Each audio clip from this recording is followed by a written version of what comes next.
should be live now, right? I should be live now. Alright, cool. Alright, don't want echo. Let me turn on the music. Give me a sec.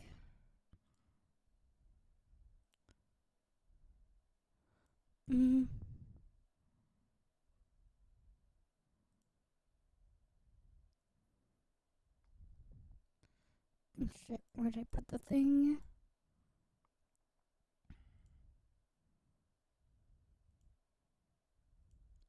Here it is.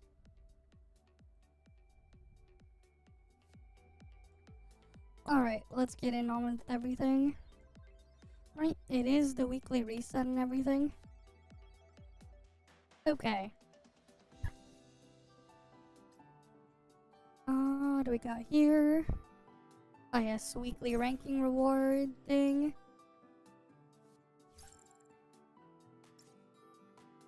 Oh yeah, Abyssal Dawn's almost over.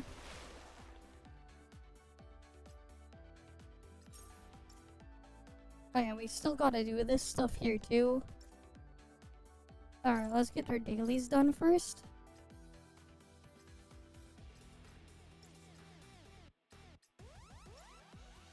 Right, get those out of the way.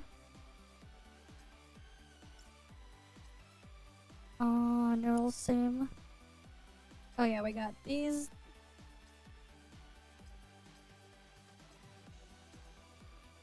Yeah, I'm pretty sure I got them. What about it? Right, we didn't do the last one, but like, we got all the things anyways. Pretty sure I got them all. Okay, Star Master. I'm gonna do our 3 quick captures. Yeah, the last one didn't have any, but we got all the other ones. So that's fine, that's all that mattered. Right, all that matters is I got the last one anyways.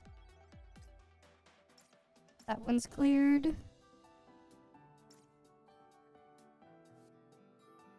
Quartermaster. Give me the stuff here.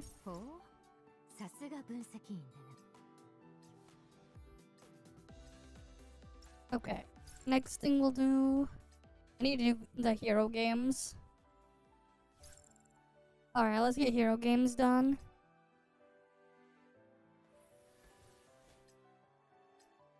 I got, what, 3 entries or something? 2 or 3? To burn. Oh wait, I should probably get the other entry first. Oh, 2. It will be 2. I just need to get the entry. So we go do the stuff here to clear the story thing.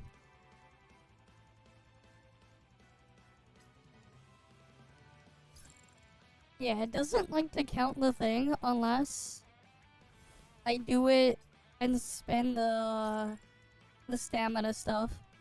It doesn't count it otherwise. Situation is under control. Why it does that, I don't know.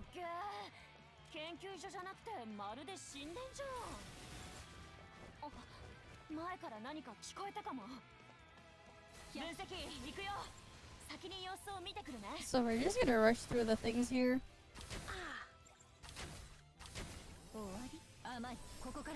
Nothing to be afraid of.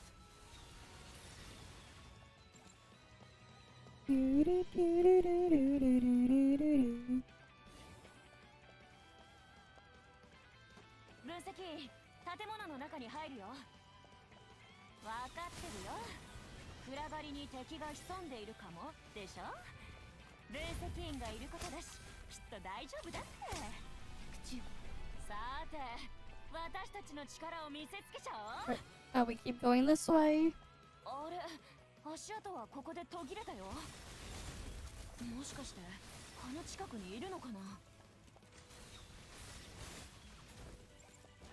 Alright.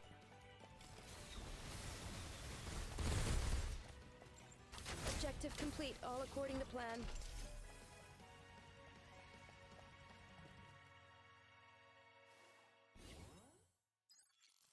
Alright, that's the first one cleared. 定め私を導いてくれ Just る gonna のは run through and clear everything here.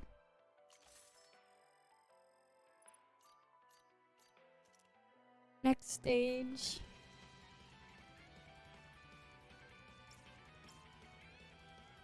Alright, now we have this one.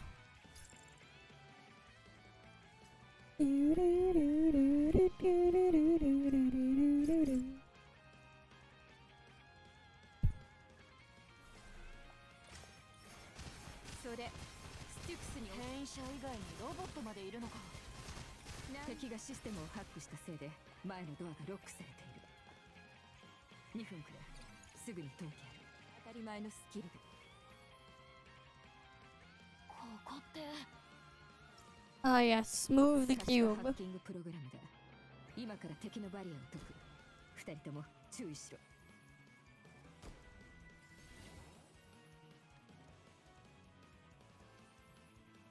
まだあるんだ。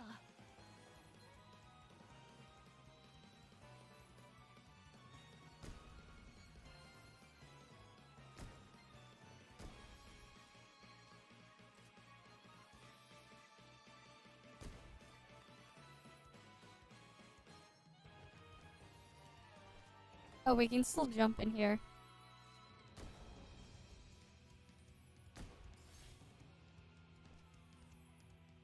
Okay.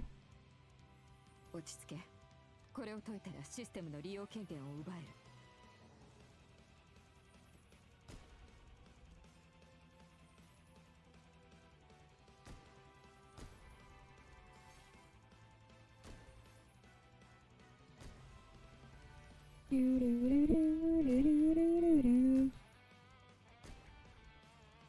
And then we go shoot this one into place.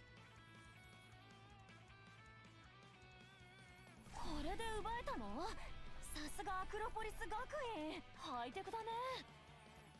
でも分析員、下からなんか聞こえてこない？ I love how it still keeps like the marker things for the funny secret unlock for Nita.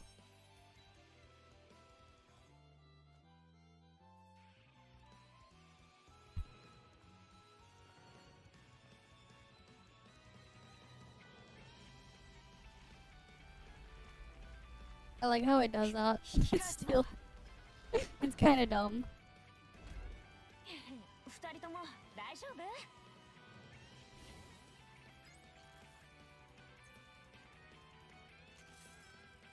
一発で仕留めてやったのはせめての情けだ。 Alright, on to the next one.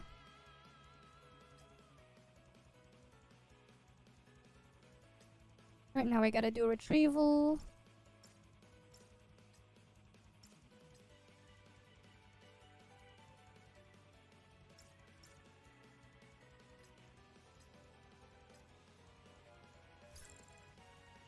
But yeah, like, it is scuffed how they didn't, make it so the other mode that doesn't consume stamina counted.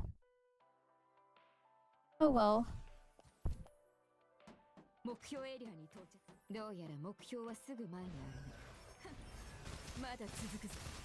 私の戦いぶり、気に入ったか？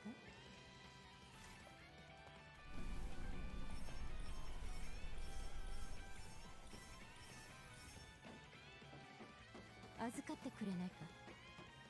しっかりついてこい。前方の隙がひどくなっているのを感じる。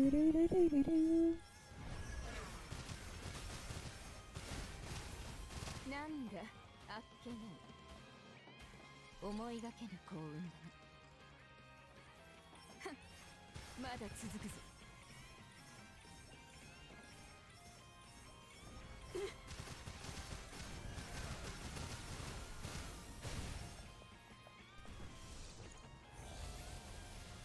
回収完了。Alright, dead. やっぱりお前にとっては簡単すぎたか。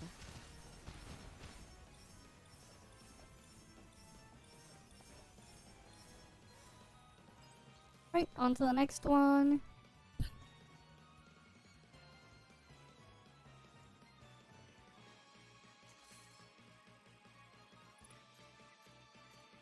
But yeah, there's a new Gacha Enjoyer video. We're gonna look at it in, a bit later. Right, it is another gacha enjoyer. He's back again. 夢は鋭い刃のようだ。 So that'll be interesting to see. Okay. Next one is Passage. So let's get this one done.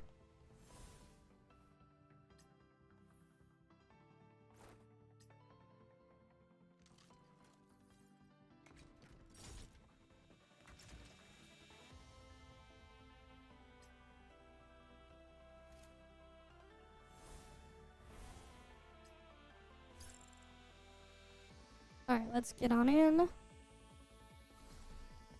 この戦い。どうやら今回は二人きりだね。いいねいいね。なんで嬉しそうなんだって。そんなの聞くの？預かってくれないか。これで布石が揃う。闇を恐れ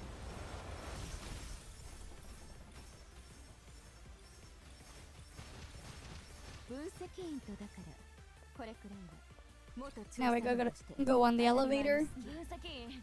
Hardest boss ever, the elevator boss. イエロ社もここの建設に関わってたの？なるほどな。 Oh, over here. Okay. Cleared. Hi, Jericho.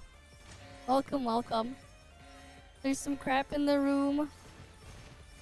Got it. We'll just get rid of them. これで布石が揃う。任務完了。さあさあ、分析員。来た道を戻ろう。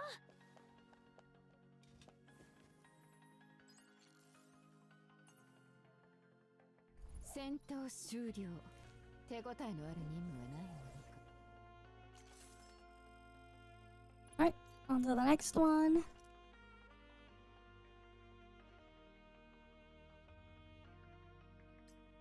Alright. We're almost done. We're halfway through these.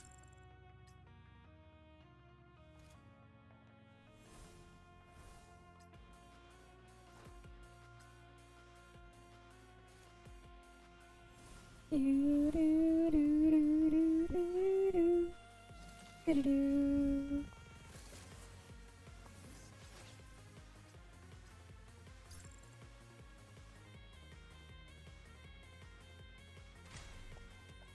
Yami を恐れる。線がまたひどくなってる。なんだ。ああ、外の天気まで影響を受けたようだ。分析員、強行突破するぞ。 Alright, on to the next one.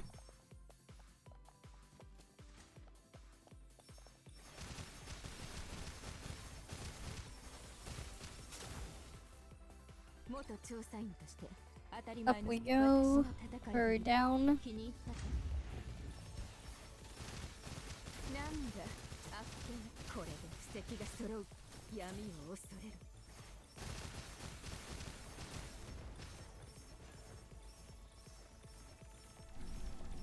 待って、この通路って。ああ、もしかして夜が助けてくれてるの？急げ。リフトは真下にあるんだ。 敵もどんどん増えてるんだけど。葬ってやる。怒りはもう一つの檻に過ぎん。なんだ、あっけに。 Alright, cleared.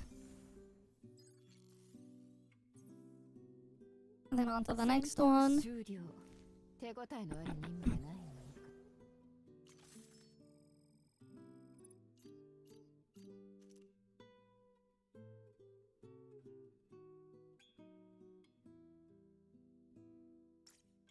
Right, we're almost done.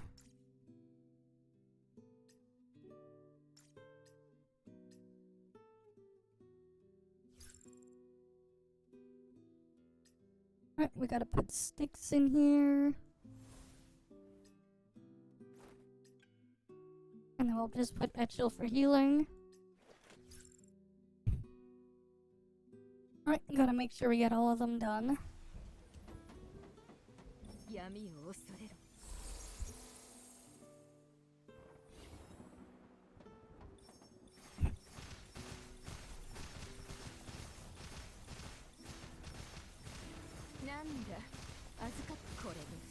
揃う闇を恐れる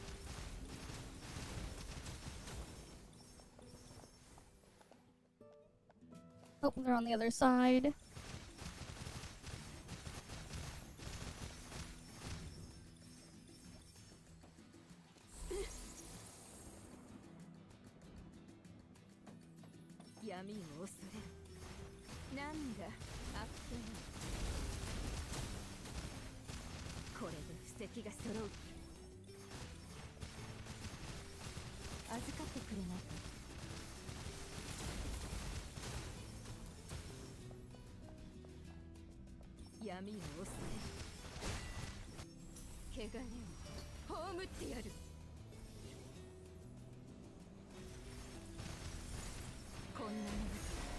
Alright, who's a strong enemy? Okay. I got these things.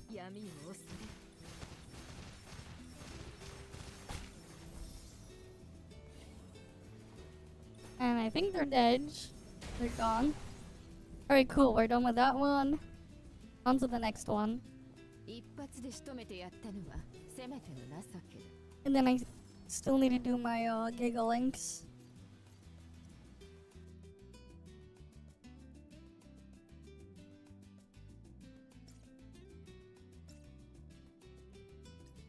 Right, it's just these two left.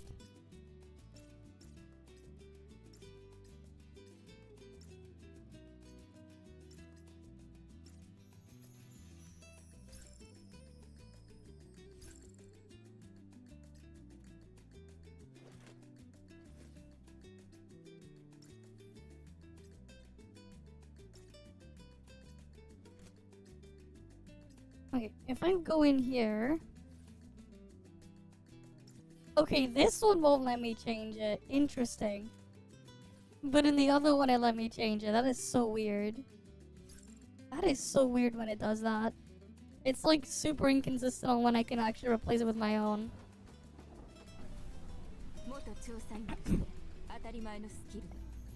But okay. Sure. We already saw some of these cutscenes already anyways.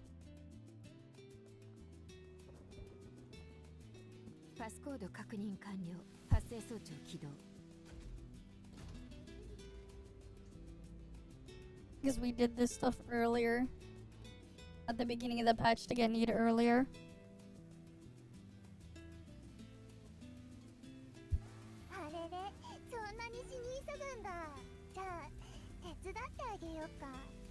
思い通りにさせるか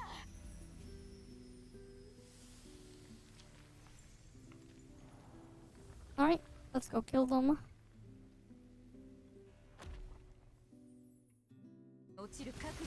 I probably should have just turned on the game music for this stuff, but whatever. Too late now.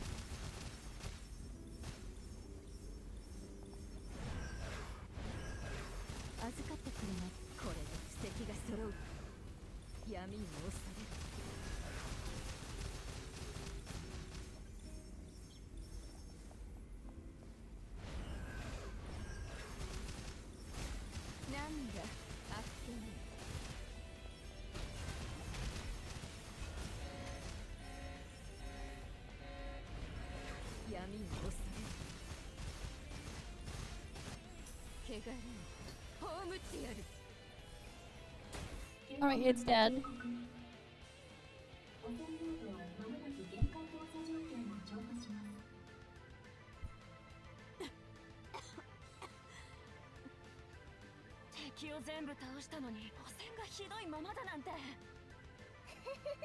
Okay.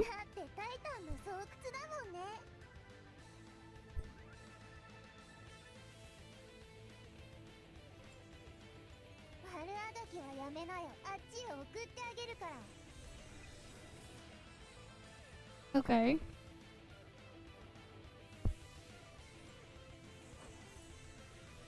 And then he absorbs the thingy. Hey Bahamut, the ceiling is up. That's what's up, the ceiling. Alright, now we just need to do the boss stage here.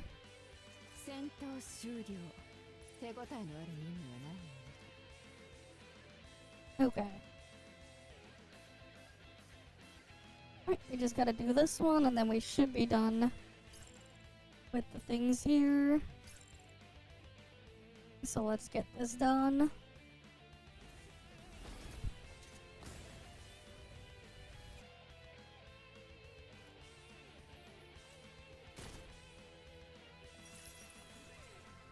Alright, we just gotta kill the boss here again.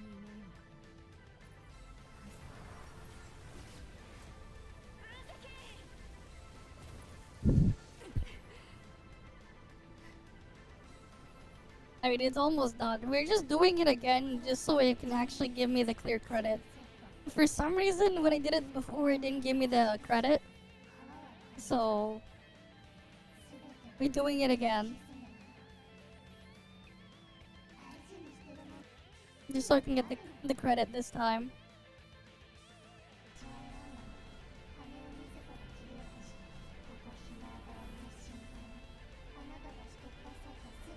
Alright.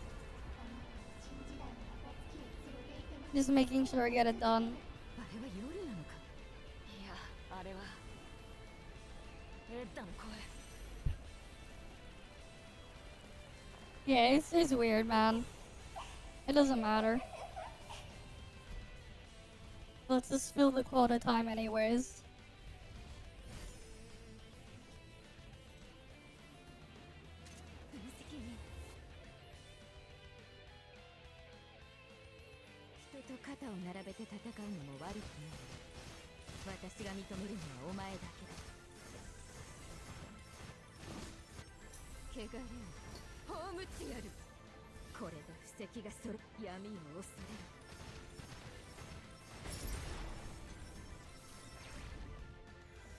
Alright, come on, next one.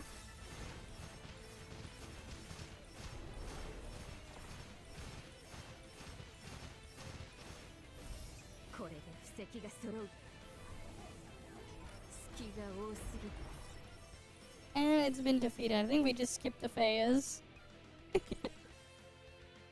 Alright, we just skipped a phase. Nice.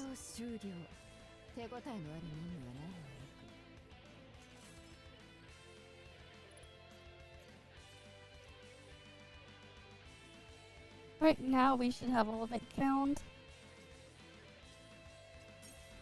Right now I can get all the things there.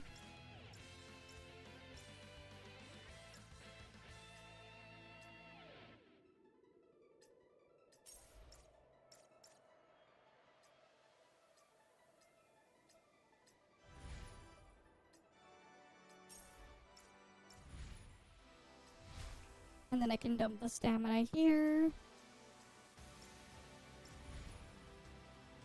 So I can get this stuff in the shop here.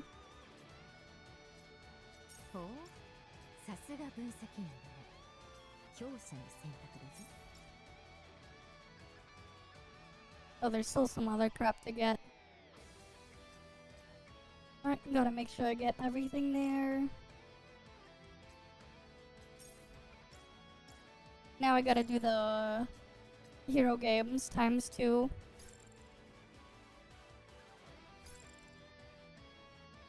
Right now I gotta do 2 of these.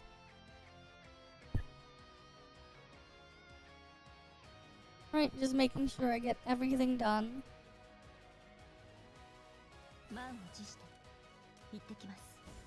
Objective complete, all according to plan. Shield capture, yes please. I'll take that one.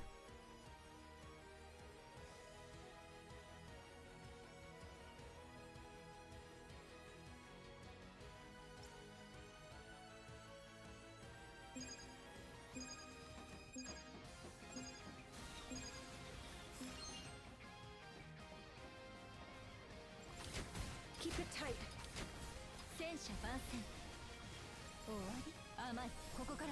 Nothing to be afraid of. And they're dead.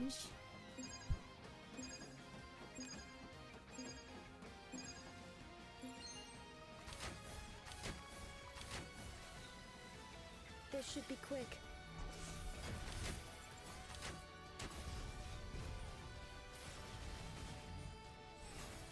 the hell? Why is my Snowbreak lagging?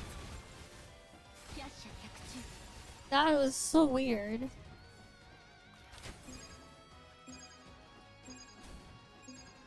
There was like weird lag.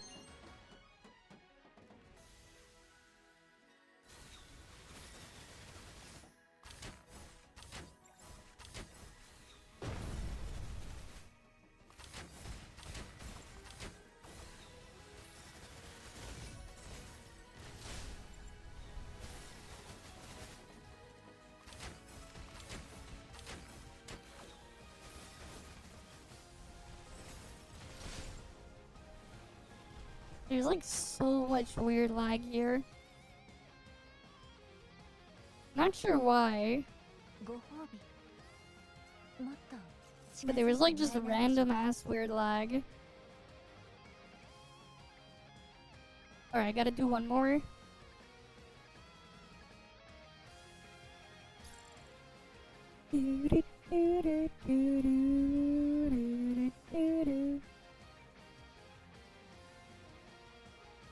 Alright, just need one more. Good enough, let's go.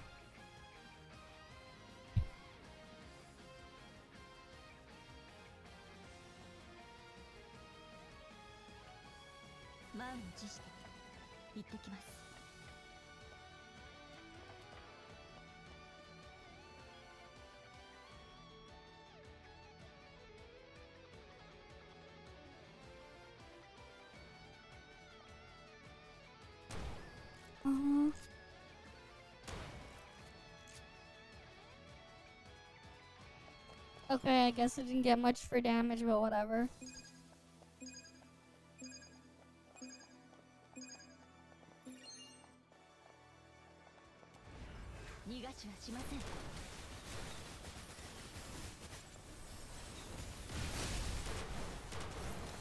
Not enough to change anything.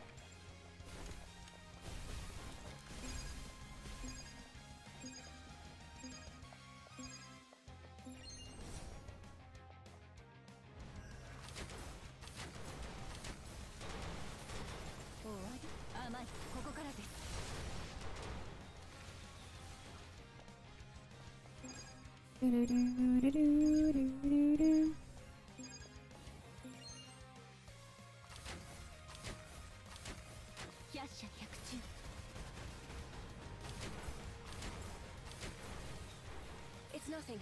Not a problem.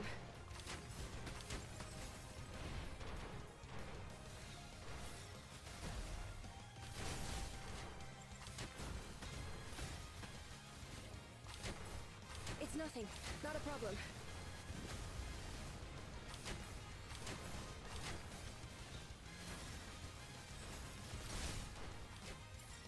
I saw how it would end for you. Alright, it's dead.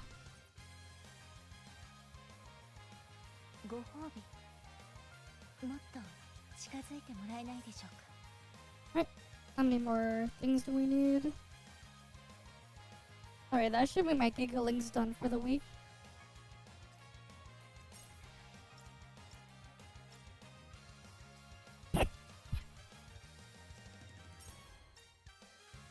Alright, that thing is done. Let me check the base real quick.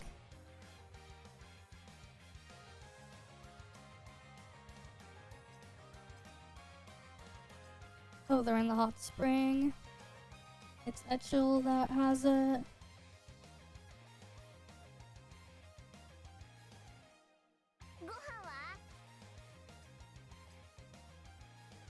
Alright.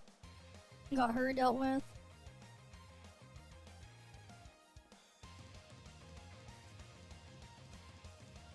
Okay, we can get out of there. Wait, so is it just, Nerida and then a Gave that needs the thing? It might be.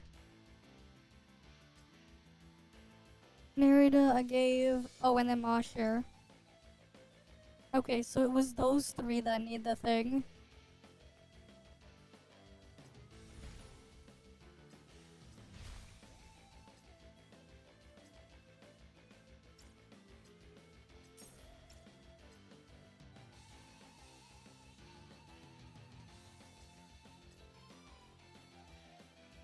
Where is the cave?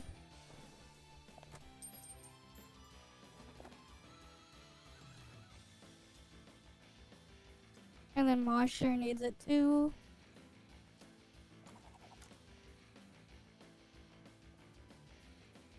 Where are you? There you are.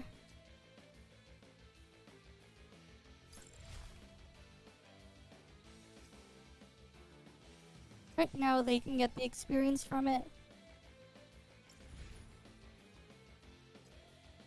Yep. It is what it is, man. Right, but what do you expect from him, honestly? It's about what I expected. It's about what I expect, man.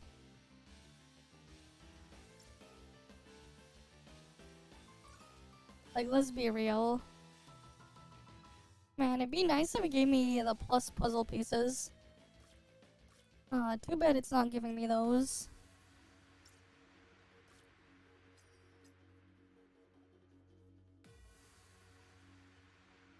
Yep. It is what it is. I need to slowly, like, clean through everything here.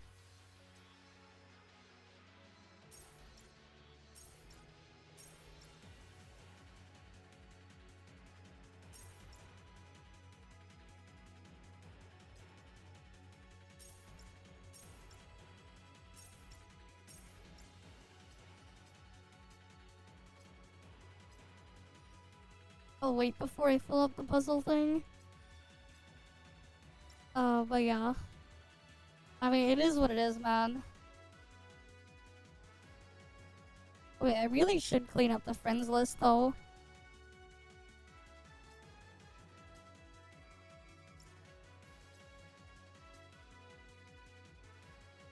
Let's see.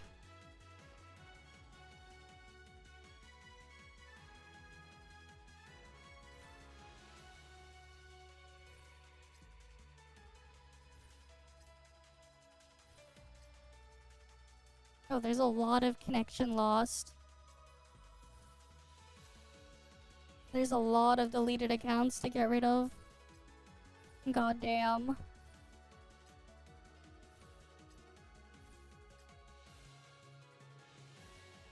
Look at all we have all the quit accounts here that have been gone for a while. Wait. They logged in just to change it to Chicken Jockey, damn. That's, something. They logged in a while ago just to put in Chicken Jockey. Interesting. That is quite interesting. Just so they can put Chicken Jockey.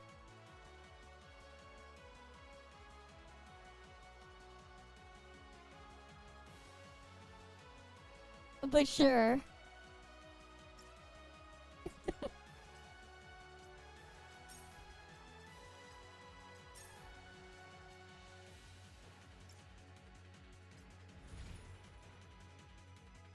I mean, it's Gacha Enjoyer. What do you expect, man?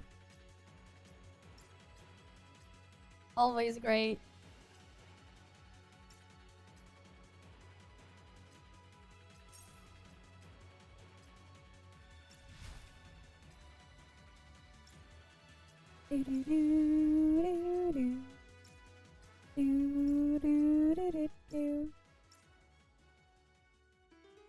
Alright, do we need anything else?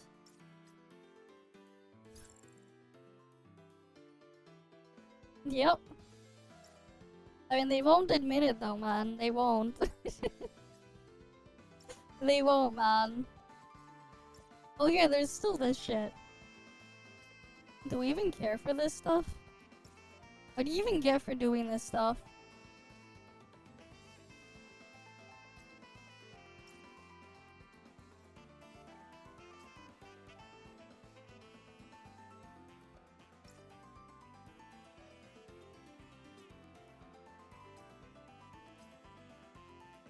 Yeah, I'll just put in... Yeah, I'll put this one in. Yep. That is what it is, man.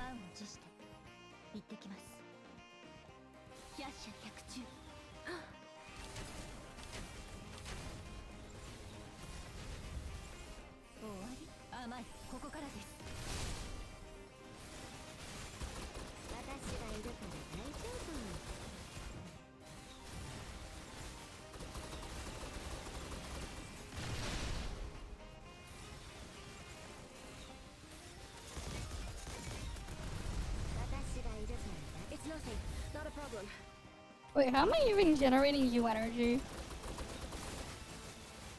私がいるから戦車万戦 Nothing to be afraid of.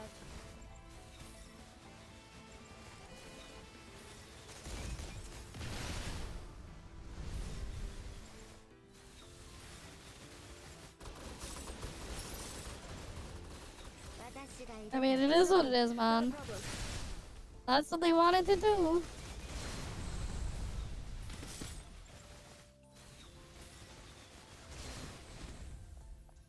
百射百中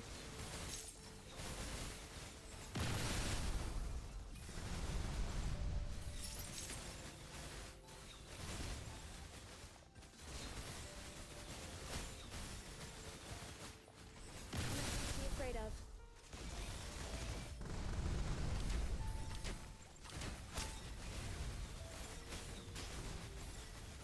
Ah, ちょっと本気だっか百射百中 Hi, shonen manga protagonist. Welcome, welcome. Just clearing up her stuff here. To change anything.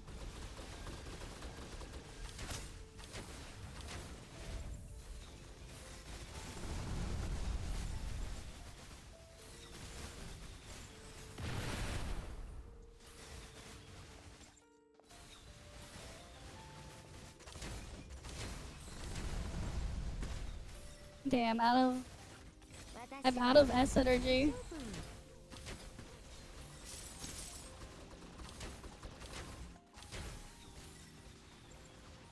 戦車万戦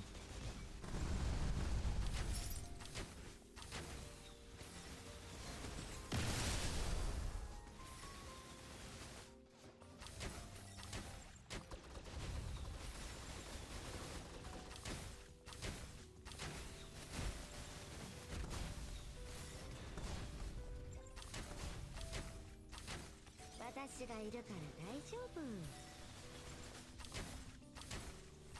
戦車万戦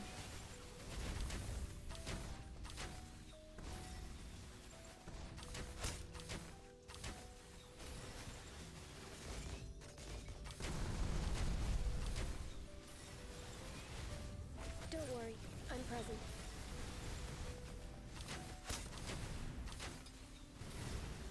Not enough to change anything.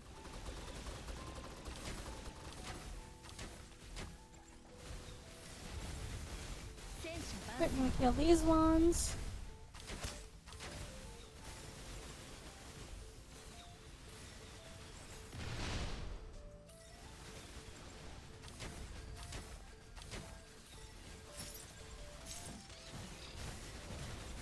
Nothing to be afraid of.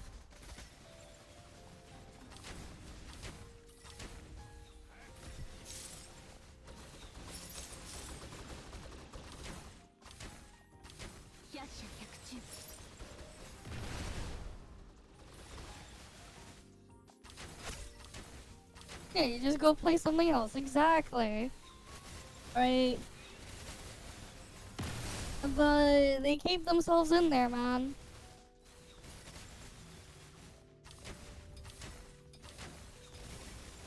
Yeah, that is what it is, man. Be afraid of. And like the thing is, advertisers don't like that shit either. Like they actually do not like it. Shit's why in like some categories on Twitch, they actually show less ads or no ads. And like usually by default, Twitch forces ads. To change anything. The only thing I can do is like either increase the amount of ads or keep them as is. Like that's how my Twitch is set up. The minimum amount of ads I'm required to show you are the ads you see. I can increase it to show way more ads.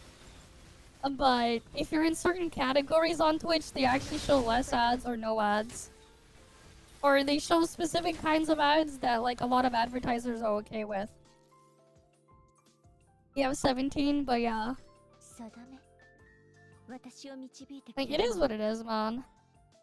Honestly, like the way some of these people look at gacha games and like think they're only competing with each other is kind of dumb. Because what they actually are live service games, free to play live service games, and they're competing with all of the free to play live service games, gacha or not. And they're competing for whatever time you have. That's the actual spot they're in. It doesn't matter whatever is between them. Like, it doesn't matter. Yet they act the way they do, they have the weird tribalism and everything, it's really, really stupid. But it is what it is, man. It is what it is. Okay, so we got the thing here done.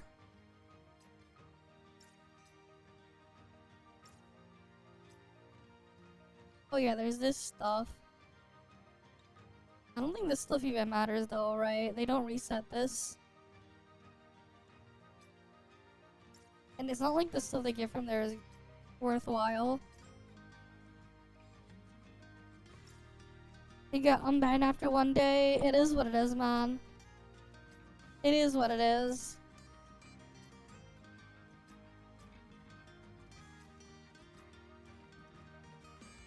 Okay, let's see. This thing has kinetic resistance. Oh.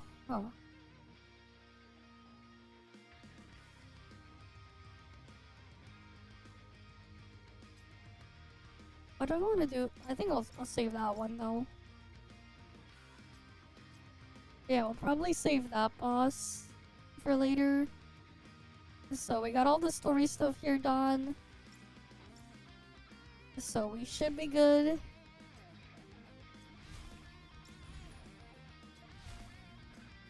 For when the next patch drops.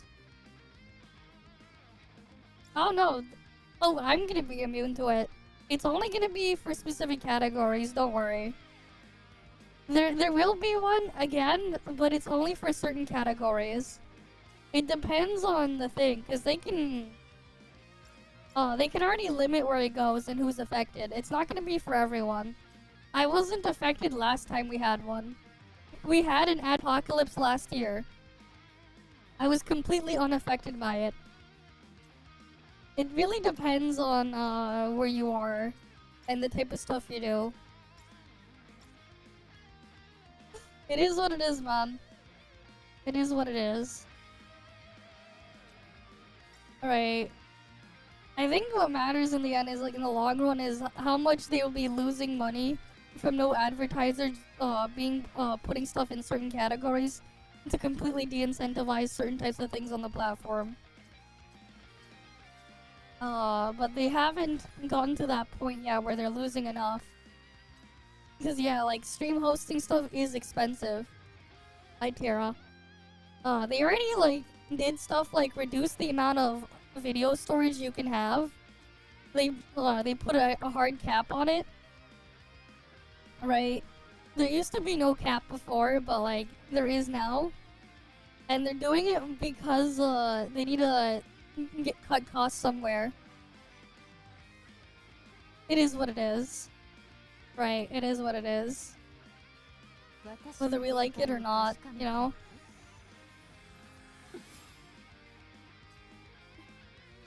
Unfortunate or not, whether we like it or not, it is what it is. Yeah, it's just that how much longer will that last? Right, how much more are they gonna lose off of him? Because, like, the thing is, video hosting is expensive, right? Hi, Kuro-senshi. Like, it's not cheap. It's not. And they've already been cutting corners in places you might not notice on Twitch. But they have been cutting corners and cutting costs in certain areas. Take of that what you will. But they actually have been. It's why, like, video storage and stuff has, like, a big cap now. They kinda did that because they needed to do something. It is what it is. It's kinda funny, but yeah. They have it rolled out for some people, but it's not for everyone yet. And the thing is too, not everyone's device can play back AV1. But once they force AV1 on everything, right? Like that's the thing. Once everything on the internet is forced to use AV1, a lot of older devices will be completely obsolete. If your device cannot display out AV1 video. So like what's funny is like a lot of I think it's like pre RTX 20 series cards cannot play back AV1 at all. You know, I'm curious. I kind of want to check that out. The 10 series does not support AV1. Playback. That I know. Right. That would be, they don't have a decoder. YouTube still isn't forcing AV1 on everyone yet either. But yeah.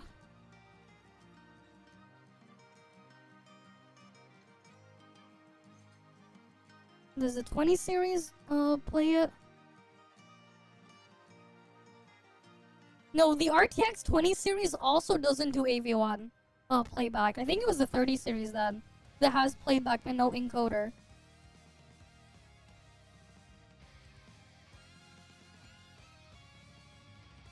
Yeah, the RTX 30 series is when they have the AV1 decoder.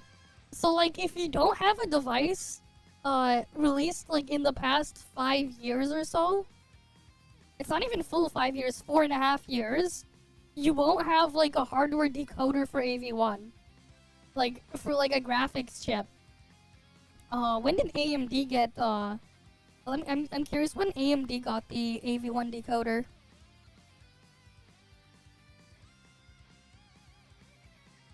I think it was the RX 6000 or 7000 that has it.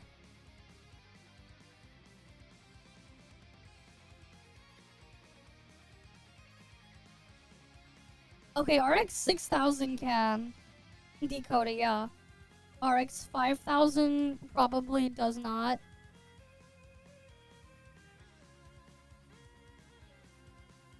No, yeah, the RX 5000 does not. RX 6000 has it.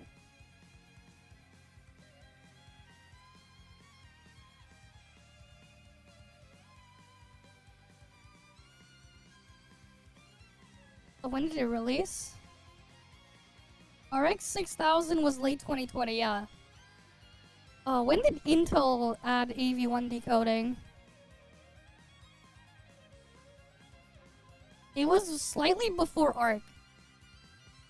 Oh, here, we can actually look at a list. Okay, 11th gen Intel onwards. Okay. But yeah.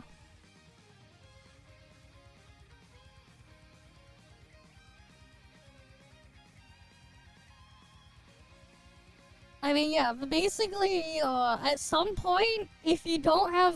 Here's the thing, right? It's not fully forced yet. So, like, I think you still got another maybe 2-3 years. But after that point, if your device doesn't support AV1, you probably won't be able to watch a video anymore.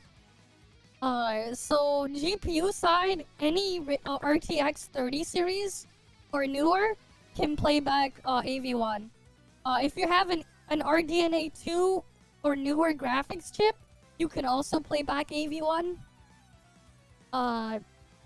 Yeah, this would also fall in line to what the Steam Deck is, and the consoles, the PS5 and the Xbox Series. They can also handle this, because they are based off of RDNA 2, if I'm not mistaken. Right, so this is RX 6000 and newer, 11th gen and newer. It was only in the 14th gen when Intel added the hardware encoder to their things there. If you have any Ryzen 7000 CPU with an integrated graphics, you do have an AV1 decoder. You won't have an encoder for AV1. The only AMD integrated graphics that have the encoder is the Ryzen AI Max 300 series, because those ones do have an RDNA 3 GPU. Or the AI Max one. So like the one that was like the newer one. Maximilian dude tried something different from AV1 to get that. Okay. Tectone said he's no longer gonna be hold his tongue. Okay, sure. As for phones, I actually don't know which ones. Honestly, mobile chips, looking at mobile chipsets for phones is like the most painful thing to look up because the freaking naming scheme and shit is just a mess to read and understand. Like, it's so easy to like look at like a spec sheet and like identify let's say an Intel, AMD CPU when they're made and everything. You can easily tell from the product name. But like giving me product names for these freaking mobile phone SoCs, I have like no fucking clue what's what. And I would have to like spend a fuck ton of time trying to figure this shit out. I don't understand why for like mobile chipsets they have to make the most confusing ass shit and like not have it like not have a clear indicator of when the thing was made and what they could support in the freaking product number. I don't know why they can't do it, but like Intel figured this shit out a long ass time ago, and it was great when AMD decided to copy their naming scheme for the like the way they set up naming their chips after Intel because it just makes sense. Right? With NVIDIA, same thing. It's pretty easy to tell when a thing was made by looking at the freaking first number. You already know, okay, what year it's from, or what generation it's from, right? Right, if there's a 5 in front, you obviously know it's from this year. If it's a 4 in front, like a 40, right? Before the 2 numbers at the end, you know that was released 2 years ago. If it's a 30, right? The 30 series, you know that's from 2020. Because there's like nothing else that would fit that. The Qualcomm stuff is confusing, man, because you can't tell when whatever was made when. Like, you can't fucking tell. The naming scheme on like the mobile chipset side is atrocious. I don't know what product was made when. I don't. And it's like, it's a pain to look through and compare them. Yeah, there are like websites and tools that'll let you do it, but it's a fucking pain. I hate it. Like, they had to like make it so much of a pain to look through and understand what's what. It's really sad. But then like I've realized basically how much we take it for granted. On like at least on the computer side, outside of the mobile chipsets, how easy it is to figure out when what's what, when they're made, and whatever. Because the mobile chipsets landscape is just a confusing mess. Like, yeah, occasionally there's like Intel will do some weird update, and they had like the freaking 5-digit CPU number. But at least you kinda had an idea when the thing was made anyways from the name. At least you kinda had an idea. Right. But yeah. No, that's not true at all. You actually want to know more than that. You actually would want to know more than that, because there's depending on what you're trying to do with it, and what you needed to do, there's a huge, it makes a huge difference. If you're looking for something specific, and especially if you're worried, you're looking into like battery life and stuff, and you want to know when whatever was made, how new it is, whether it can support like newer version of Android or whatever, because that's like another problem there too, with how security updates and stuff are handled with Android. They don't have it separated from like the full operating system release, the full Android release.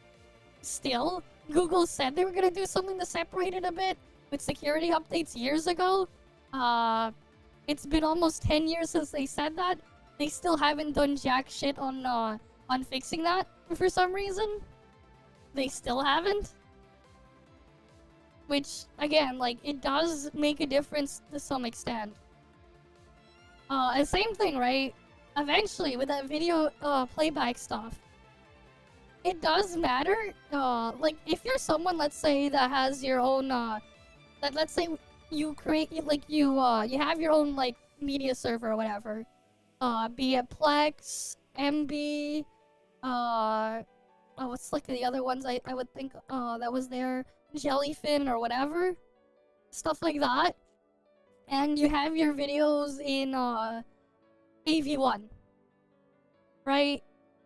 Depending on which chipset you have, you will have no clue until you manually research the exact chip on your phone if you can actually play back the video or not. You will have absolutely no clue because of how much of a confusing mess it is. And, like, that's why, to some extent, it is good to know what the actual things mean. Because it makes it a lot easier to understand. Like... Yeah. Huawei, MediaTek, Samsung... yeah, they have all kinds. Alright. For now, though, it's just like, I use whatever works. I don't really care too much. But, like, trying to figure out which one was better or not than the other thing and try to, like, do my research before I bought that phone I bought recently, it was an annoying, nightmarish hell trying to make sense of all the freaking product names. Because I have no clue what's what. And then you'll have things where, like, a chip from, like, especially on the lower end, like, one specific chip from, like, 5 years ago is still faster than this newer chip from a lower tier chipset by a lot. But, like, you have no idea how to compare them directly because the freaking naming scheme is atrocious. It makes it really, really hard to compare. Especially because, like, there are a lot of ways that some manufacturers like to cheat and fudge stuff up or massage the numbers on things to make their product look better than it is. And it's just a pain to look through and do the research. And then it's also, like, again, on the budget if you're trying to consider buying a refurbed older model versus a brand new old stock or buying a brand new phone, it's a mess. It makes it really hard to identify what I'm looking for, what's what, and everything. And, like, that's just kind of one of my problems with the stuff here. Oh, cool. I just need 2 more pulls, and I can do a 10 pull here. 10 pull on the thing. Like, I can do the 8. Use the 8 and do the 10 pull and finish that beginner thing, but, like, it's not like I'm gonna get anything there anyway, so there's no point. Might as well leave it there as a souvenir.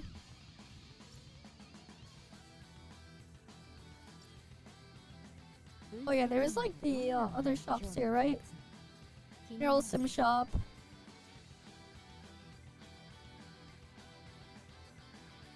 I mean, here's the thing, right?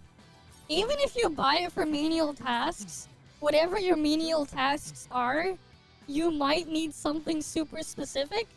And being able to tell if your phone can do it or not is important too.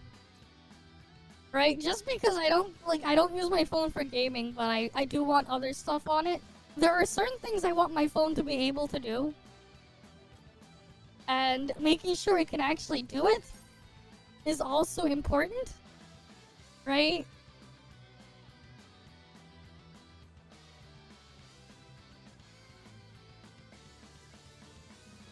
Right, like, I would like to think so. What's funny though is, like, checking if some of these SoCs can play back AV1 video is also, like, its own mess. Because, like, yeah.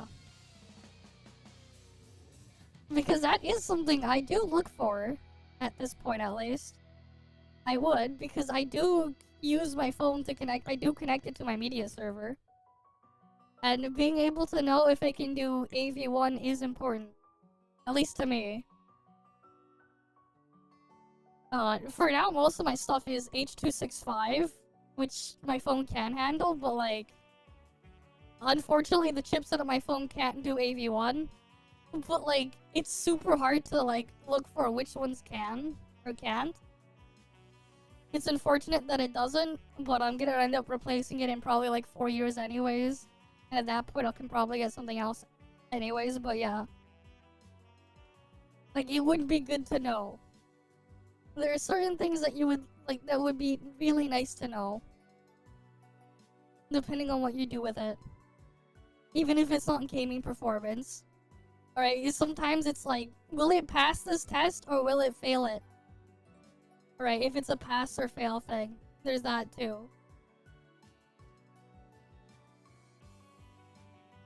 But yeah, it is what it is. Alright, let's switch to ToF now.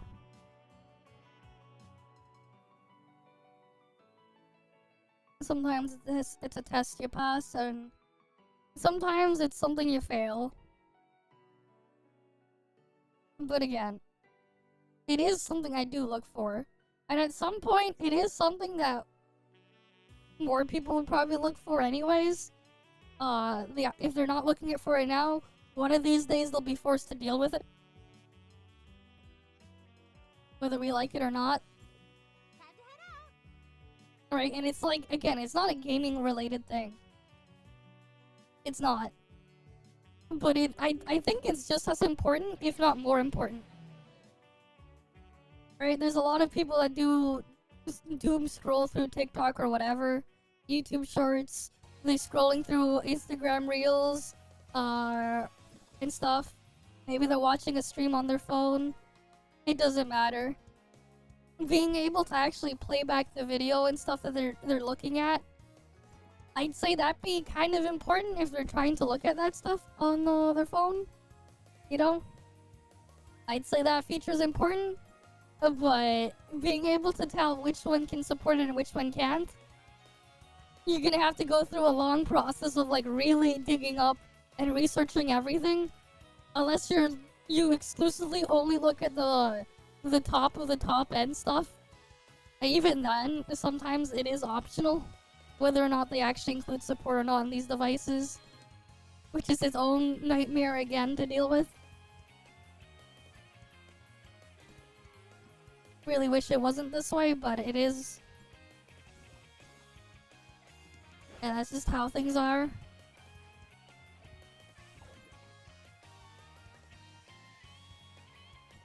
Wait, I had that turn off. Why would I get the thing before?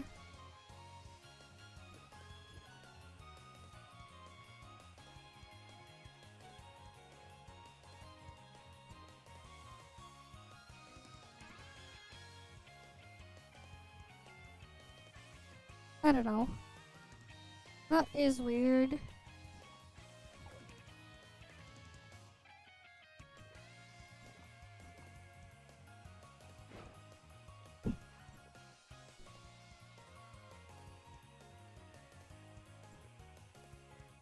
Alright. Take the picture here.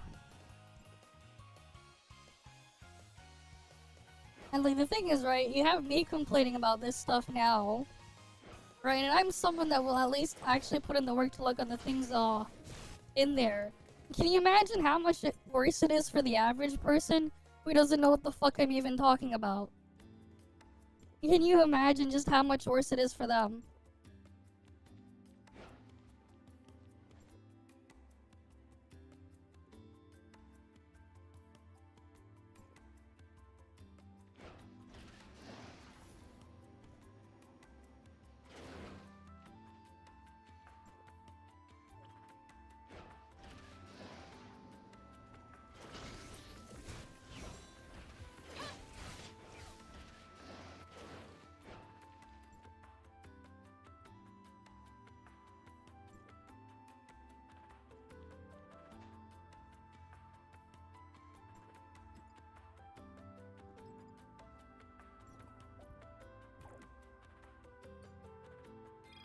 Alright, let's go buy the stuff here.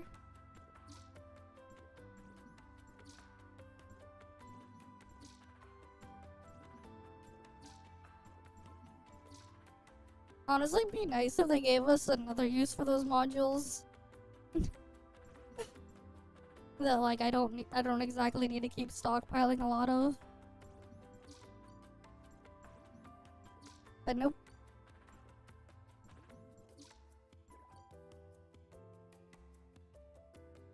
Oh yeah, now we can A6 Facer.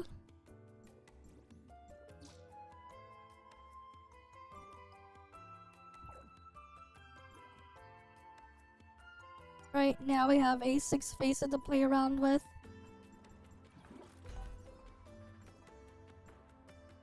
Very nice.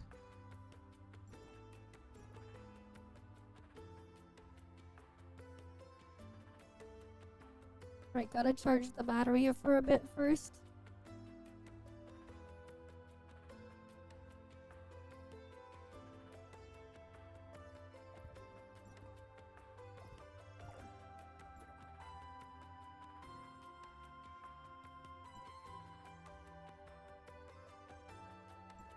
Alright. What's today's join up? Today we got Pursuit of Fate. Okay.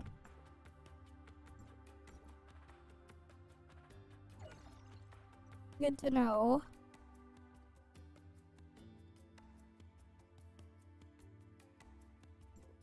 This week's raid is that one. Okay.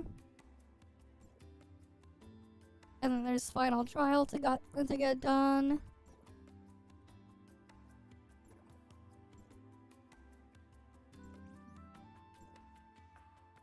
Oh, team is full. RIP. I'll make a raid group after. What to do with my ult? I'll do join ops first. I mean, we can mess around and test it after, but I'm pretty sure it's weaker.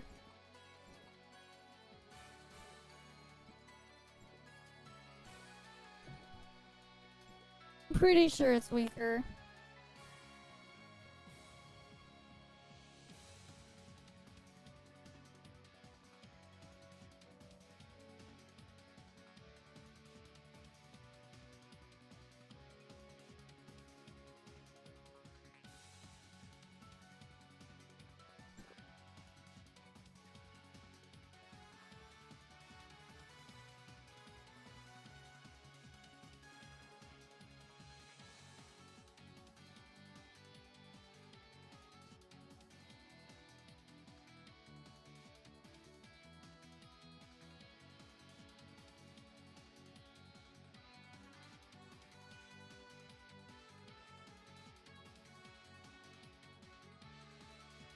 Alright, go over here.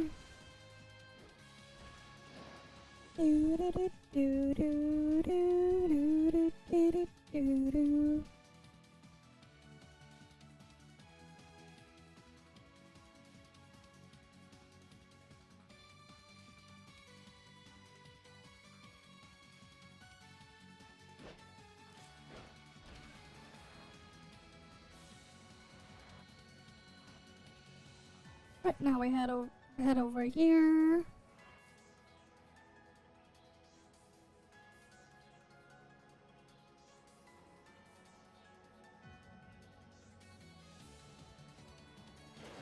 Right, it's nice that this is the join up where you can skip everything.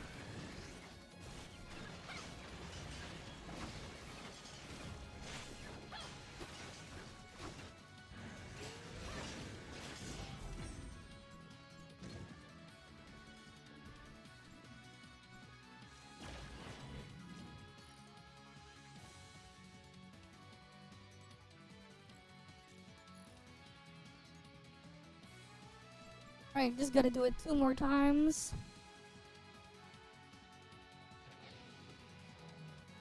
RIP, no compensation, I guess not. Hopefully they do something about it, man. We complained about it. They gave us the wrong raid stuff. We want the gold boosters, man. Just give everyone plus 15 gold boosters permanently. That'd be nice.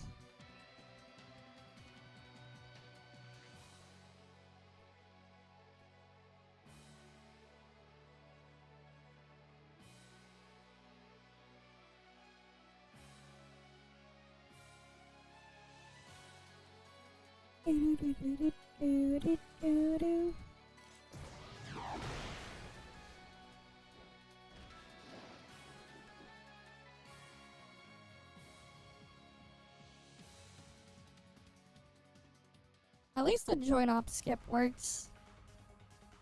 And it works really well.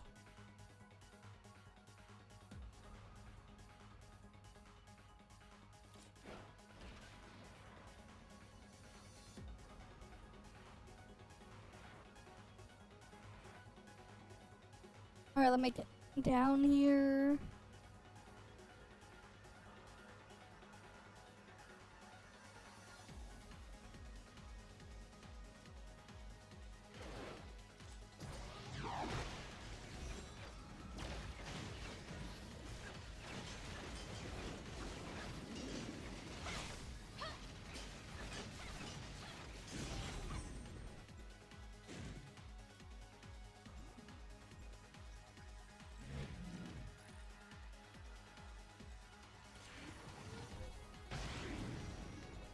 Right, warp out.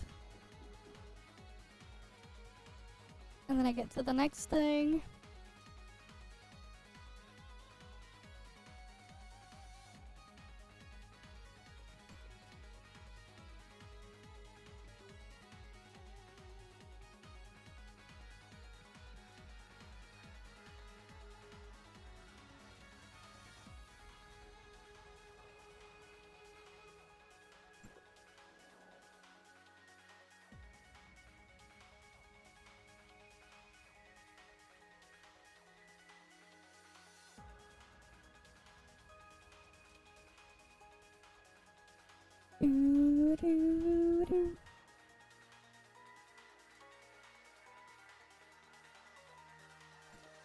Right, we'll do one more.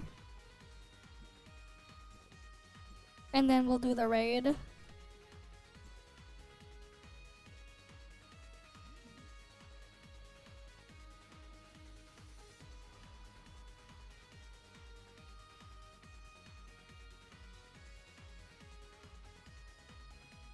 Right, come on.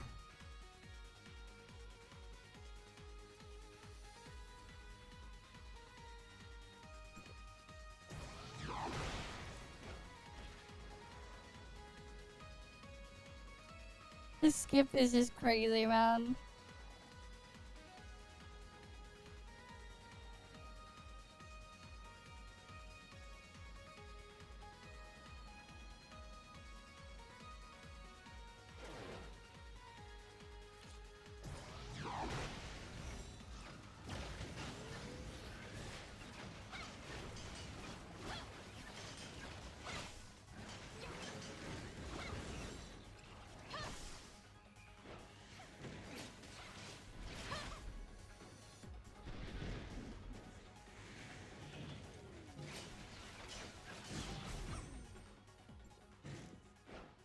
And edge.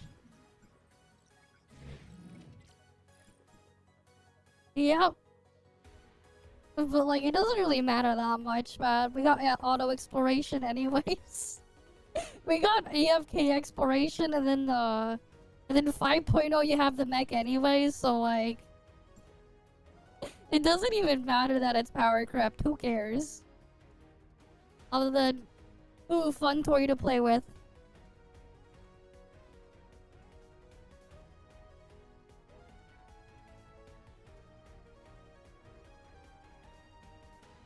Right, at this point it's just, ooh, fun shiny toy to play with. Who cares about the other part?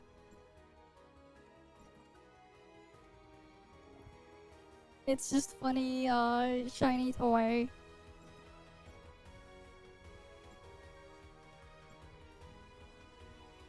Oh, the fizz one? Oh, that one has something else. Oh, you have no idea. You have no idea, man. But maybe if you know about the thing where they sing the song about having the sex with the bees and the eagles, you'll understand.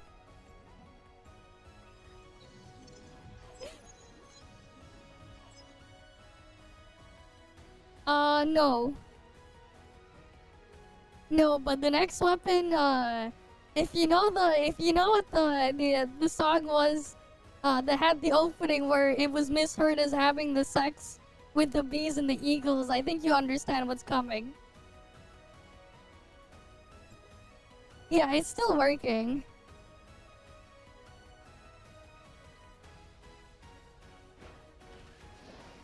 But yeah, if you know that song, yeah. Yep, it's been giving me some too. Which is great. Free is free after all. Oh yeah, we gotta get these things done too. Final trial twice. Gotta get all of these things, sure.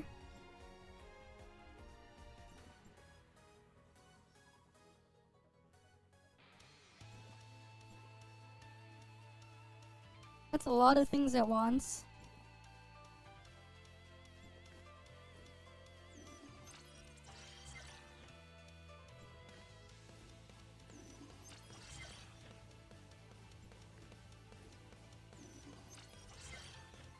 God, running out of data sources, man.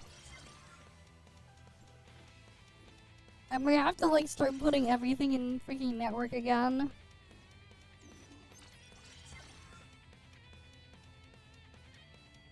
Because I'm gonna keep running out of data sources at this rate.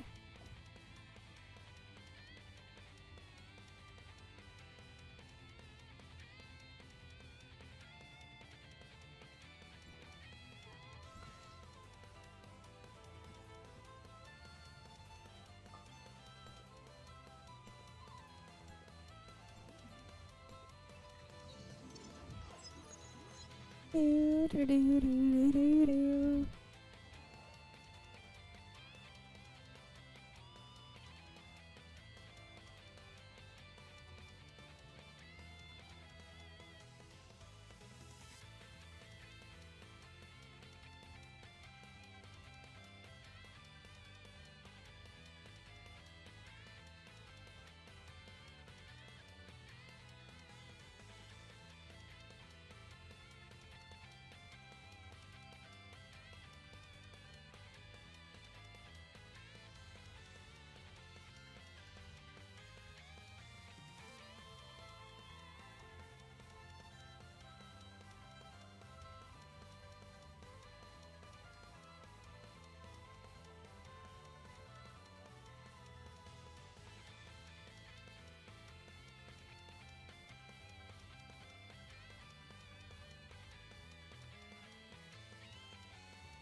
Alright,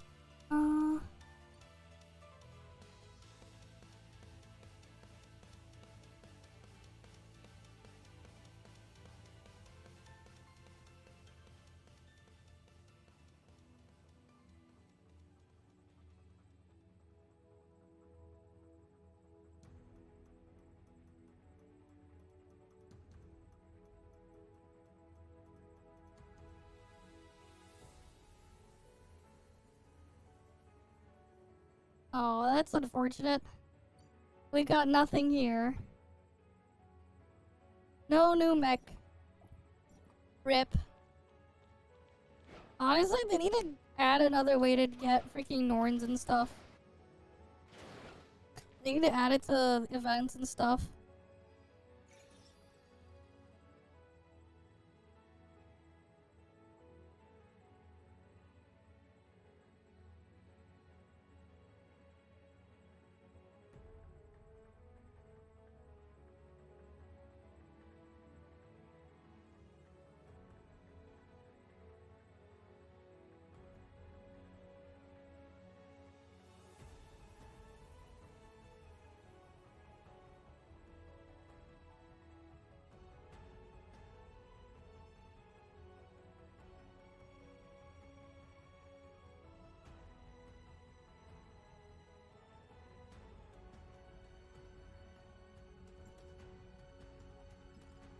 Okay, yeah, I got those for dailies. Alright, let's get people for, wait. I'm gonna warp to the thing.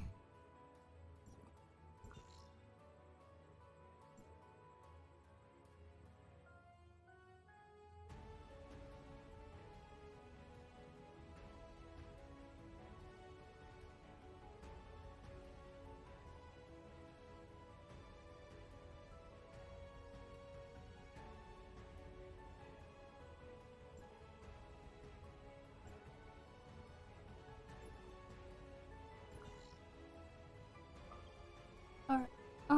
Dailies are over there.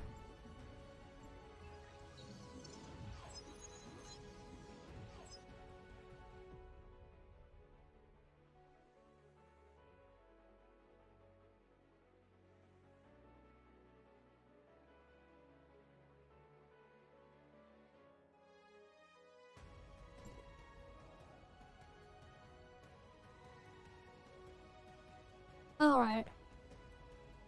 Wait, do we gotta... Wait, I think there's a new NTE video. I think. Maybe.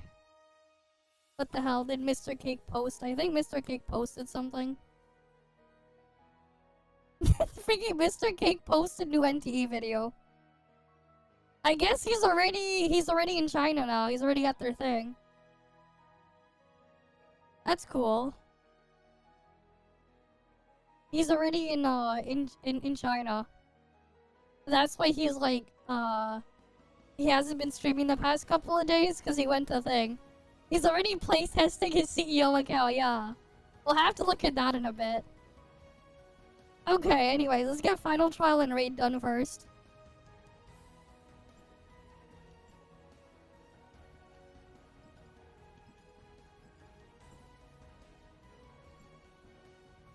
Okay. Weekly raid plus final trial 3 out of 8 auto on. Come on. We haven't watched anything yet, no. I just know he posted something new. So we got a lot of stuff to watch today. No, he's not, man. What do you mean? Why do you think he's gonna stay the ring for good? No, he's gonna come back. Alright. Weekly raid plus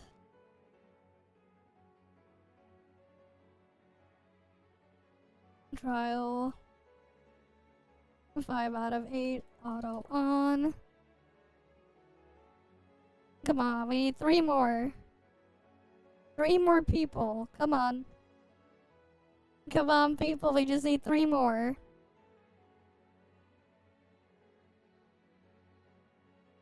Preferably would like someone to tank for me. Because I don't want to fucking tank.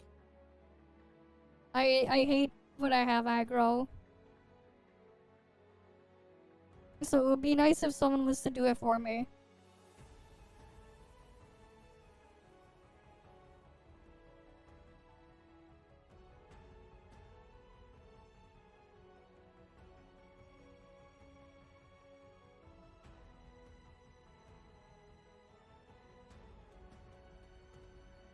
Okay.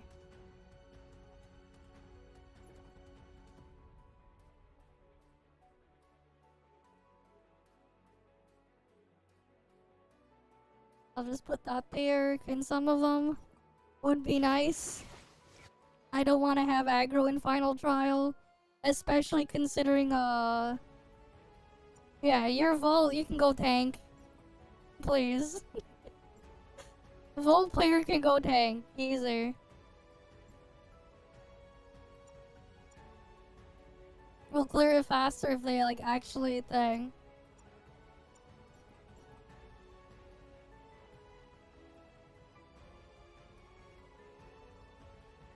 I don't want to have aggro for a final trial.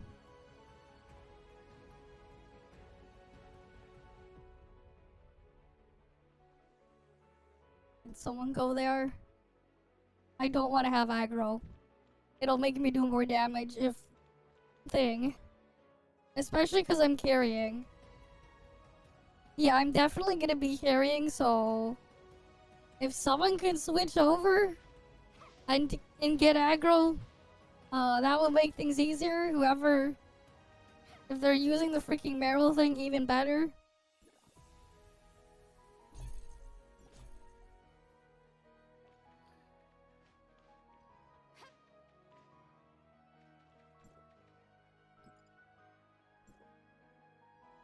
Yeah, they do stuff, man. They're useful.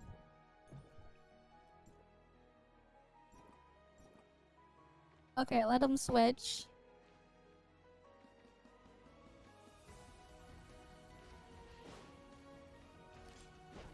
They apply weak point, so I can trigger weak point Titan. They make them take less damage because of it. No, take more damage. Some of them can reduce enemy resistance and stuff. They can hold aggro, which is important because some of the mechanics require them. For various reasons. They have a purpose.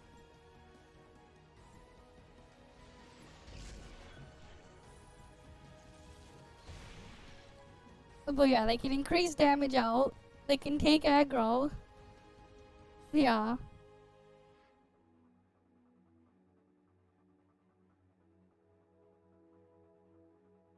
It's not like they don't have a use, man. But also, like, for Final Trial, there's just some bosses where I really, really don't want to have aggro. Like Merble. I don't want to have aggro on Merble. Fuck no.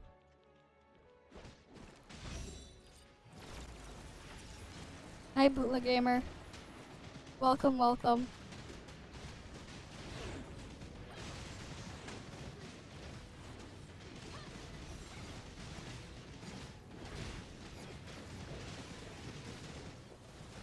Oh right, this thing has like the weird damage modifier.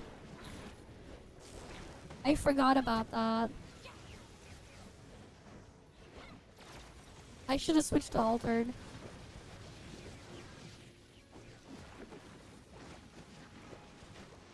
What were the mechanics for this raid again? I forgot. It's been a while since I've seen Phelan.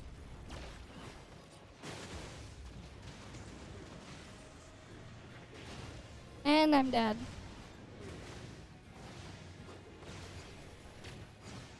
Nice job. Oh, whatever. I'll just thing. It's been a while since we had Phelan. I forget what you're supposed to do. But healer is barely healing, man.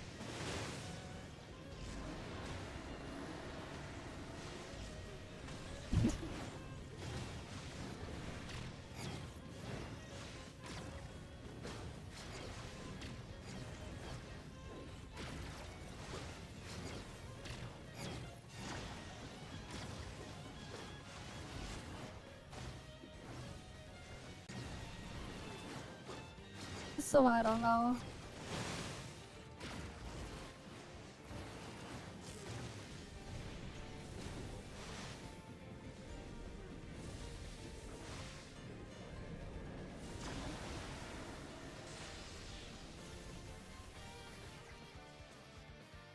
All I know is like you need people to cover some of the other elements so that like things can happen.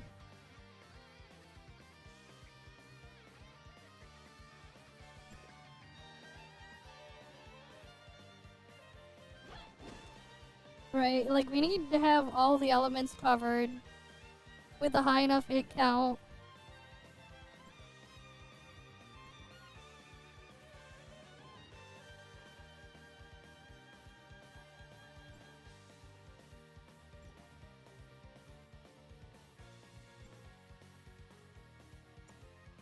The hell is this tank setup? Whatever. I don't think they exactly have the high hit count stuff, but whatever.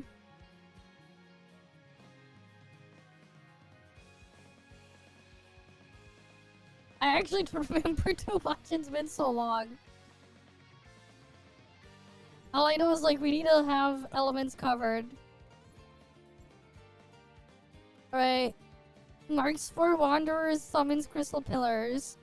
Each one will shatter and remove a mark. Taking damage. Will continue to suffer massive damage there. I actually don't remember. I don't remember exactly how the thing is, and the freaking summary is like terrible. It's been so long. It's like we haven't seen this thing since a year ago. It's been a year. I forget. I forget because it's been a year.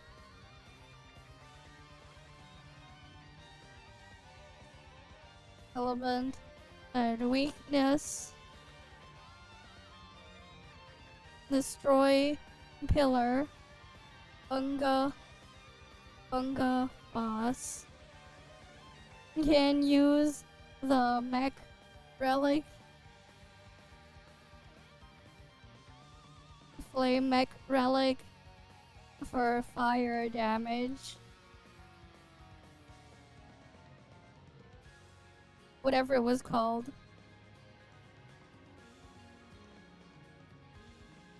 Hit count of various elements.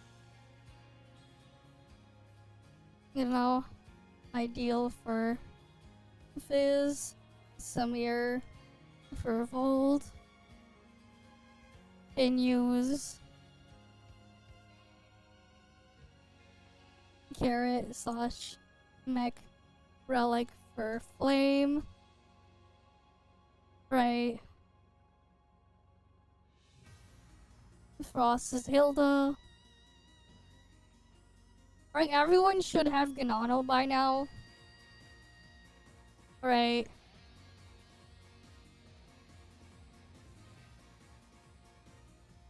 Like, everyone should have a copy of Ganano.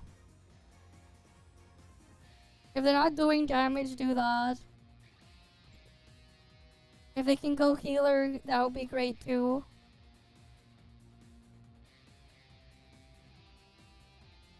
Want one more healer.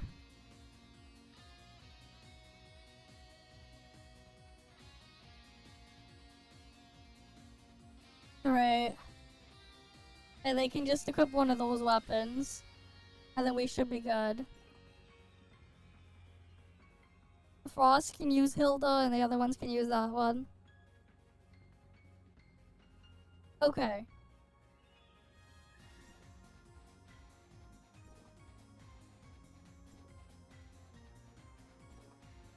Right. I'm gonna equip type 5 armor just in case. In case I have to do flame.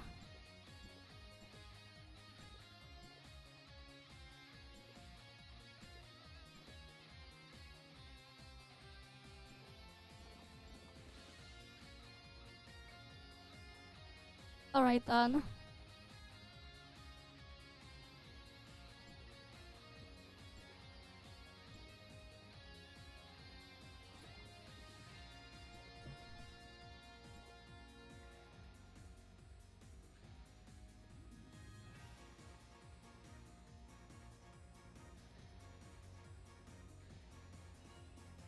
But like, we still need some people to DPS the boss.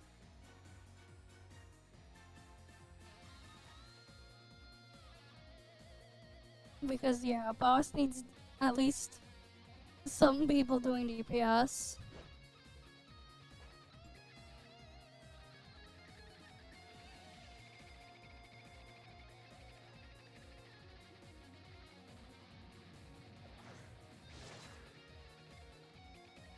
Right, we can pull.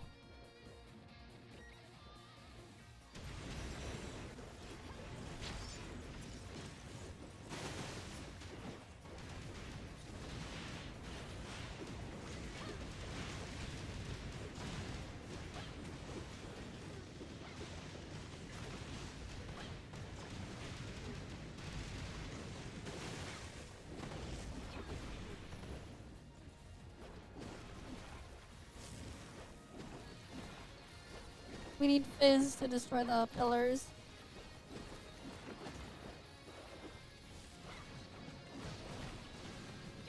I guess I could use that relic. I suggested freaking Ganano though.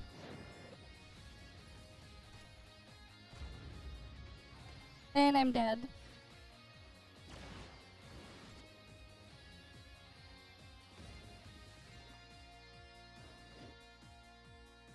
Probably reset.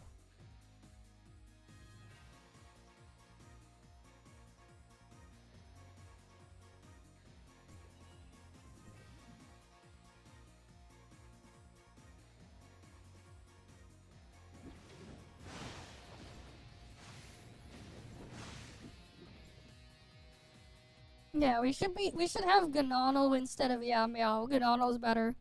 Higher hit count for the pillar. Pillars are destroyed by hit count.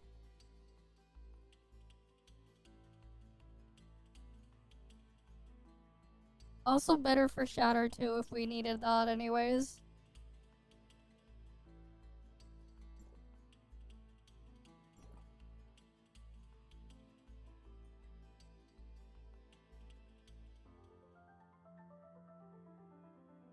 Instead of Shiro.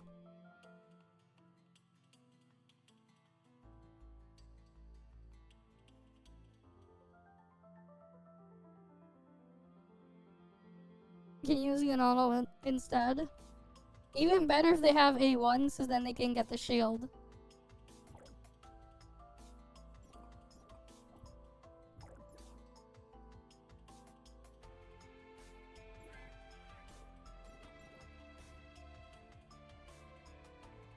Right, if they switch it to Ganano instead of Shiro, they get a bit better mitigation.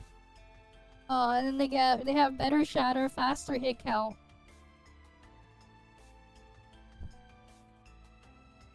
Right.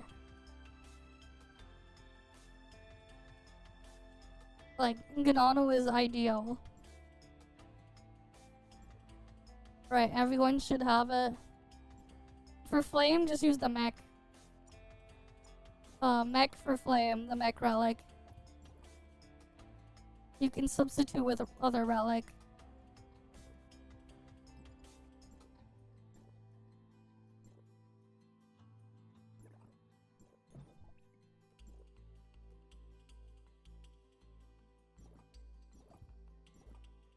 They don't need to level up the weapon though.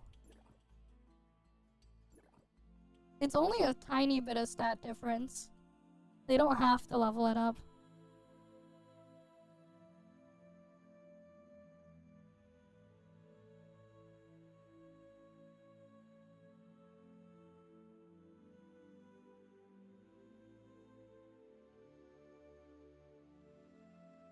They don't need to. It's only a tiny stat difference.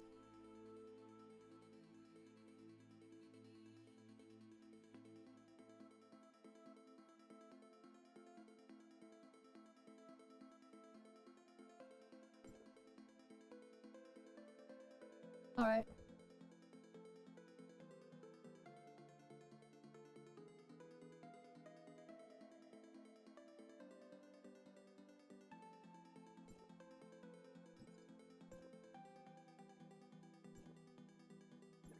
At least it's not traffic control. Alright, let's go in.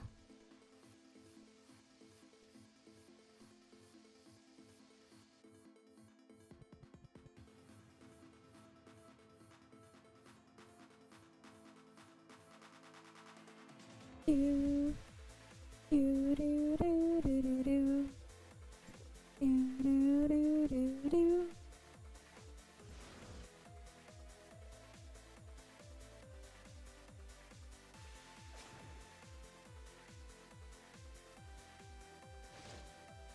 Alright. Tank can start.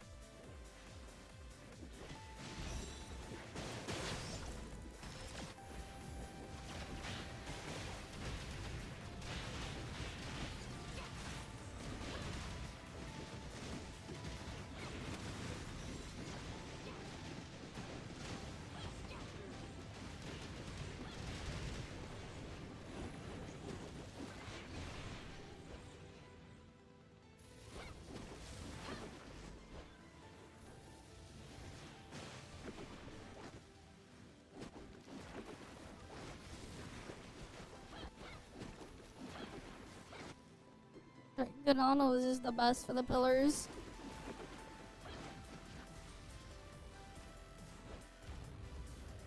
And I'm dead still. Fuck.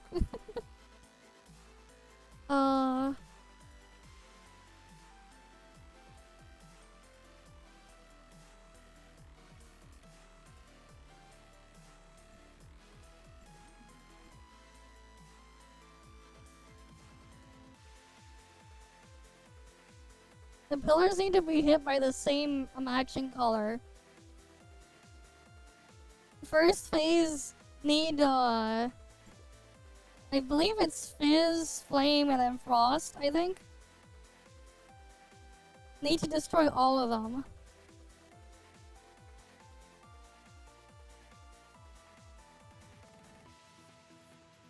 I think it's Fizz, Flame, Frost. Fizz, Flame, Frost, and Volt last. That's the order I think it is. Because Phelon starts as Volt there. I think Volt is last.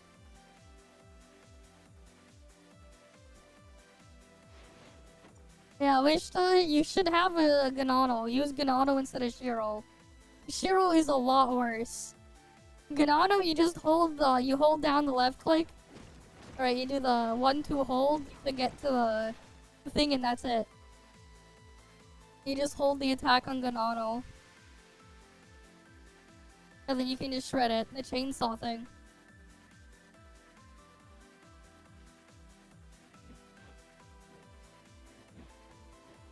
No, keep the bestie buff on the tank. It's just that it marked 4 targets, and I was one of the 4 targets that was marked. So I immediately died. That's what happens. So the thing is, right? You get a marker on you in the raid. It'll mark 4 of them per pillar. If the pillars aren't destroyed, one of the people with the marker will die. Per pillar not destroyed. Pillars only take damage from matching. Why'd the guy leave? Okay.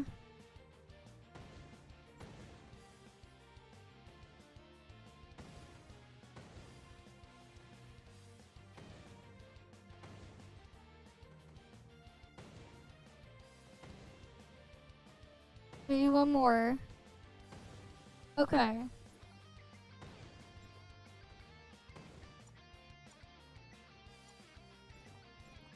Alright then. Need to destroy pillar when they spawn. If pillar not destroyed, for each pillar left, a player will instantly die. Pillar only take damage from element matching color. If yellow equals Fizz, if orange equals Flame, if purple, no. For Volt, use Samir, but that's for purple. First set is always Fizz.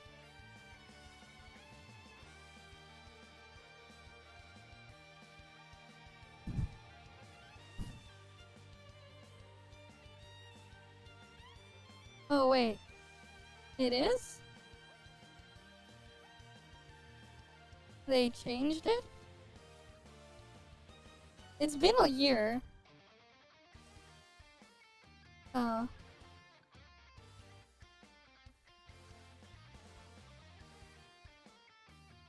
But yeah. Samir for Volt.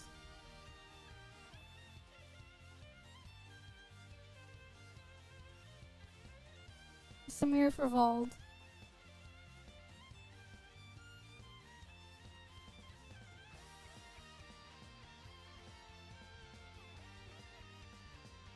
For... Yeah. Okay.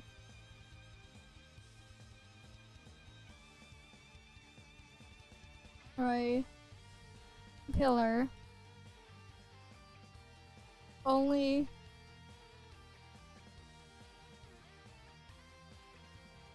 Don't need to level them. Just need them to hit.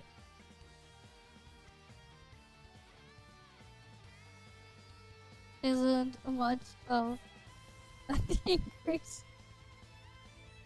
Wait, no. A yellow, I thought it was Fizz. Nah. Vote first.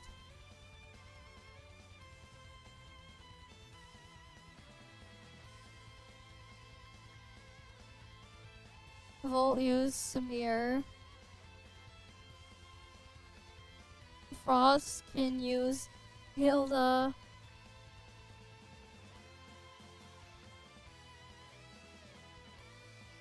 Can use Hilda. Fizz Ganano. Flame can use a relic.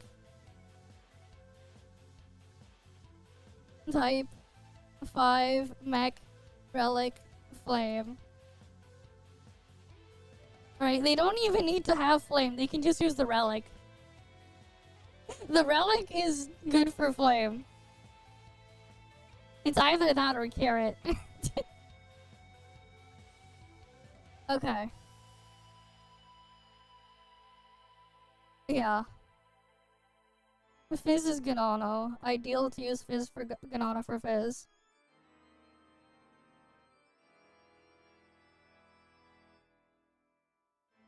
Okay. Everyone ready?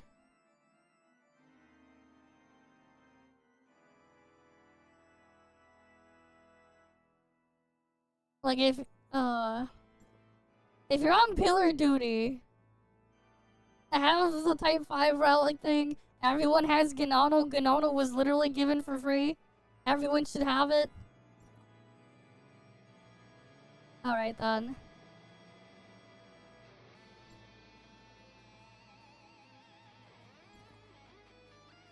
One sec.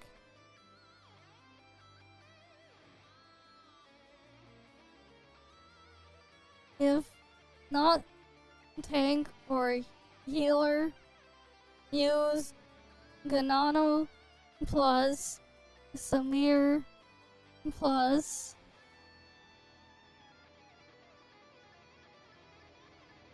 please.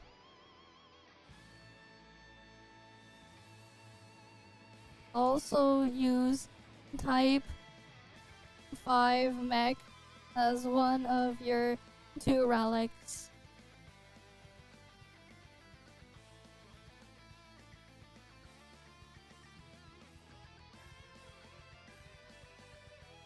Everyone should have those now, especially with the scratch card.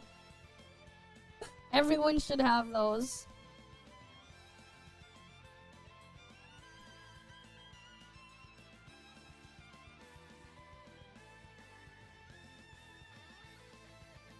For tank though, just because of their safety.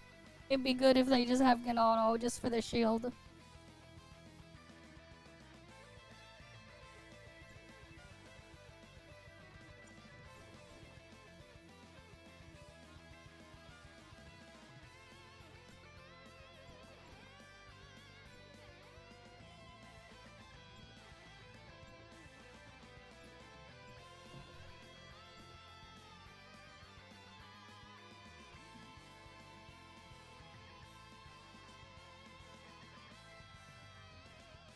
It is good that they gave Ganano away though, at least now everyone will have it. It is good, because now everyone has it.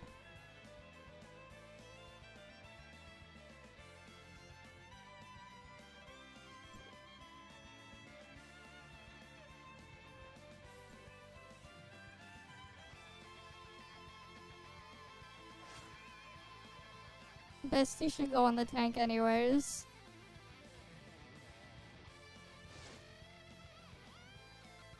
Okay.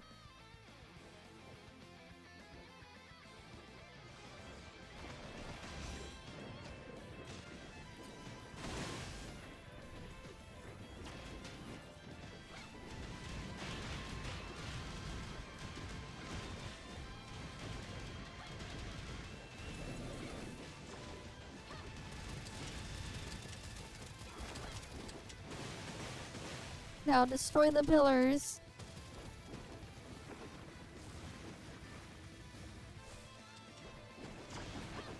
I can't do anything because I don't have Volt.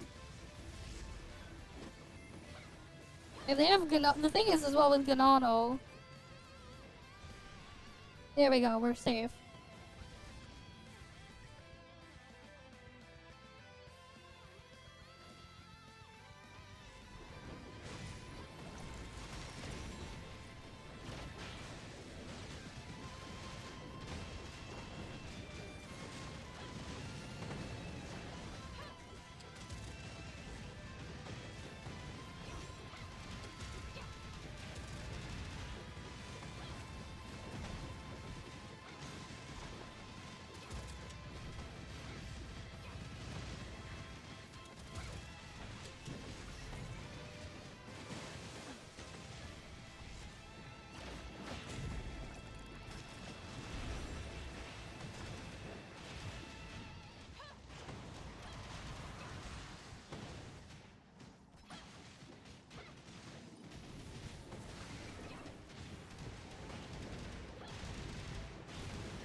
Oh, crap, I'm dead.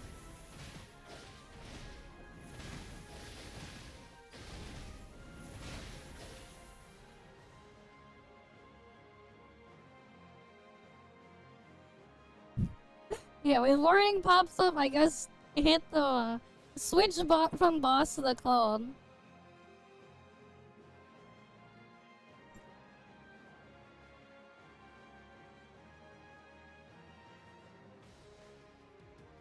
Come on.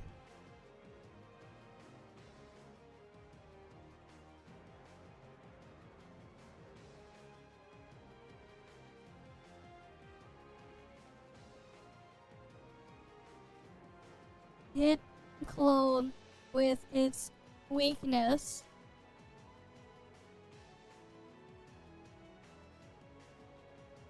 Text pop up will tell you. Alright, they need to switch to the clone.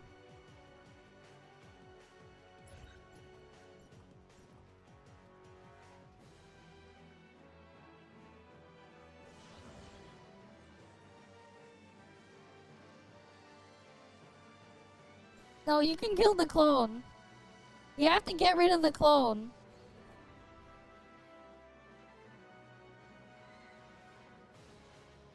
Unvote clone. We'll try to. Okay.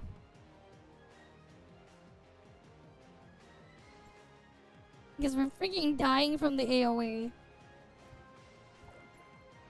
I switched to this one just so I get extra mitigation.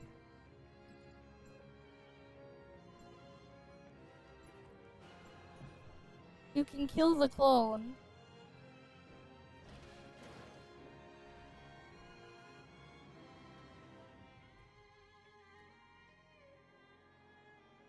Alright. Next one.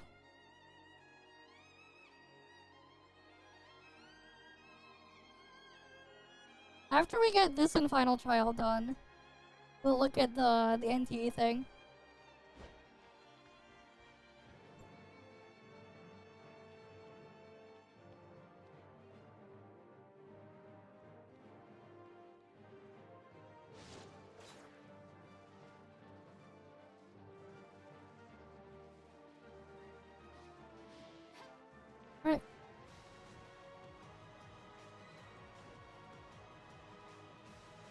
Okay, tank can pull when they're ready. It's fine. We can just start. If they put the thing on the wrong person, we'll still be fine.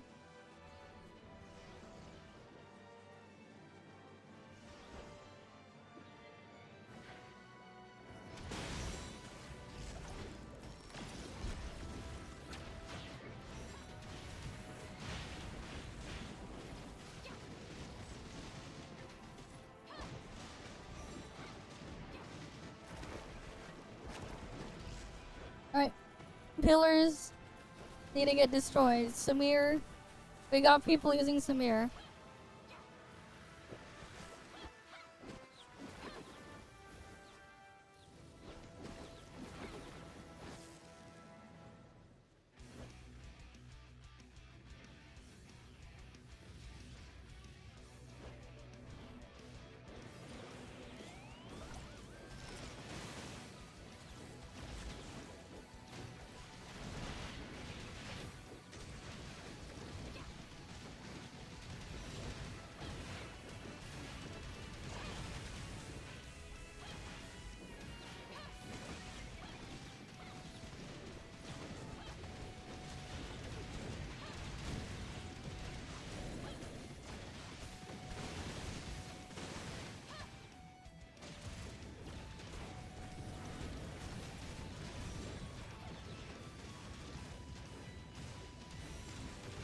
Immediately destroy the flame one.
Oh god, how many people died? A lot of people died there.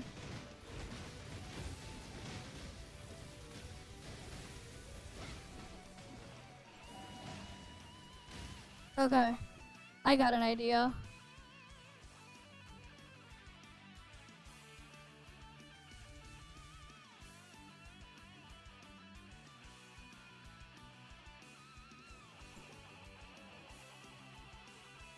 I kind of don't want to run Frost Benediction, but I might do it. I don't really get that much healing though, if I switch to that. But like I could run Frost Benediction.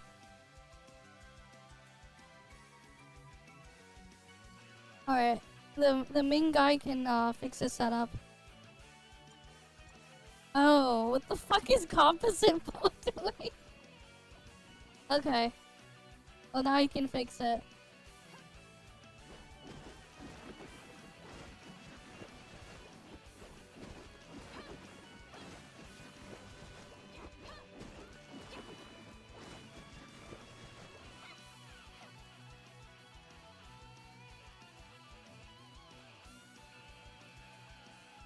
They can't out-heal the lightning, yeah. Yikes. They don't have enough to out-heal the lightning.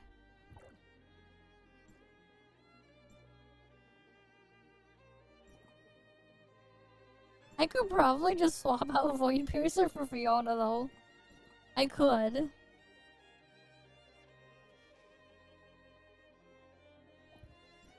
And do a benediction there. What if I heal? I mean, I can self-heal and go and put in Fiona and still do damage, actually. I could. It's not that much worse. I lose a decent amount of shred, though. That's like the downside, I lose a lot of shred.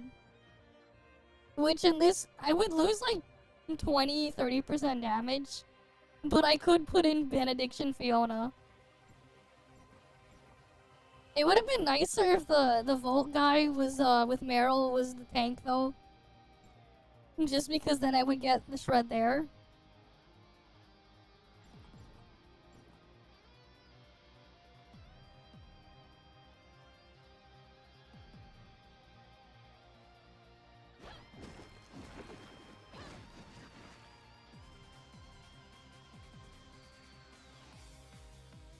Okay, they fixed. Good.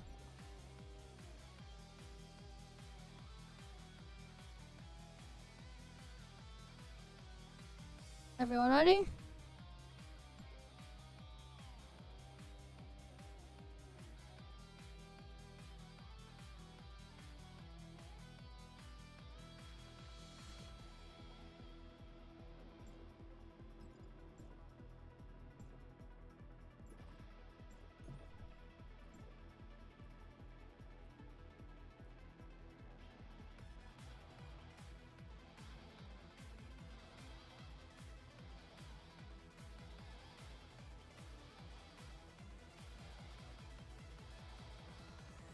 Alright. I wonder, when are they gonna make the announcement for Aster Test Server? I wonder when that's gonna happen.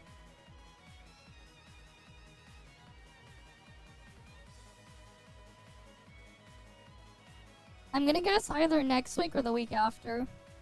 They're gonna do the recruitment for Aster. Right, because we still have like 30 days left or something. That's just gonna be my guess.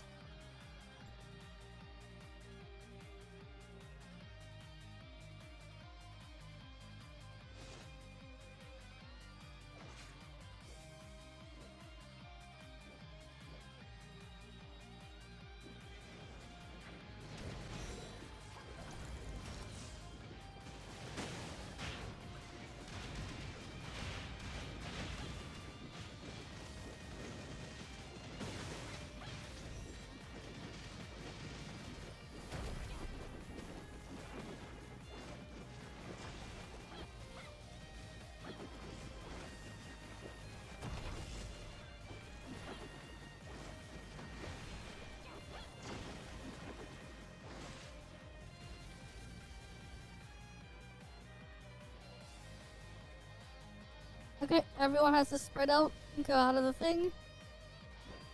Alright, nobody died. Good.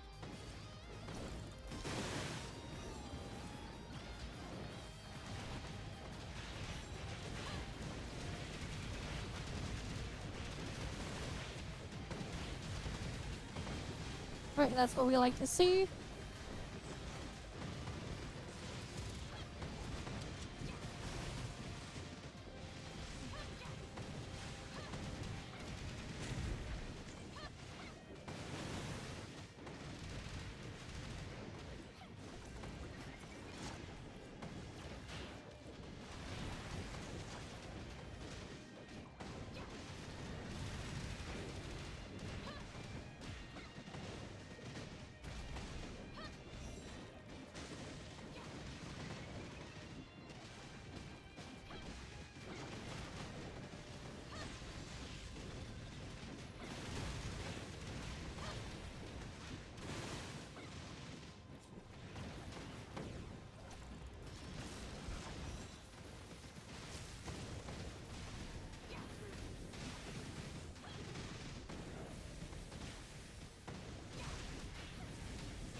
It sucks that they make these freaking bosses so tanky though. Like this, even though it's small.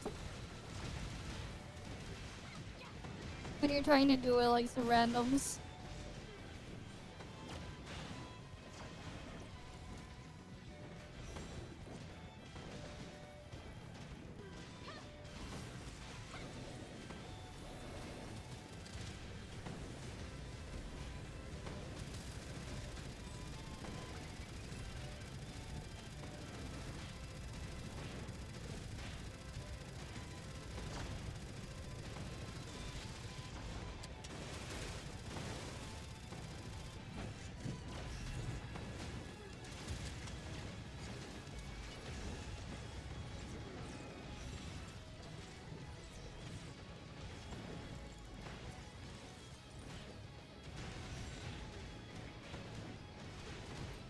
It's almost dead.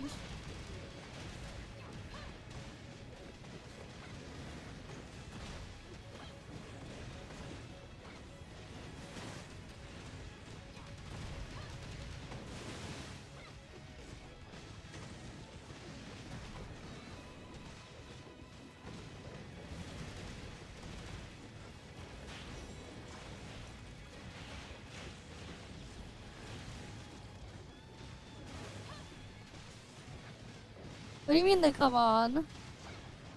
Boss is almost dead.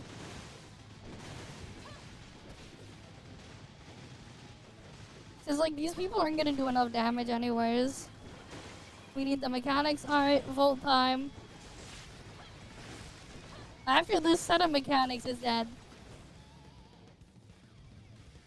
Volters for pillars.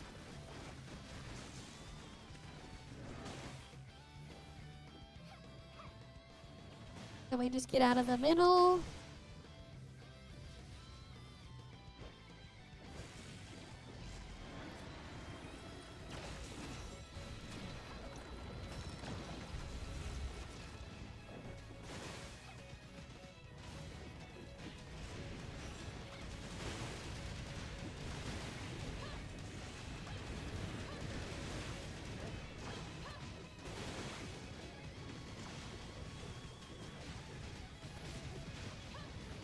There we go. Good job, everyone. Good job. Only took a couple tries, but we got it cleared. Alright, now they can switch to their stuff for final trial, though I would like to have a tank at least. Alright.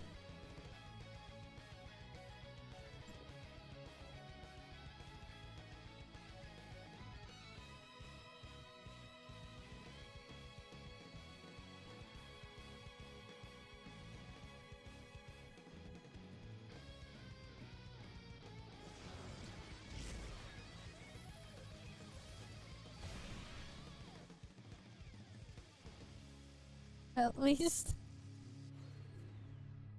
this one will be easier. At least this one will be easier. Right, we'll let them switch back to their stuff for final trial.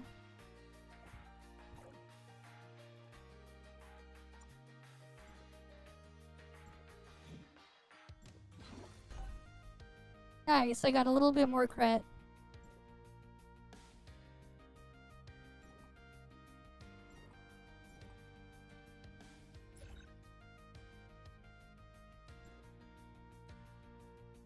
Getting closer to 90% there and everything.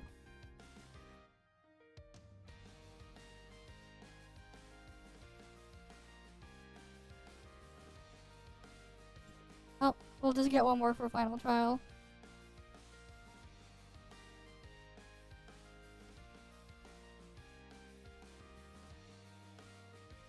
We'll get one more.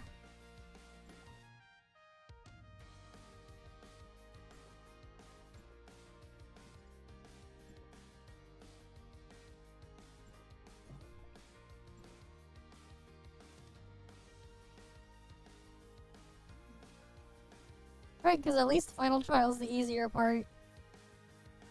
The raid just had mechanics. They have the same hair. Which hair though? Which hair? There's like lots of hair. All kinds. There's all kinds of hair.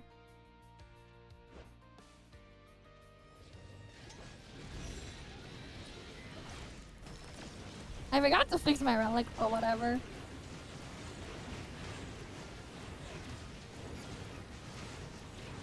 I forgot to switch off type 5 armor.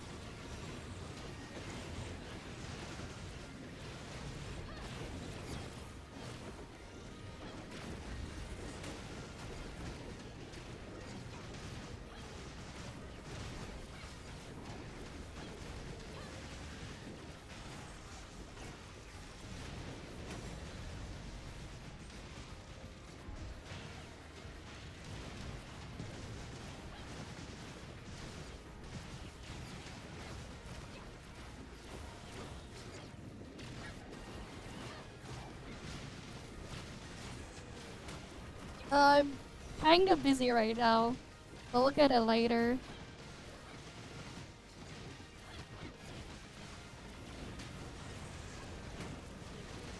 Alright, we're in a raid. We can't pause 8 players.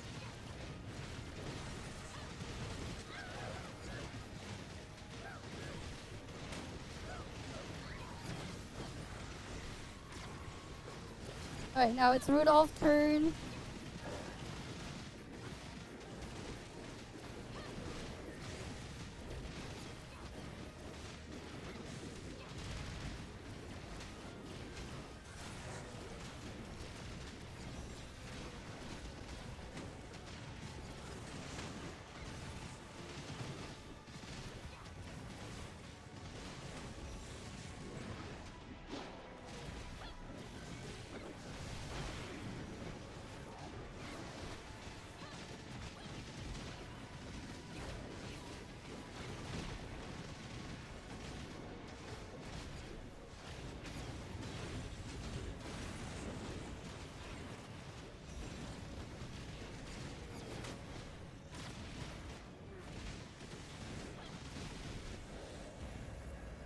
Oh shit, I died, but the boss died too.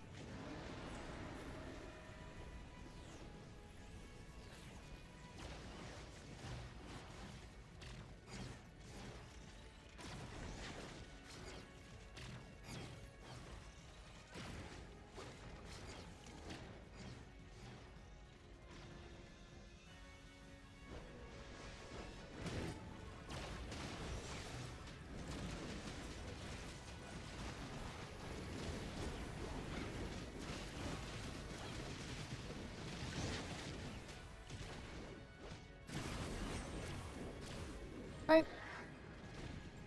All cleared. That's another thing done. Cool.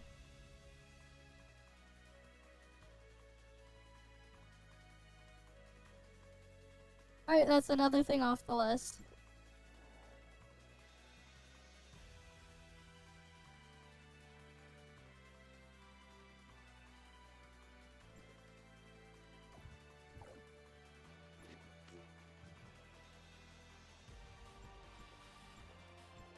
Alright, we got the raid and we got the weekly thing cleared.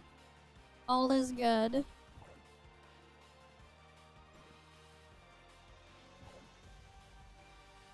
Only took a couple tries to do the raid.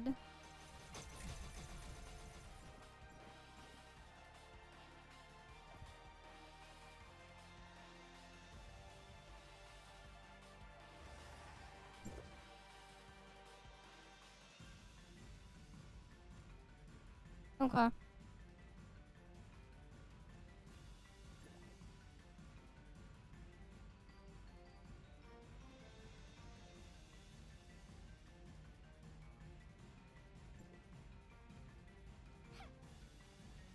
Might as well get one more done. Oh yeah, it's for the other thingy.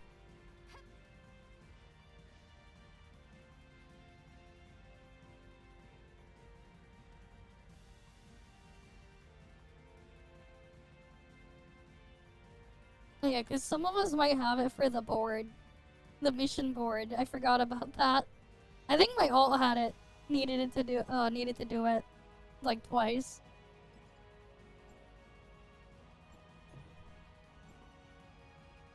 Okay, this week of boss isn't that annoying though. At least. So like, yeah, we're good.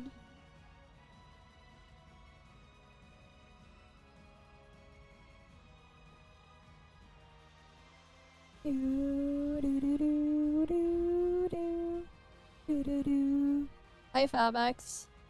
I think there's a new Gacha Enjoyer video and another thing that we're gonna look at later. Doing this stuff here, weeklies and dailies first though.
Where's the freaking boss? Oh, there it is. Oh, rep.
God damn it. Freaking invulnerability phase.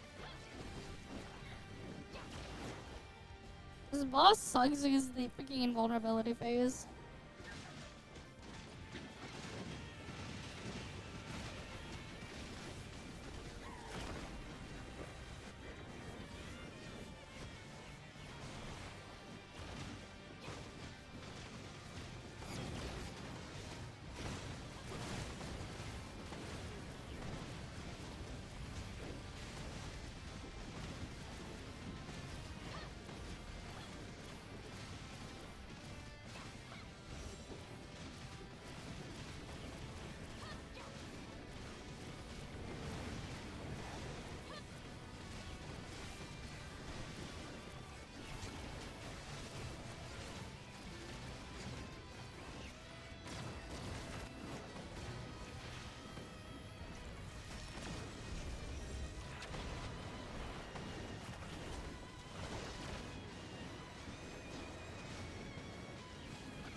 And of course I got one shot.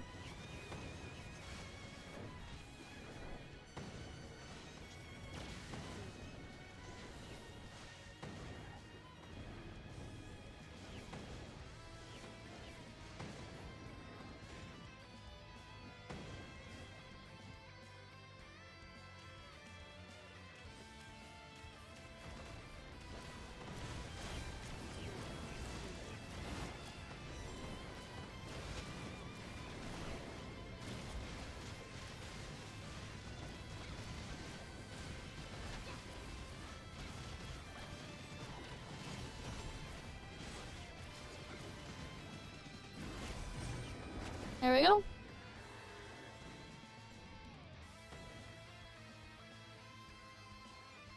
Right, that should be done for the board. They needed it twice, I think it was. There we go. The final trial cleared.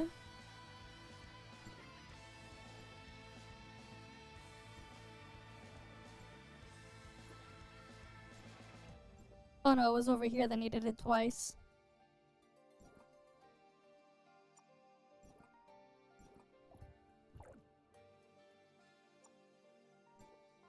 Right, and then I can get it to 61 this week and get another 34 base crit.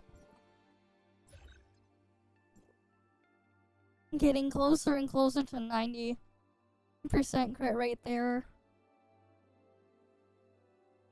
Eventually we'll get there.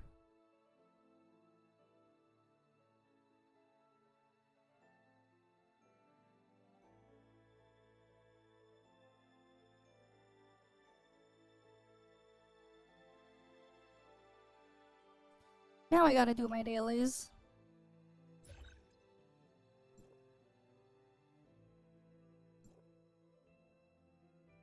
Right, because eventually I do want to get that 100% crit rate. It'll be great to have it.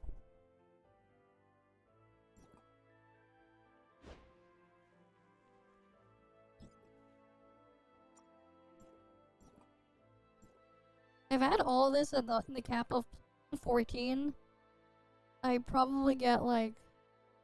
I'd probably have like another 100 crit right there. And this thing, if this was 70, I'd probably have like another 300 crit. So that's like 400 crit or something that I'm missing, and then the other one. One more for event points. Do they need it? We just did it twice. We just went twice.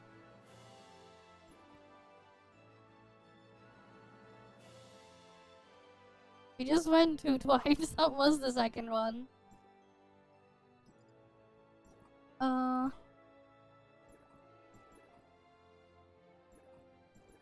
Okay.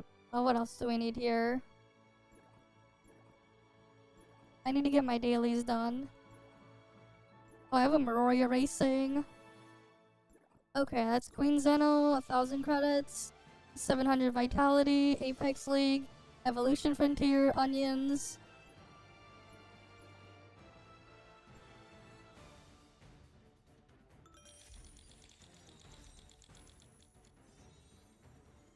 Right, claim that.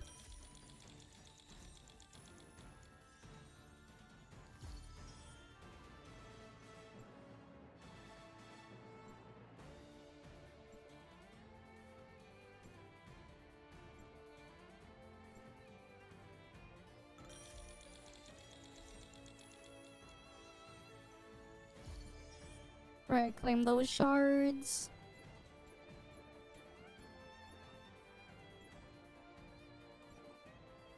Oh yeah, what can we buy in the weekly shop again? Get 3 of those.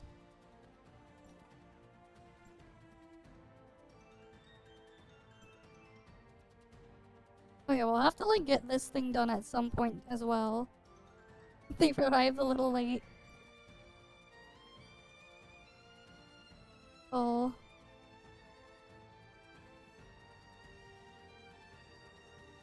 Oh, rip. I kinda don't wanna do the thing now.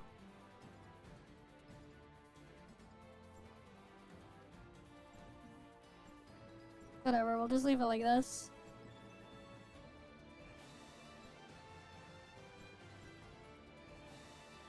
We already went twice. There's other shit I want to get done. I have to kill Zeno boss and stuff too. I need my dailies. Oh, did my all get the easy dailies again? Wait, did my all get all the easy ones again? Oh fuck, it did. Wow, my all got the easiest set of the deal with dailies.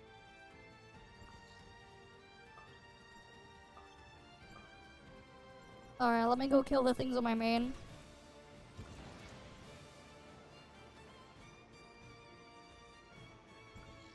We freaking went twice and did the raid, man.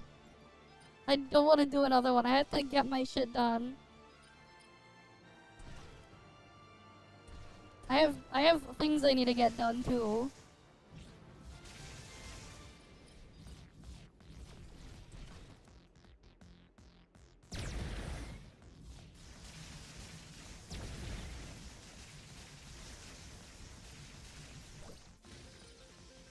It's also 2 AM, man.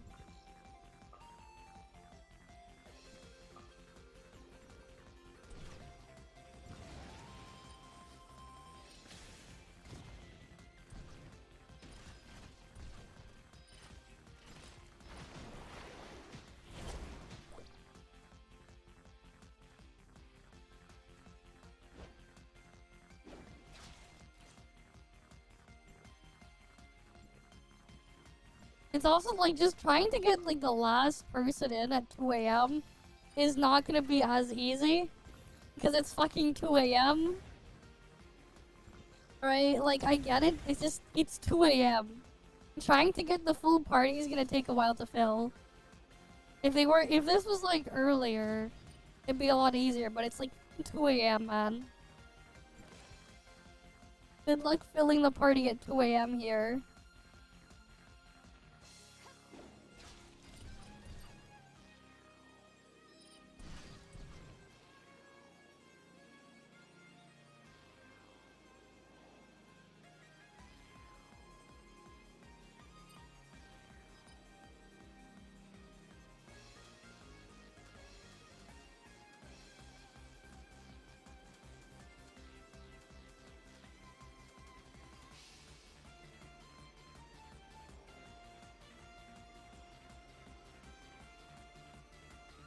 Honestly, just flying here in a straight line is faster than teleporting. Just cause like I don't have to deal with the loading screen that way.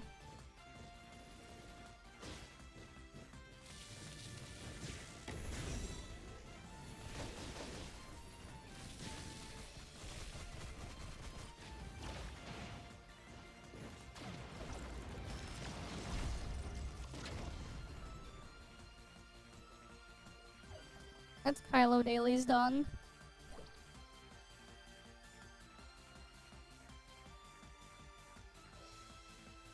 Alright, nice and easy and quick. Like, if it wasn't 2 in the morning, sure. It's just, I need to get my other stuff done too. Because I didn't do them yet.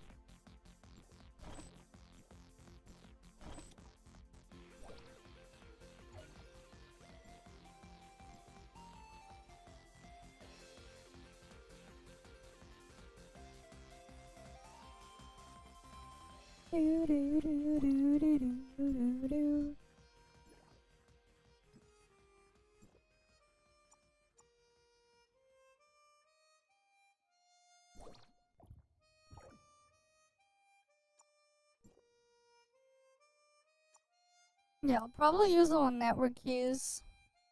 Just so I can get more of the data sources.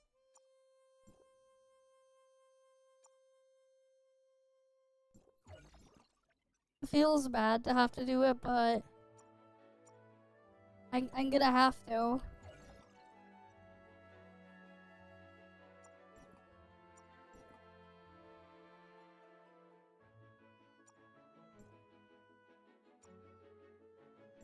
Alright, I'm gonna have to go back to doing network dailies. They don't give us enough data sources, man. We need more. Also, I need a lot more event sticker shards. I barely get enough. This is the one with everything. Okay.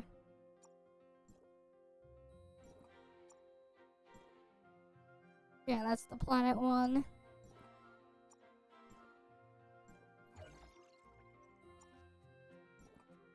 I gotta save the box 5s for the end. Or box 4s, I mean. Alright.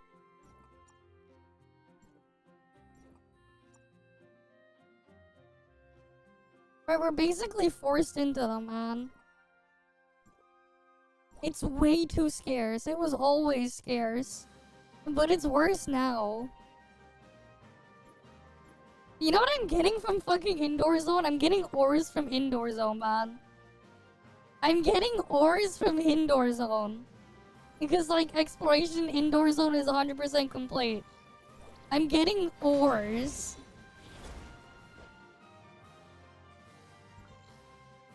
I can't even get data sources, man.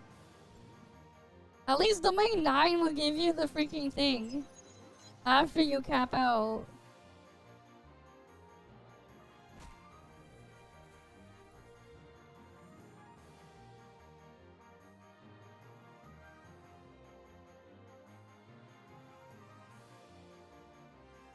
But I can't even get that.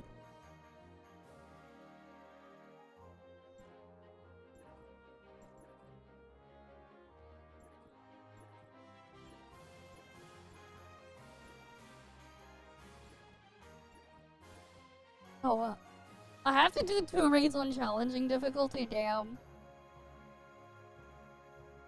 I just realized I have to do it twice.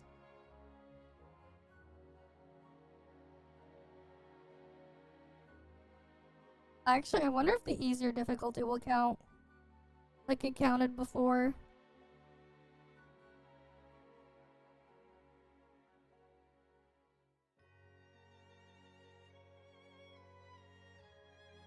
Yeah, you only get 70 per tick. It's not enough.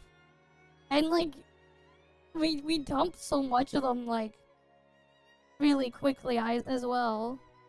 We need a ton of them.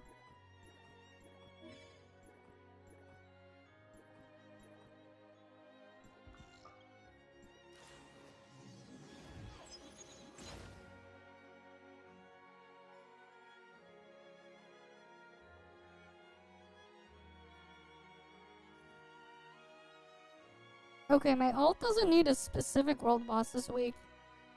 Interesting.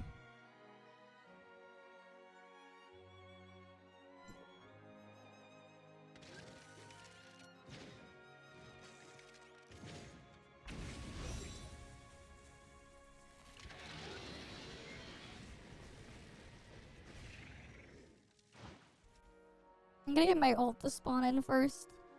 Before I go in for the kill. Just so my ult can get credit too.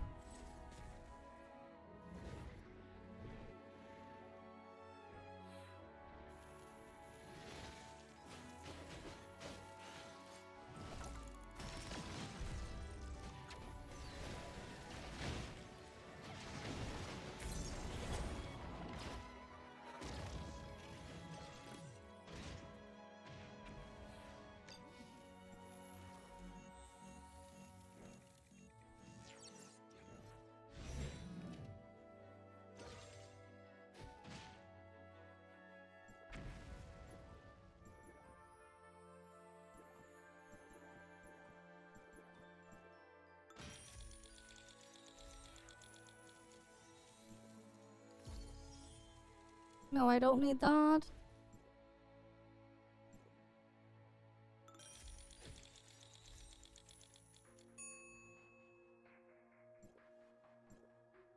God damn it.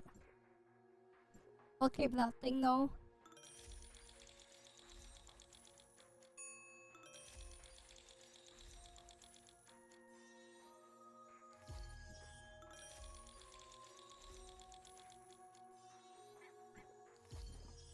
I mean, I still need these freaking other things there, those square thingies.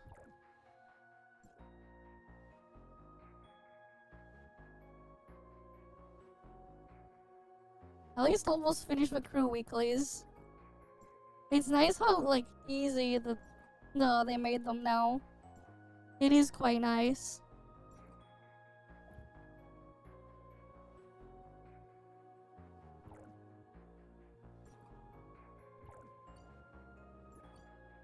Okay, wait, I can grab these.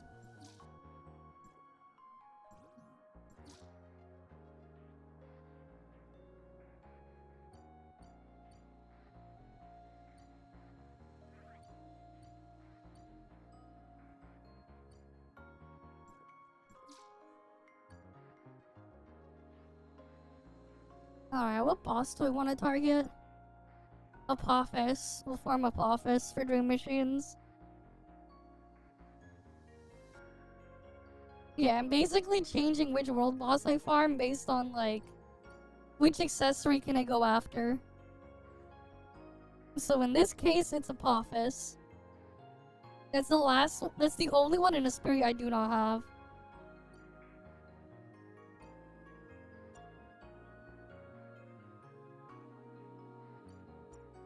Like, no way am I gonna, like, go up. And I can't farm Dream Machines and Inners. So, like, there's no point in doing the things there. So, for Inners bosses, I'm just gonna buy the things. I'm almost halfway through Nokia, damn. Interesting. It is funny, though, how, like, Awakening Drift Shard thing is not tracked.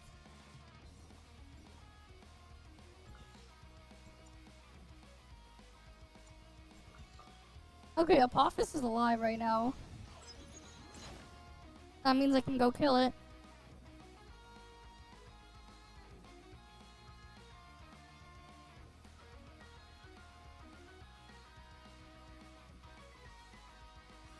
Do do do do do do do do do.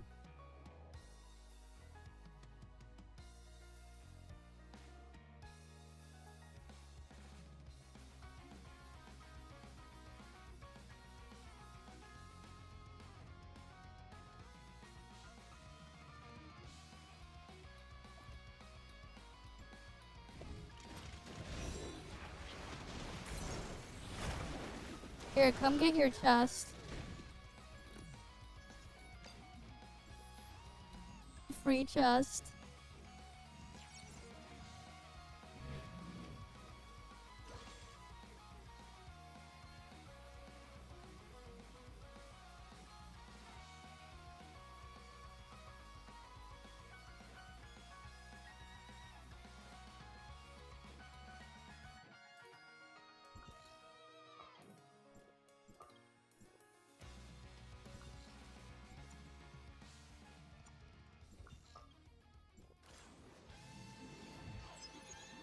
Game not alive enough for us to be out of bosses.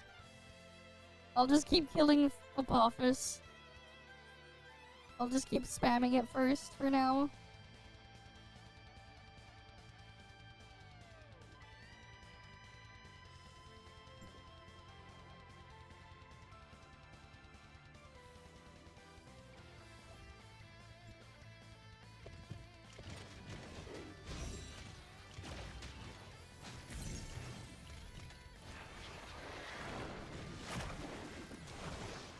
Until we run out, then we'll do some reacts.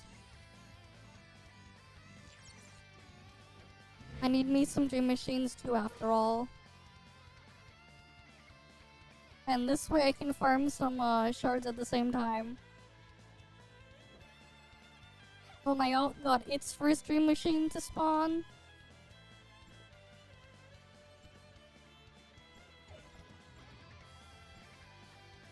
So that's nice.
Right.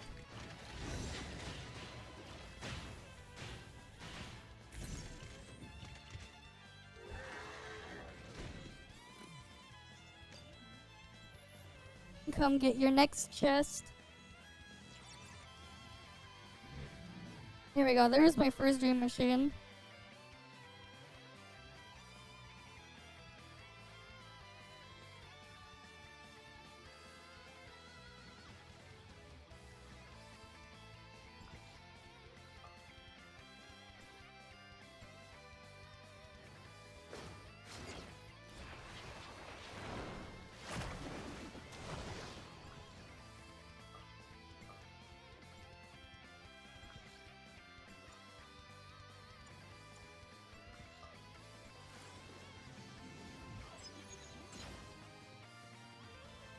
I think we'll be fine. The new one should be fine, right? I think it's okay enough.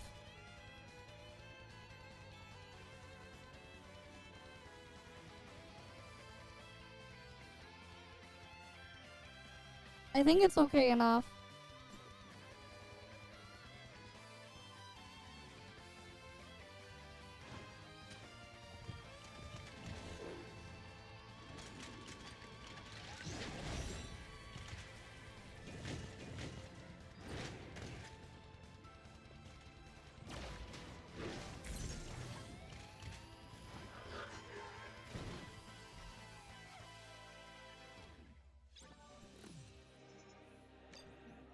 We'll probably be fine.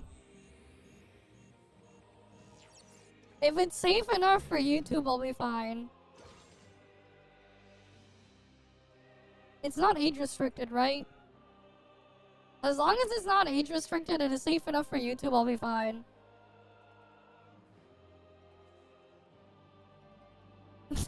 I think I saw a screenshot of that. The Lego, it was like Lego or something, right? If it's safe enough for the YouTube AI, it's probably fine.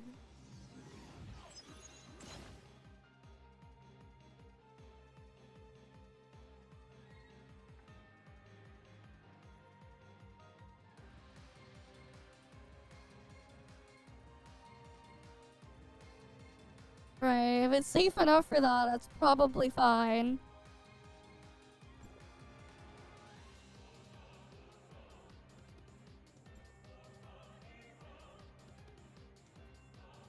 Okay, we're gonna have to have the thing AFK there anyways. So, here's what we're gonna do then. We'll do the NTE react first, then we'll check on the boss, and then we'll do Gacha Enjoyer after, and then the other stuff.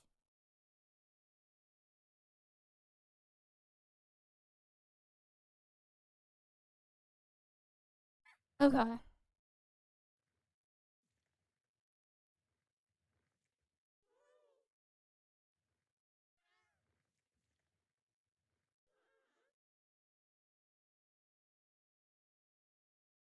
Okay, we got new NTE video to look at. Let's see, it's a minute long. Here, I'll turn up the volume. Okay.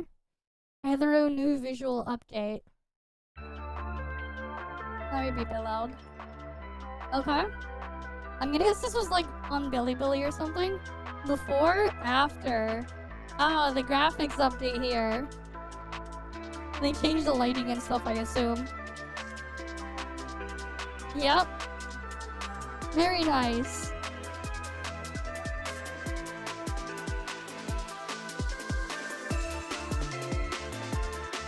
Yep. Yeah, this is a bit loud.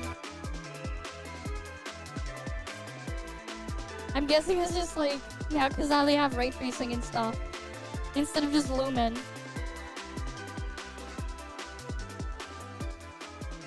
Right, they changed the lighting. Oh, and then the new main character model.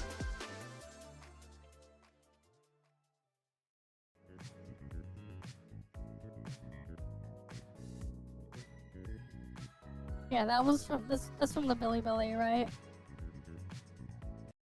Neural rendering from RTX, maybe.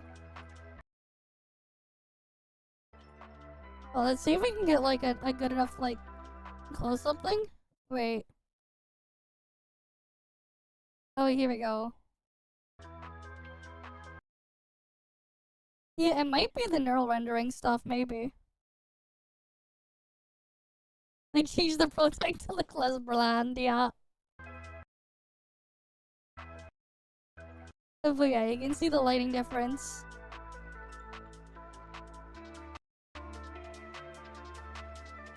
It's a bit more than that, yeah. It's definitely a bit more than that. Definitely looks better though.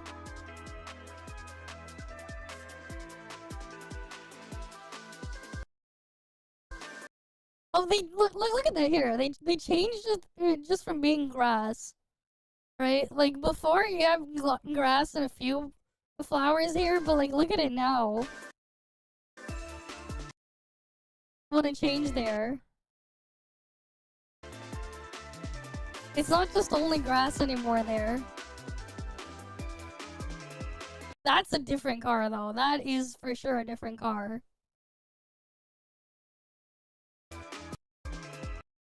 That is a completely different car.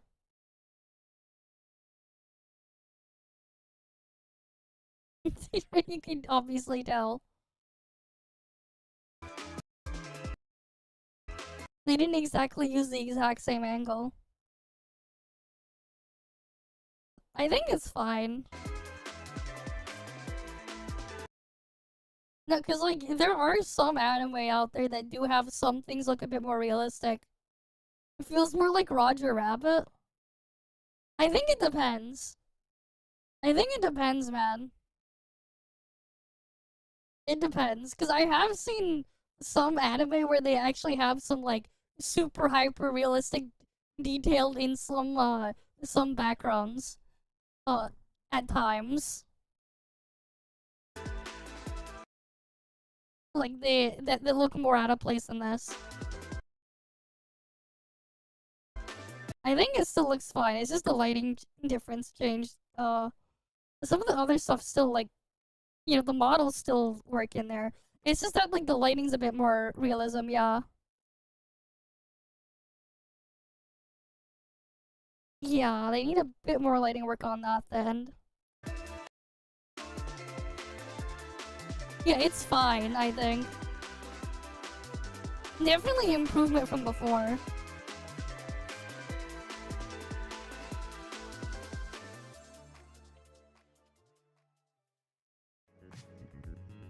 Right, definitely improvement over before.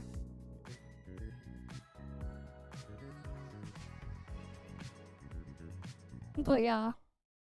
I don't think there's like anything else new. Right, I'm pretty sure. No, they didn't post the thing in English. Yeah. No, that was just from the CN Billy Billy, I think. He got it from.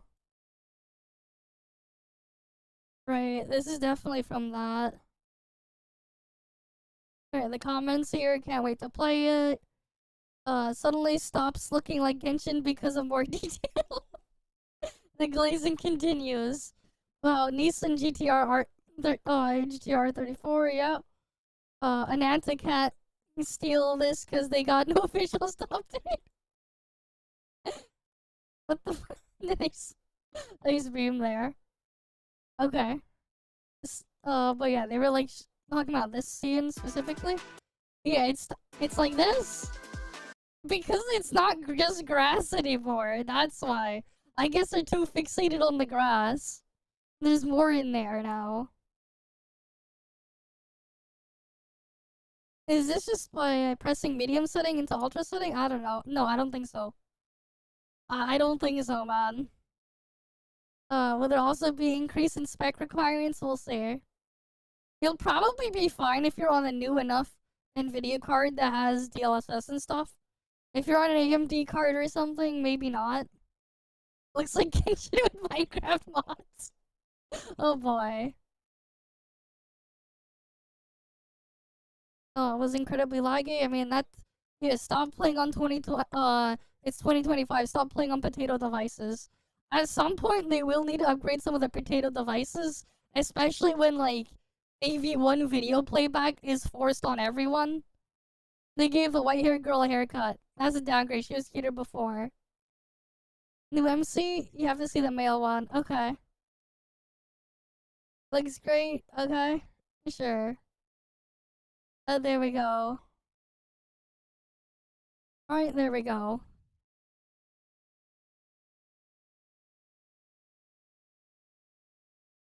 Okay, we got 2 minutes left on the timer there.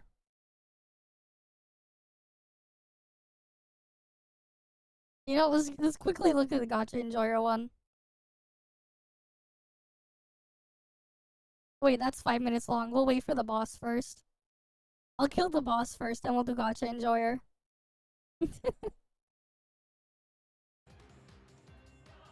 It was weird how the logo just crashed the game for me. For you, yeah. Renaming the video file fixed it.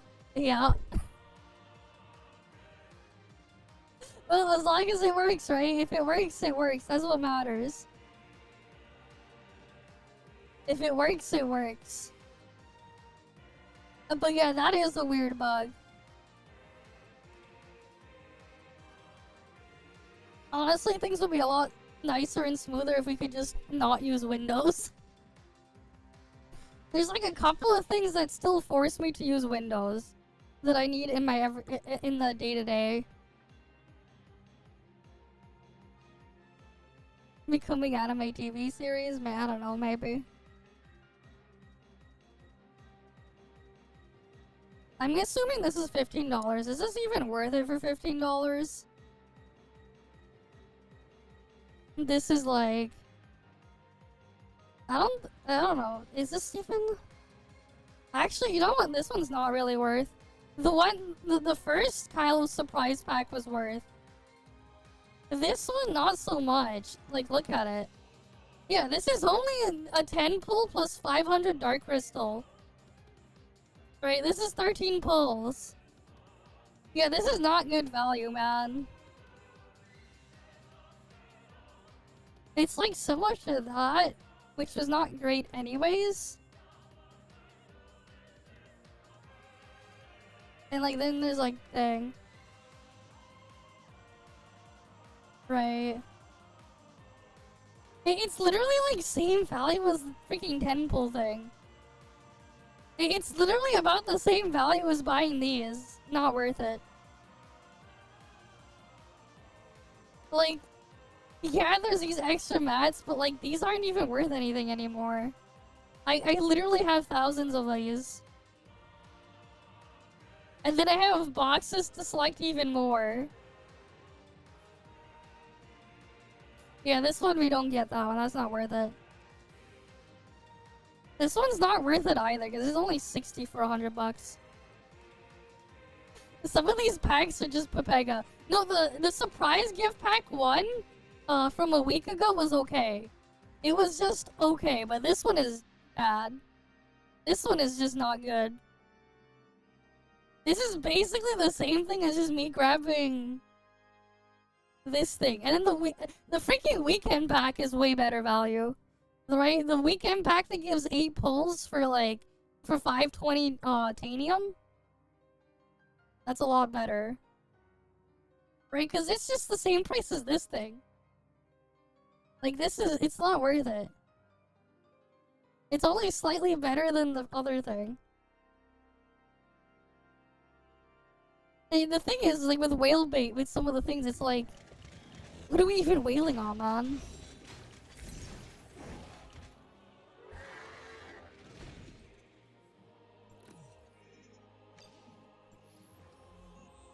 Right, you think about it, it's just like, at some point, unless you're maxing out every matrix set, it's like, what do we even get? It's not even good bait. It's not.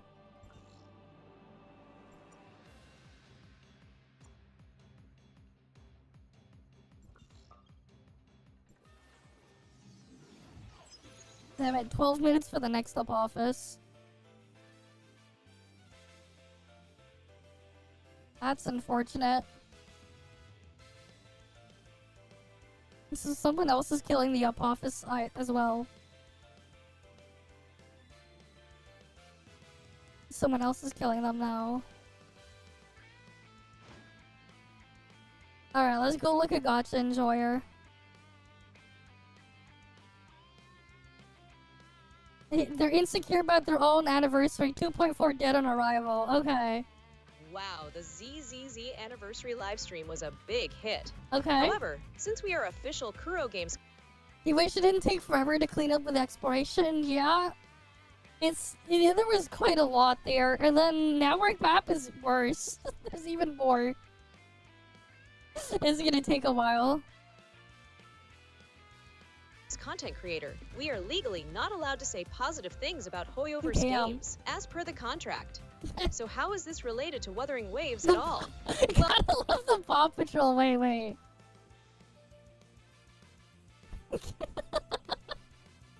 You gotta love the Paw Patrol figure. They forgot one though. They should have put the cabinets there. This is just... You gotta love this freaking picture, man. Related to Wuthering Waves at all. Well, apparently the Kudogs are so insecure that they immediately it's went cool, into bitch. self-defense mode, even though nobody's attacking. Literal schizos fighting with ghosts. They're coping so fucking hard. Holy shit. Apparently, all Kudogs are the same worldwide. Here's proof.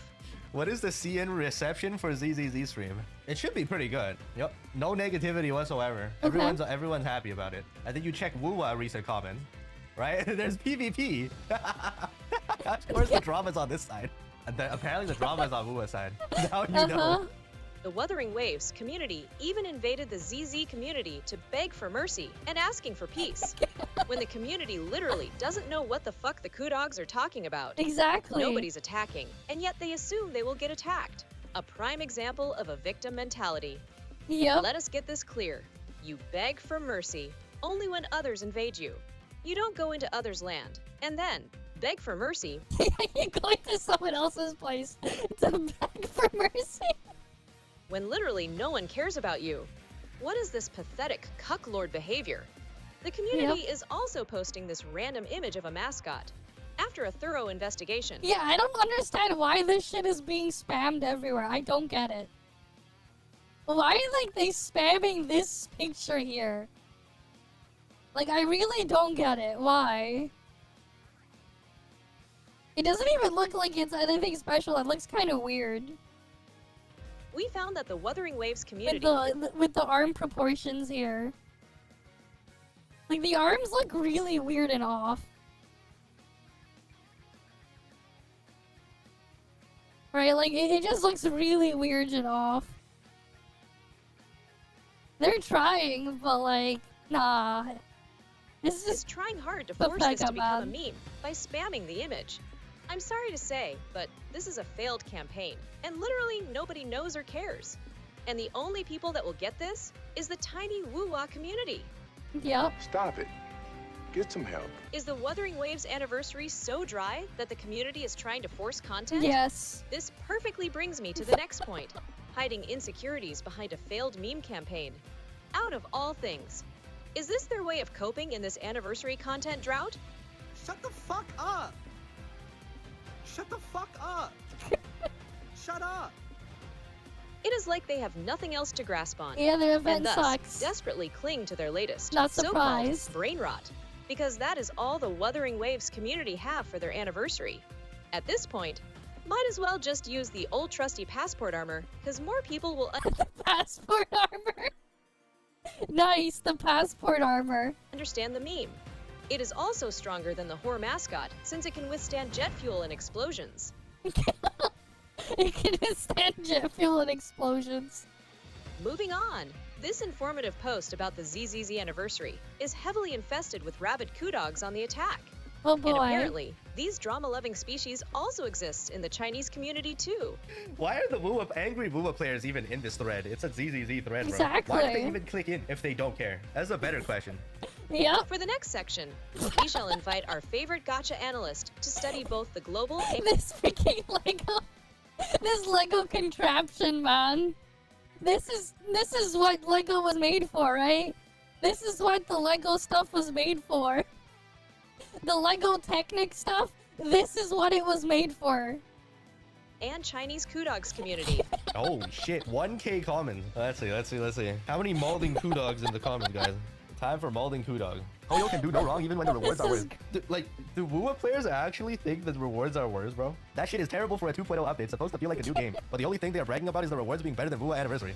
Bro, the WUA Anniversary machines in Minecraft too. Not surprised.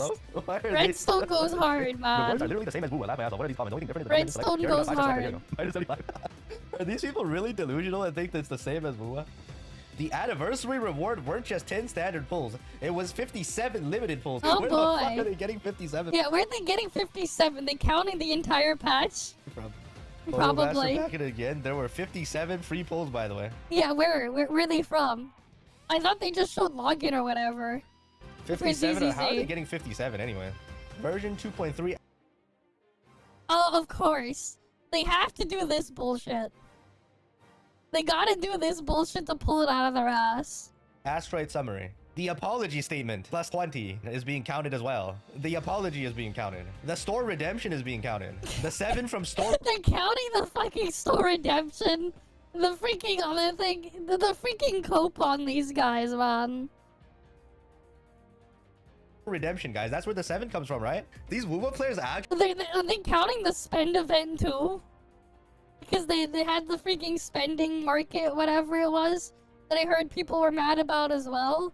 Are they counting that too? The fucking crazy likes. They actually are. They're actually counting it. My god, man. I know it's bad, but like, they're freaking gaslighting themselves to think it's better than it is. The amount of gaslighting that they're giving, that they're doing to themselves. The self-gaslighting, man. This is ridiculous. And the store redemption lasts 2 months, yeah, it's a monthly. The amount of shit they're doing, right? They're counting the apology as well. Because of the backlash. But they're fucking counting all crap. You don't even get 2 pulls if you clear all of it. Not even 2 pulls. But then when you consider the amount of like work you gotta put in to go and do them, and if you pull a character so you can go clear their content, the amount of net loss you'll actually have. There's a reason why I don't like counting endgame contents and stuff like that in these types of things. Because it's fucking ridiculous. It's stupid.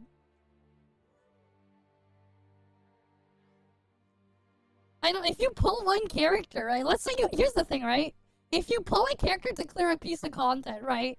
And the content doesn't give you back the amount you at least put in to get the character, you wasted your resources.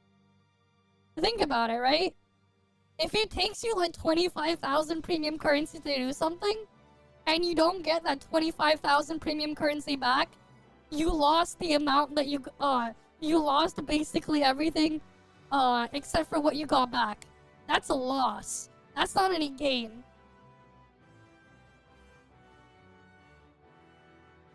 Right, you gotta do, if you have to do 300 pulls to take back 1.5 pulls, you fucked up. You're actually losing. You lost 298.5 pulls.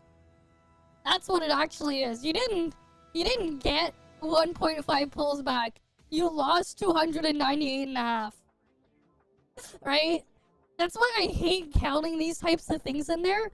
It's actually also why ideally I'd rather them remove premium currency from those types of content. The actual amount they should give is 0. Don't reset the content, just add more stages and give people another reason to do them. Give people another reason. Instead of this shit. If they're gonna give that stuff, put it elsewhere. Because it's just ridiculous. Like, and that's like the problem with like counting these things, but yeah.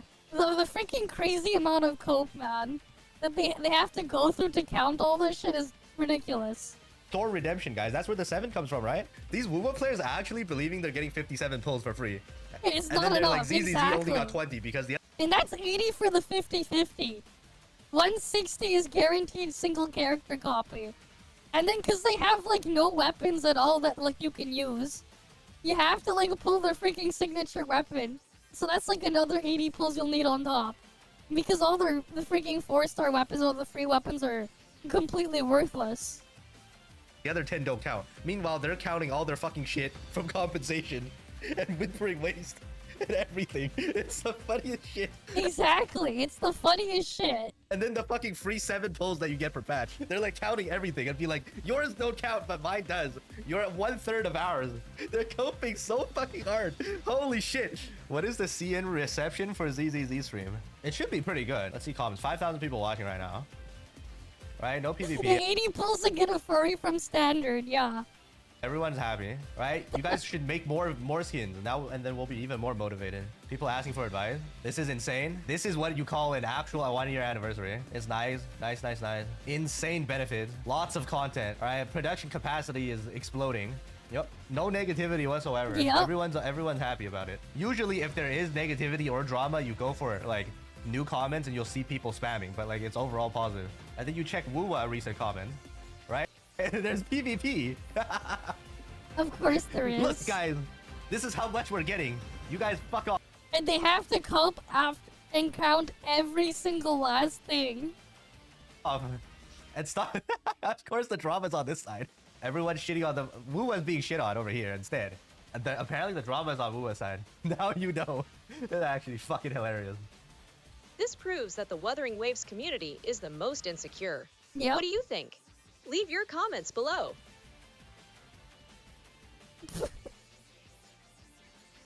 Always hilarious, man. They make upcoming arrow DPS scale with HP to prevent them from using the standard 5-star pistol. Wait, actually, is that what they're doing? Are they actually doing that? Oh, damn, that is scummy. Oh, and then, like, obviously, because leak or whatever, if that's what's going on, right? People can, if people don't know what equipment they have, then they need to farm. They can. Oh, yep. Of course. Of course. I am not surprised, man. Of course, that's what they're gonna do. And their weapon gives HP percent. That way you know for sure you cannot use that weapon on any other character. Because it gives HP percent. Man, that is diabolical. That is diabolical, man. That's how they stop them for good. Now they can't use it. Now they definitely won't. It'll have a useless passive, a useless substat. It'll only be for that one specific character. Yep, they get exactly what they deserve, man. They get exactly what they deserve. Oh, they're probably gonna make it so that their next character is also highly reliant on the recent character that they have. For that same element. I wouldn't be surprised if they make it like a dependency like they did with the Zanny character. I wouldn't be surprised. If anything, I'll just laugh harder. They get exactly what they deserve, man. They get exactly what they deserve. I mean, they've been doing that for the past year. They've been doing that for the past year. It's like, imagine being surprised Pikachu face now. When they've been doing it this whole time. And people will say, oh, but if you pull this one, but you can cope with this thing for that character or whatever. People used to say that, but like now they can't cope. And that's just gonna make it even better. It's like the Staff of Hoba came out and rendered the old Zhongli weapon useless. Exactly.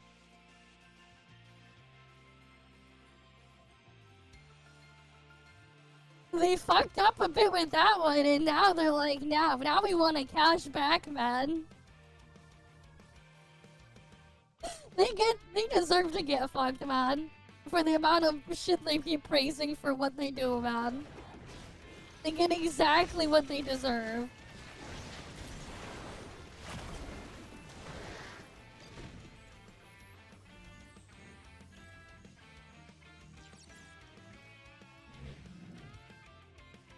Right? As scummy as it is, you know what? The Kuros earned it, man. They deserve to harvest. Harvest from their dumbass livestock. They fatten them up and now they can harvest from them. Right? They've been farming them up. They fatten them up. Especially if that's how they're gonna keep handling everything.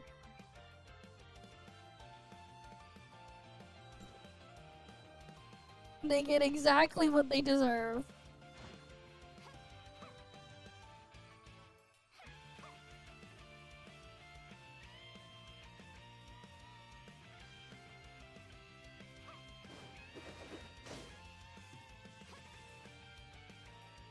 But yeah, it's just hilarious.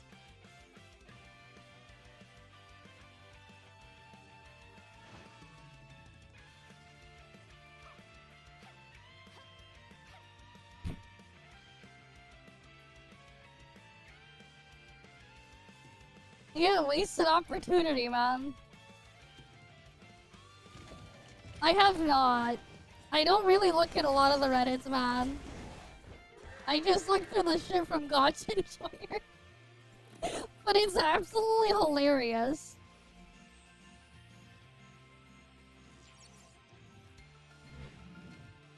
Wait, they put his weapon in standard? Actually? Did they actually increase the amount of standard weapons in Genshin? That is hilarious if they did.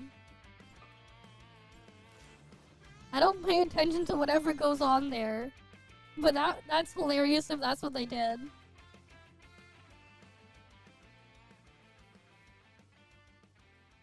We're just farming up office for dream machines.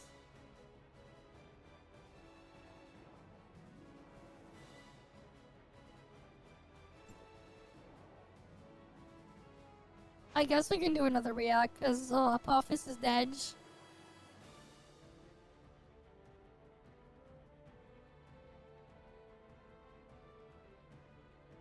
But yeah, this is, like, really hilarious. Gacha Enjoyer is peak as always. They're so insecure that they're playing victim, even though no one's attacking them, I know. No one actually cares, like, what the fuck are they doing? And now I know why the Woo MC is named Rover. It's a dog name fit for Gecko dogs. Good one.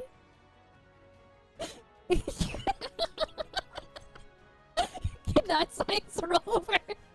It's a dog name. This is the best comment, man. I love this comment.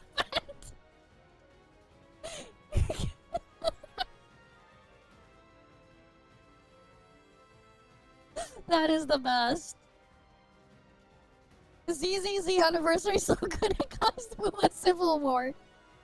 I mean, the ZZZ anniversary isn't anything crazy. Right? It's about what, like, you expect in a lot of these types of games to do. Right? Especially after, like, at this point. But, like, things are just so bad there that, like, it suddenly makes ZZZ look amazing. Which is what makes it hilarious. It's slightly below average as a whole. But, like, being slightly below average is still a lot better than what these guys are used to.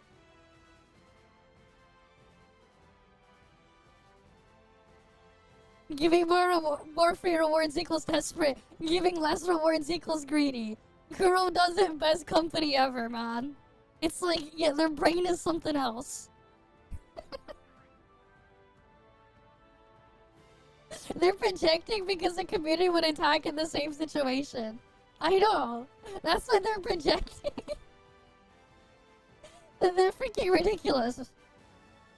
But that's what makes it, like, just looking through this shit hilarious. Minimum viable product, exactly.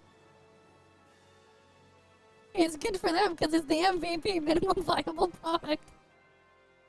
I mean, that's why they have, like, no content ever. And all they get is just more of the same slop. That there's, like, it's not gonna change.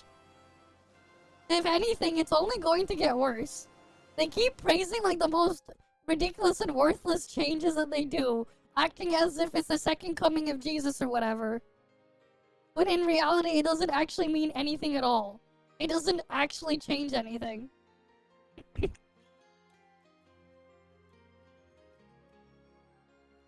But yeah, they act as if things are changing for them, but like nothing changes. How dare you divide this for me for 22 seconds?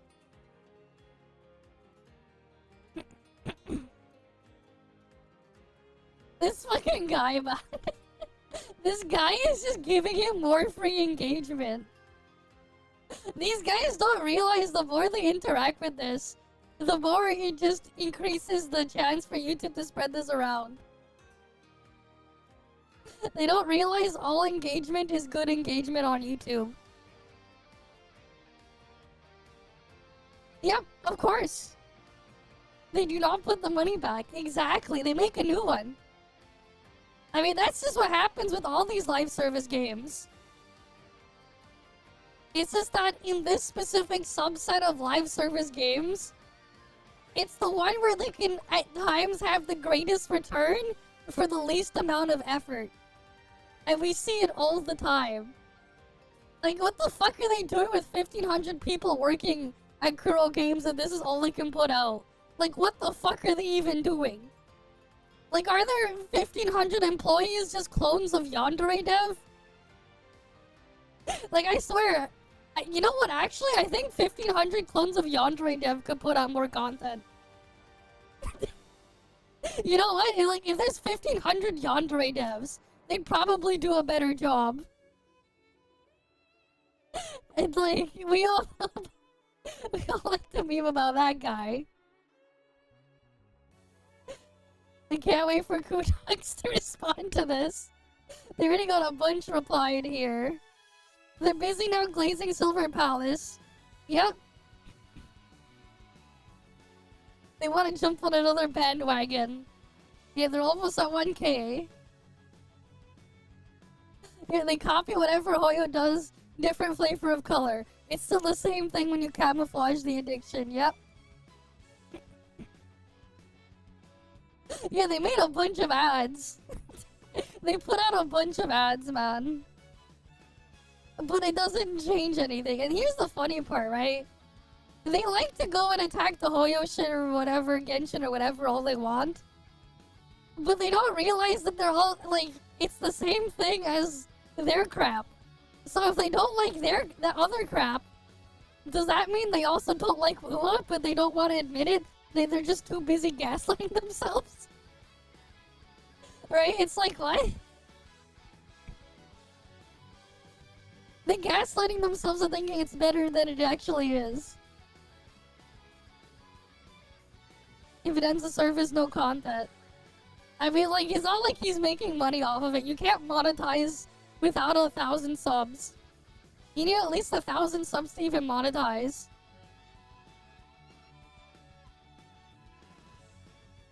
I mean, it's not even that, man. Here's the thing. Like, here's the thing, right? As an outsider who doesn't actively play, who doesn't play it, man. Even if they gave a bunch of rewards, there's zero things in Mua that would actually make me want to go back and actually play it. I'll have to re-download it at some point so I can make my video of it, the thing. And I'll probably showcase, because I didn't do one of the quests that I know that is like completely automated and you can AFK. So I can record footage of AFKing that thing. We saw it on Mr. Cake's stream last year, so I'm like, okay, I could probably record something of that and just completely AFK it for the lols. And like include that as in the video for footage. Because I don't think someone even bothered to actually check. Even though, like, Mr. Cake check. Right? Because, like, there's the fact that the game is so heavily automated that for a large chunk of it, you actually can just sit there and do nothing. Right? We could probably, like, I could probably use that to link it into, you know what? Cyberpunk Edgewater collab? Nah. What they need is a Mario Party collab. Give me Luigi. Give me Luigi, 5-star Luigi, so I can win by doing absolutely nothing. I could probably make that joke to mock it. It'd be the perfect fit. Alright, they already have their cube thingy anyways. Right? But yeah.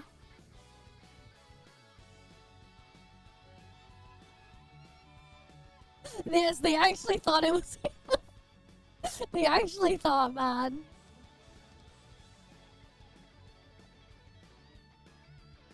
And don't worry, the Kudogs and bots soon the May Gacha revenue are on us. We can see how much we will make change the anniversary. Yeah, we'll see what happened. It started from the Vietnam community spamming for some reason, ended up everywhere afterwards. It's now been used to counter rage bait posts because the huge amount of people spamming it. And an author disabled the comments, the one I saw. Honestly, I don't know if I should be happy or not with the ZZZ anniversary because they were hoping for exclusive anniversary event. But it seems like they're not getting one. The rewards are indeed good, but not having the exclusive event feels like not having an anniversary. It's like you joined in the party to get free meals and then leave immediately. Exactly! Like, that's the thing too, right? When all they consider and all they think about and look at is rewards, it's like going to a party, but only getting the food and then getting the fuck out afterwards. Like, they're only going in for the free food and leaving immediately afterwards. This guy gets it. It sounds like a Monster Hunter reference? I mean, I guess, I don't know. But, like, if you think about it, it's kind of like that, right? You go to a party to get the free meal, the free food, and then you leave afterwards. And join in, get a free meal voucher, and then get out. And they just want, like, an event to celebrate or something. Just anything that would, like, treat it as a celebration event. Like, maybe decorate the place or something, have, like, a mini festival in-game going on or whatever. Instead, it just looked like they had their map expansion, and they gave them a bunch of rewards. I don't know, man. If that's... I don't think they want that, though. I think, like, even, like, if it's something simple where they just made the map look different, and they put, like, a bunch of banners and streamers and balloons everywhere, I think something like that would be enough. They don't need to do anything else crazy, but just make it look like a celebration, you know? You could have, like, a bunch of, like, party decorations or something. Remember, MVP, yeah, minimum viable product. Exactly. Yeah, if it's for anniversary, it was nothing more than adding more stuff or anything. Exactly, they just want it to be meaningful. Just, like, if they just change the map to look slightly different to celebrate, yeah. I mean, there's a difference between actually having a story and whatever the fuck Woo is doing.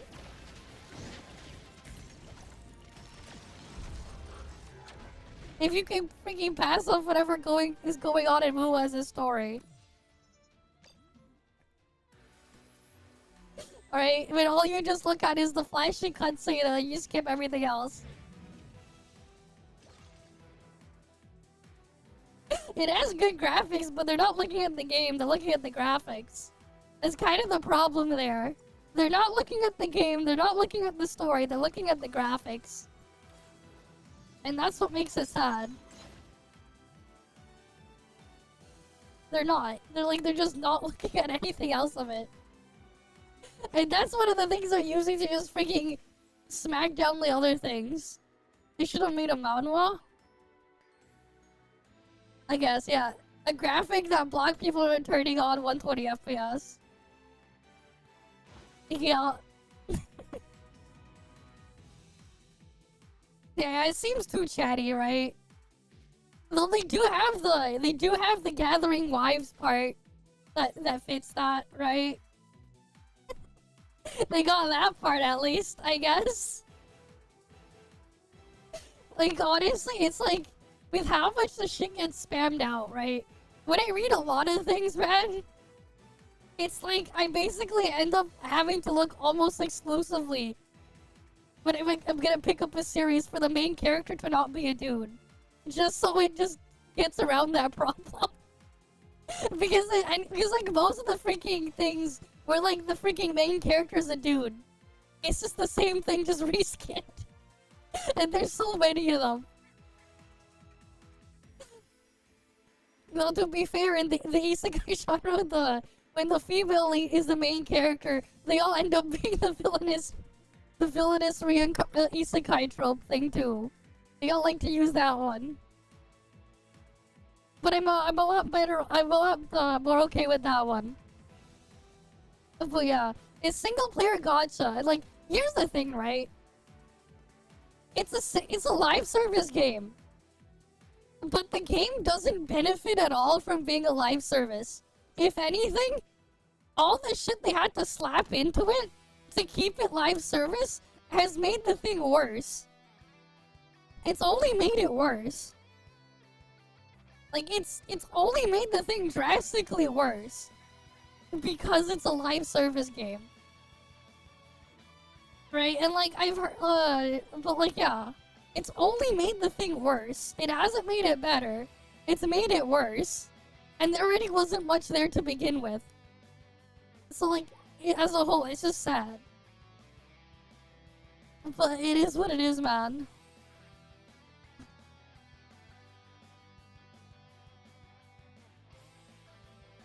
He's in China now, he will stream from there in a few days, exactly.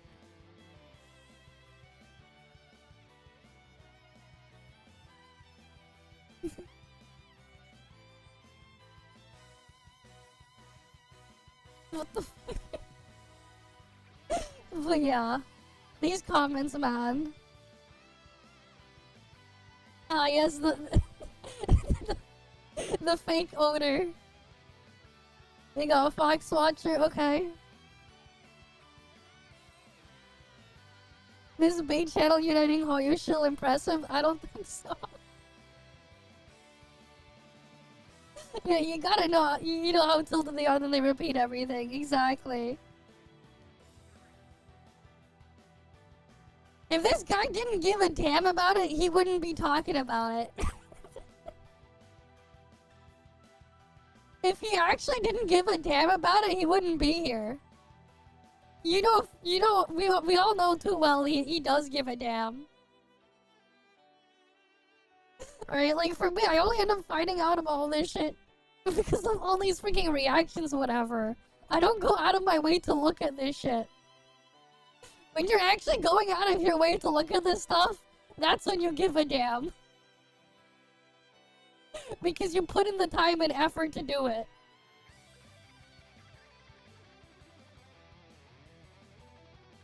But yeah, it's just always funny, man. Always a great gold mine.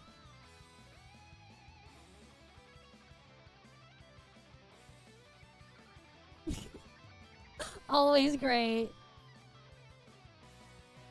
The higher echelon of truth now, yep. Uh-huh. They think they're the higher echelon of truth. Sure they are.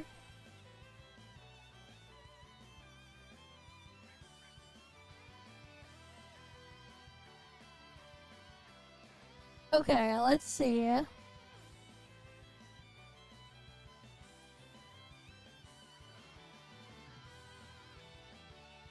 We got stuff to look at, right, from the past couple days.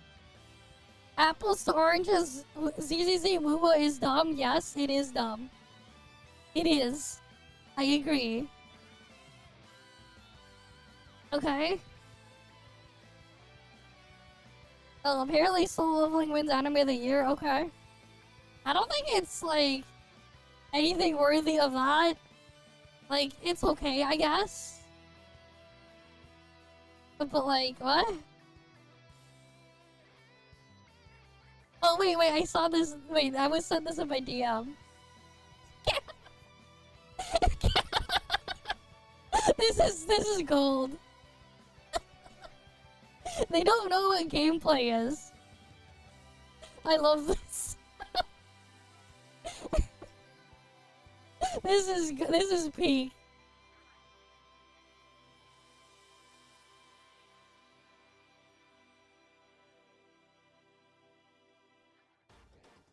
This is peak, right?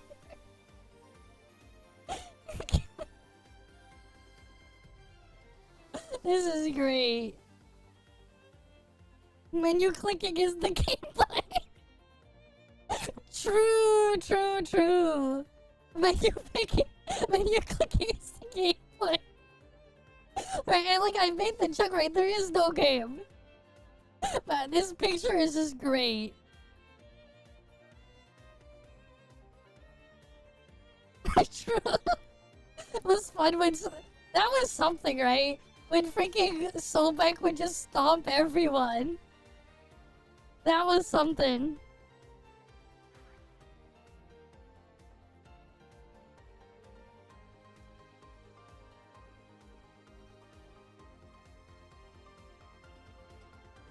It's an exact accusation assumption. Yeah, but yeah, we'll see. But yeah, this picture is just great. It's so true. It's so true. It's so true.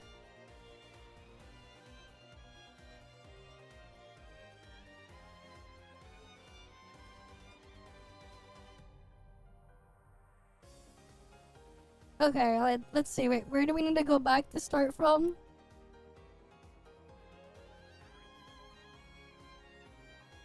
Okay, I guess we're like all the way here.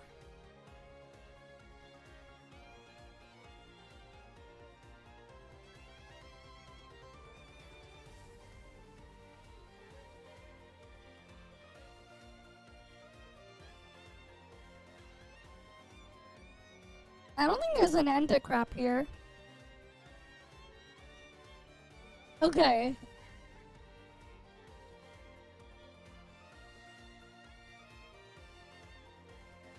Apparently there's a region for 2.4. I'm not gonna play it, man. I was sent it, but I'm not gonna play it. Apparently, this guy got called out for a 3.3 story. Okay. Oh, wait. Okay, sure. Let's go look at the video. We were just on Gacha Enjoyer, but sure, iBucks.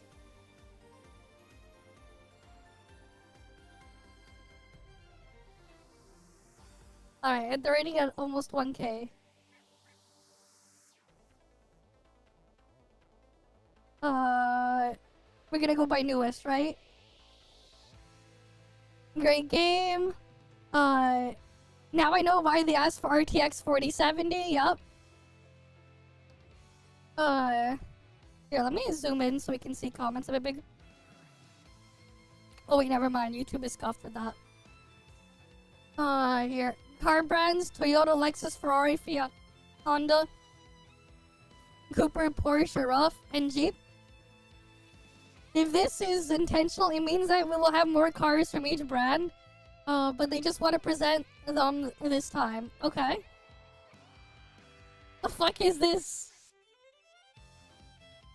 Yeah, poor NT gonna be destroyed when it releases in 2040. I thought it'd be 2077, but sure. They're not, like, why are they even here for this, man? Why are they propping shit up like this? Like, I don't understand why they want a freaking PvP here. This is like not the place for it. Like, bro, what? Like, this shit is not even related to the topic here. They're forcing it in. This is dumb. Not only are they giving this video more engagement if that's what they wanted to push, by posting a comment here, giving it a view, they're giving this video more engagement. Right? This is just dumb. Like this type of behavior is dumb, man. Yeah, there's no gameplay or anything yet. Exactly. There's nothing on it yet. But also, this isn't the place to talk about it. Okay, here's iBuck's comments. You see a lot of them in the yep. So let's break it down. They're mental, yep. You've got 2 restaurants. One is open, and one's and serves an actual well-prepared meal. The other one, it hasn't opened yet.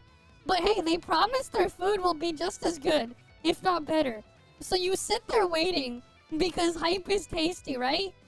All they give you is a glossy photo and a dish of the dish, and another round of promises. 2 years later, the place is still closed. You're still starving. And all you got is some recycled picture and empty words. No. If you haven't eaten for the 2 years, you'd be long dead. No, they wouldn't be starving. They would be dead because they would have died of starvation. And they would have died of starvation like 2 years earlier. You can only go like they would have died like 2 years ago. If that's the case. They wouldn't even be around. If they starved themselves like that, they'd be dead 2 years ago.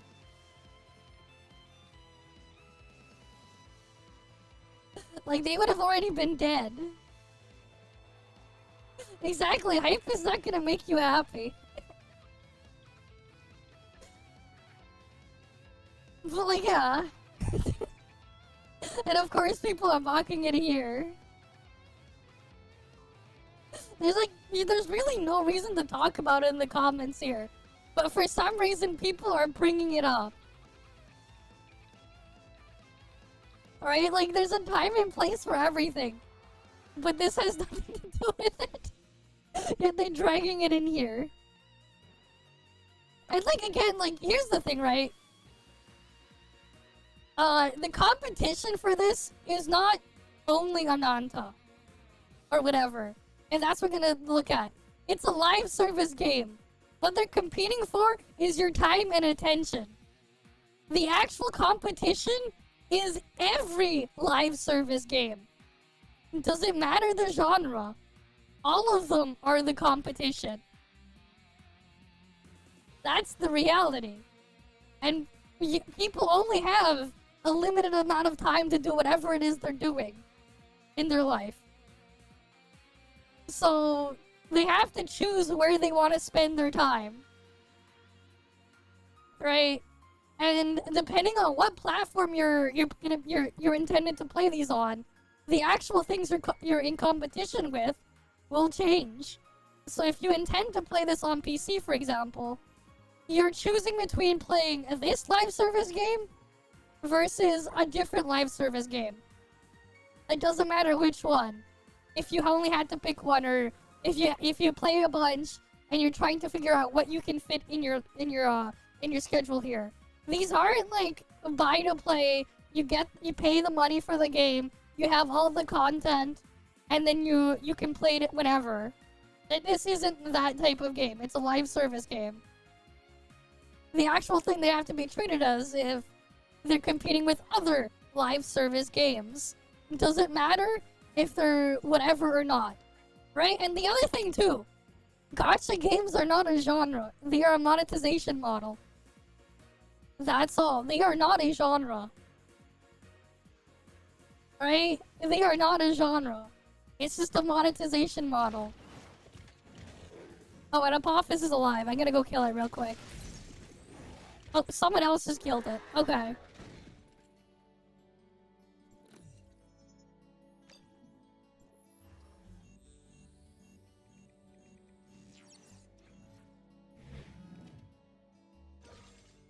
Damn it, still only 2 dream machines.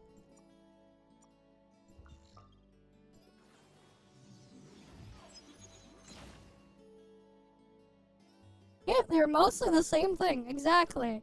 And they take too long and they waste too much time to do it. Honestly, I wish more of them would move away from just dailies, man. If they're gonna put dailies in, make it an optional thing that you do because you want to, not because you need to. But they need to force the engagement somehow. Especially because they don't have anything else to show for what they're doing. So they just do whatever they can to force artificial engagement. Whether or not it benefits or hinders the overall game experience.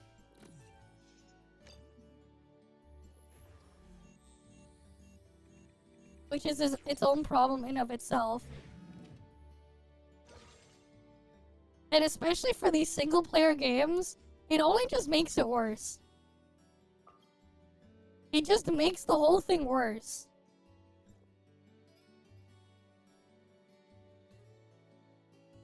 I mean, here's the thing, right? Gachas, they just disguise with like how a lot of them are structured. They hide the fact that they have nothing by making the actual grind and chores far more excessive and tedious. To hide the fact that they have nothing. That's their tactic. Can you imagine what would happen if, like, you pulled a character in games like Genshin, WoW, HSR, ZZZ, or whatever, and you could play them as if they're a character in ToF immediately? Can you imagine what would happen if they had ToF quality of life? The amount of time people would spend logging on would be reduced by 99%. Because they would have nothing to do. If they didn't have to do all the crap that they do. They wouldn't have anything. They wouldn't have anything that forces them and time gates them to log in every day. Can you imagine what would happen as well if they took away premium currency rewards from their endgame content? And that they didn't use that to psychologically manipulate their player base. Can you imagine? Yeah, they're trying to hype the Cyberpunk collab to force engagements. Yep. I mean, like, they don't know what the hell's going on with that collab. They don't even know if they'll do a good job or not. They just know that it's happening. Like, it's cool that they get Cyberpunk collab, but at the same time, though, it's like... For some of these people, man, I'd rather just go play... Why not go play Cyberpunk instead? They'll have a way better experience and get exactly what they want there. If they actually want the Cyberpunk shit, just go play fucking Cyberpunk.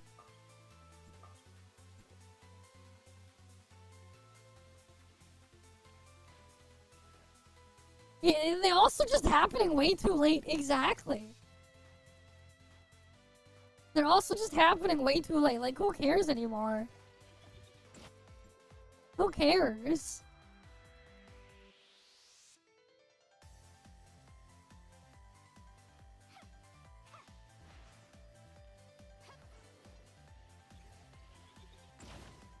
And the thing too is, like, if you're collabing with like other game shit, it's like, why don't I just go play the actual game then?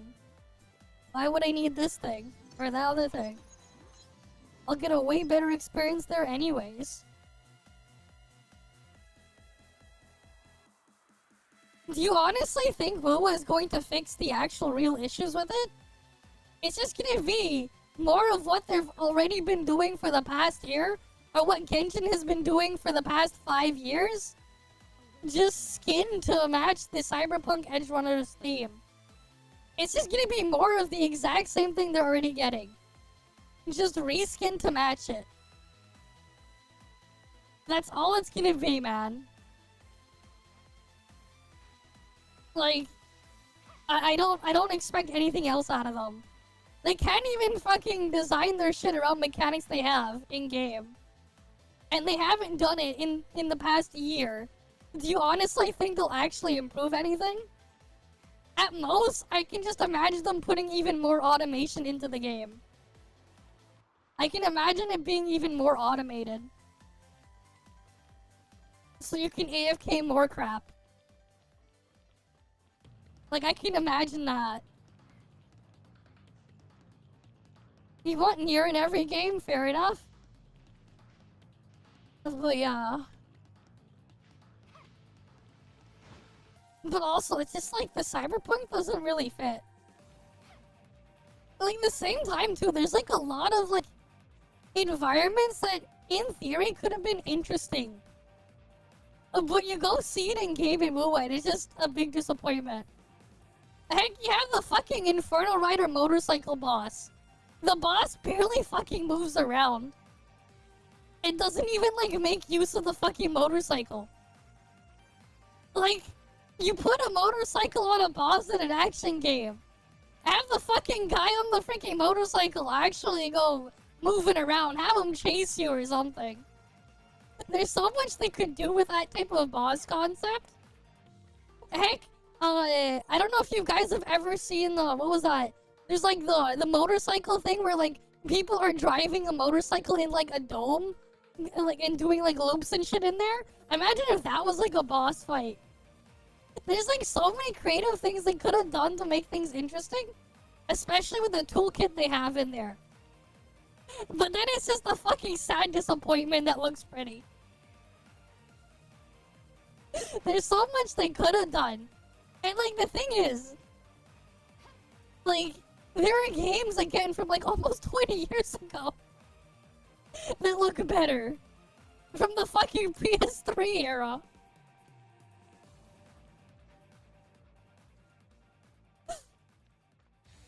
There's so many creative things you could do with a motorcycle boss. There's so many things you could do. And they don't do anything. It's just a sad excuse and then eventually at one point he gets off his motorcycle. Wow. Right? Or like the freaking fire area, man. Like, they could have made it so like the freaking terrain falls apart. Can you imagine if they made it like the buildings would collapse when you get near them or whatever? And it would like they would like respawn the building whatever on daily reset with the rest of the trash mobs, and like you could actually see the place on fire. Like we had games from fucking 20 plus years ago that could do it. Well, we can't do it on Unreal Engine 4. But we had games from 20 plus years ago that were capable of that. Like if I put the fucking game side by side to Sonic 06, which is like, you know, pretty infamous for being a terrible game. Like, it's just sad. It's just sad how it ends up looking next to it. Yeah, and like you managed to argue with Vtuber 9, yeah. People got filtered on the first boss. It is what it is, man. It is what it is.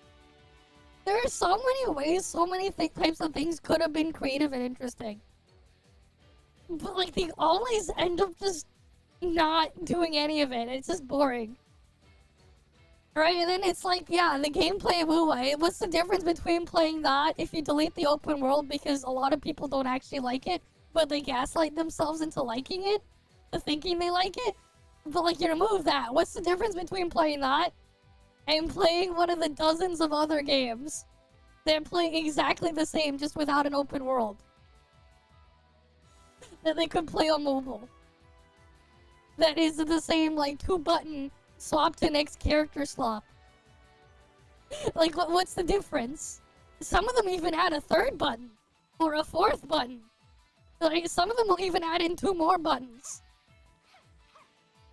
But it's like, yeah, what's the difference? Why not play one of those other ones instead?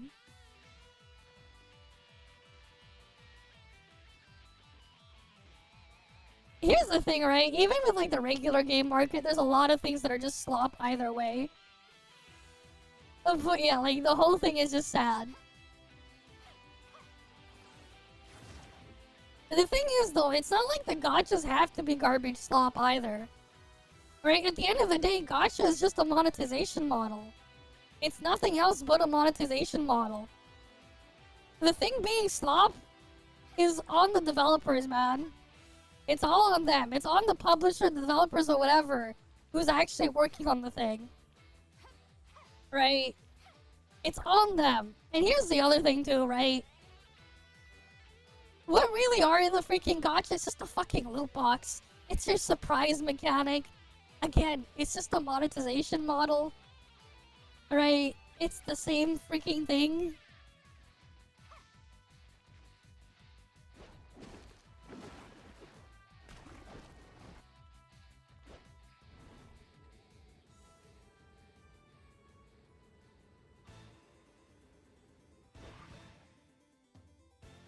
But yeah, I still need to get my 3rd dream machine to spawn on my main. My alt actually has all 3 dream machines here.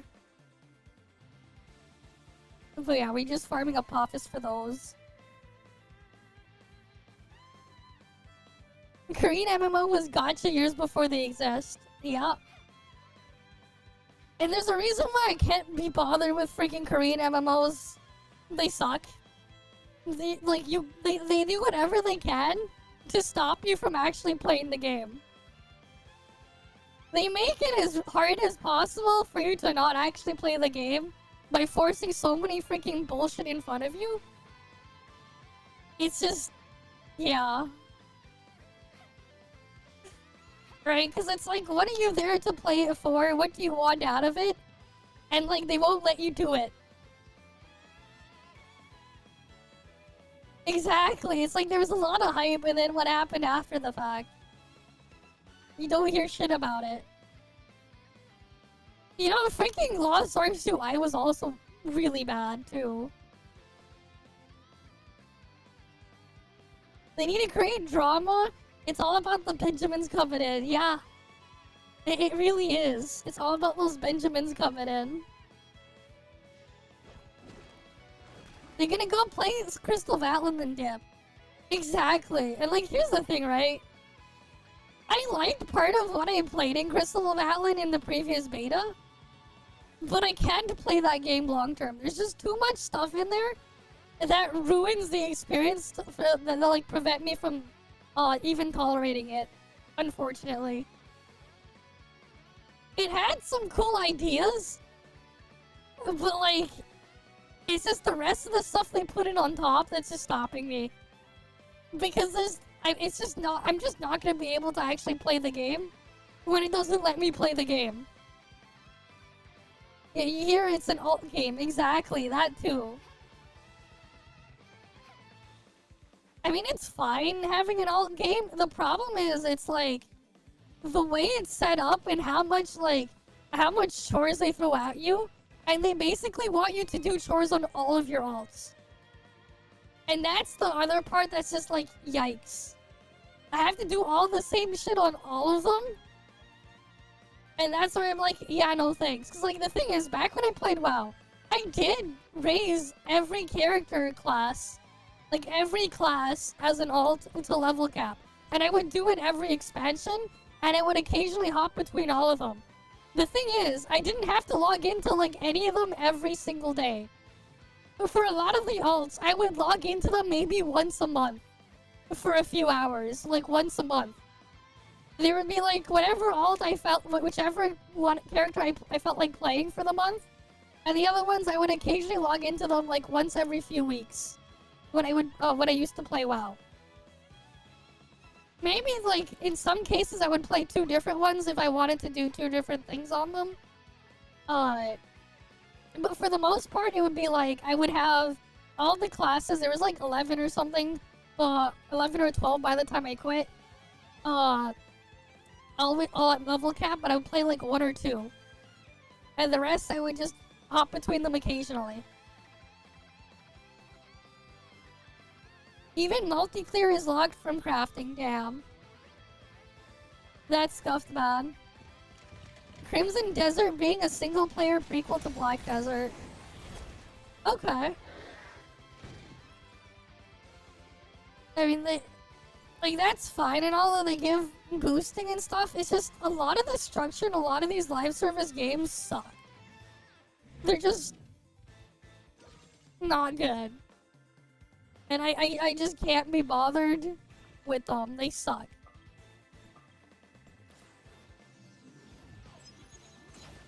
Like, I just cannot really tolerate them.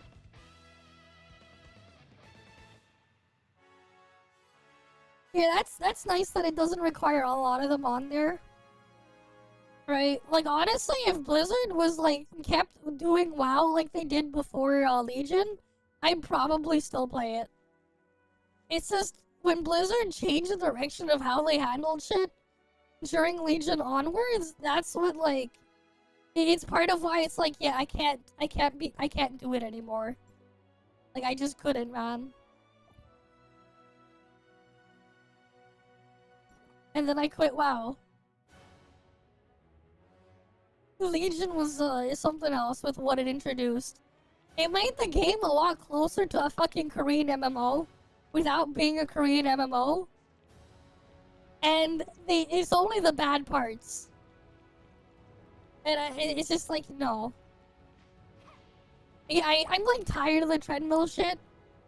And like, here's the thing, right? The reason why I'm like okay with tolerating in ToF, right? I use the word tolerate.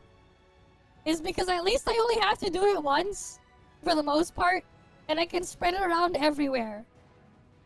Right? Most of this stuff, I'm doing it once, I spread it around, and I'm not constantly checking on the crap.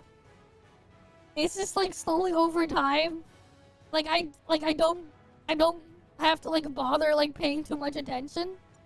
For the most part, I'm not stressing anything for it. So that's why it's like a lot more tolerable here. Right? And at the same time too, right? When I pull something, I can use it the moment I pull. I don't have to do anything crazy. I can just go in and start playing. I don't have to spend weeks, if not months, pre-farming and going after the freaking treadmill, the slot machine for every individual last thing. I don't have to do that.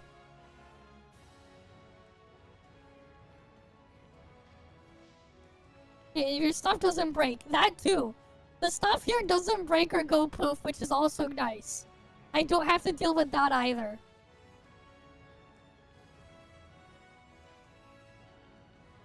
And like, here's the thing, right? With gachas that use the freaking gearing mechanisms that freaking that like Genshin, WoW, HSR, ZZZ have, you then realize that wait.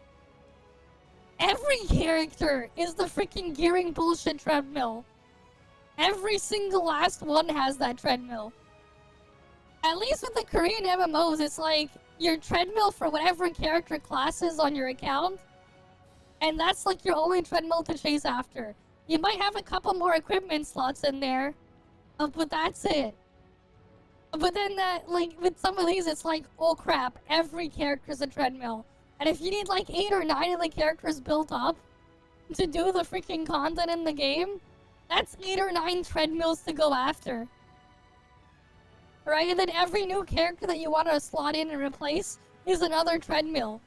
Except, you can't even start going on the treadmill because you have to go level up the characters and get all the other items that you'll need before you can even get started on the treadmill. So you have like a mini pre-intro treadmill before you even get to the treadmill. And you have to repeat it for every single thing. That's part of why I agree when someone told me 3 years ago, that I was too casual for Genshin. Because like, yeah, I can't be bothered with those fucking treadmills. They're too much. They're way too much. They're way too much. Like, fuck no.